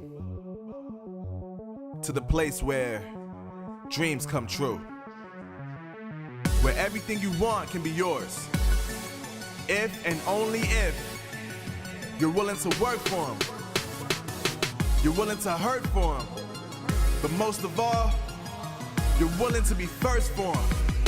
Ha! Look, I'm going straight to the top. I don't know how I would stop, like it or not. I got some goals that I'm hitting. You hear what I'm spitting, it's hot. Look what I got, whole lot of passion and pain. The road to success is insane. Stay out my lane, cause I'm on a mission. I'm getting what stands in my way. Yeah, I'm a beast, I wouldn't play with me, baby. The way that I'm training is crazy and I do it daily. You wanna talk about drive? I got more drive than Mercedes, I've never been lazy. I'm in the room, it's a red alert. You wanna compete, well get better first. I got 10 toes in the dirt, push through the hurt just to show them my worth. I'm the best. Yeah, I'm the best. I never stress. I know what's next. I'm who they test, like we playing chess. But I'm unimpressed, so now let me flex. Ha, yeah, I'ma work through the struggle and hurt, cause I know my worth, and I gotta be first. Ha, yeah, I gotta be first. Look, I don't want anyone's sympathy. I understand what it's meant for me. I give my focus and energy. If it's meant to be, then it's meant to be. But mentally, I'm undefeated. They hear that and say I'm conceited. Like there's no reason. Like I don't beat them and come back again just to teach them that when you work under pressure, you reach higher measures. They'll try and bring you down, but you cannot let them, and only get better and focus on cheddar. Eye on the prize and you'll become a legend. Like, when I'm in the room, it's a red alert. You wanna compete, well get better first. I got 10 toes in the dirt, push through the hurt just to show them my worth. I'm the best. Yeah, I'm the best. I never stress. I know what's next. I'm who they test, like we playing chess. But I'm unimpressed, so now let me flex. Ha, yeah, I'ma work through the struggle and hurt, cause I know my worth, and I gotta be first. Ha, Yeah, I gotta be first. They don't know what's gotten into me. How'd I turn pain into energy? Through all the struggle and hurt, remember my worth, and that's why I gotta be first.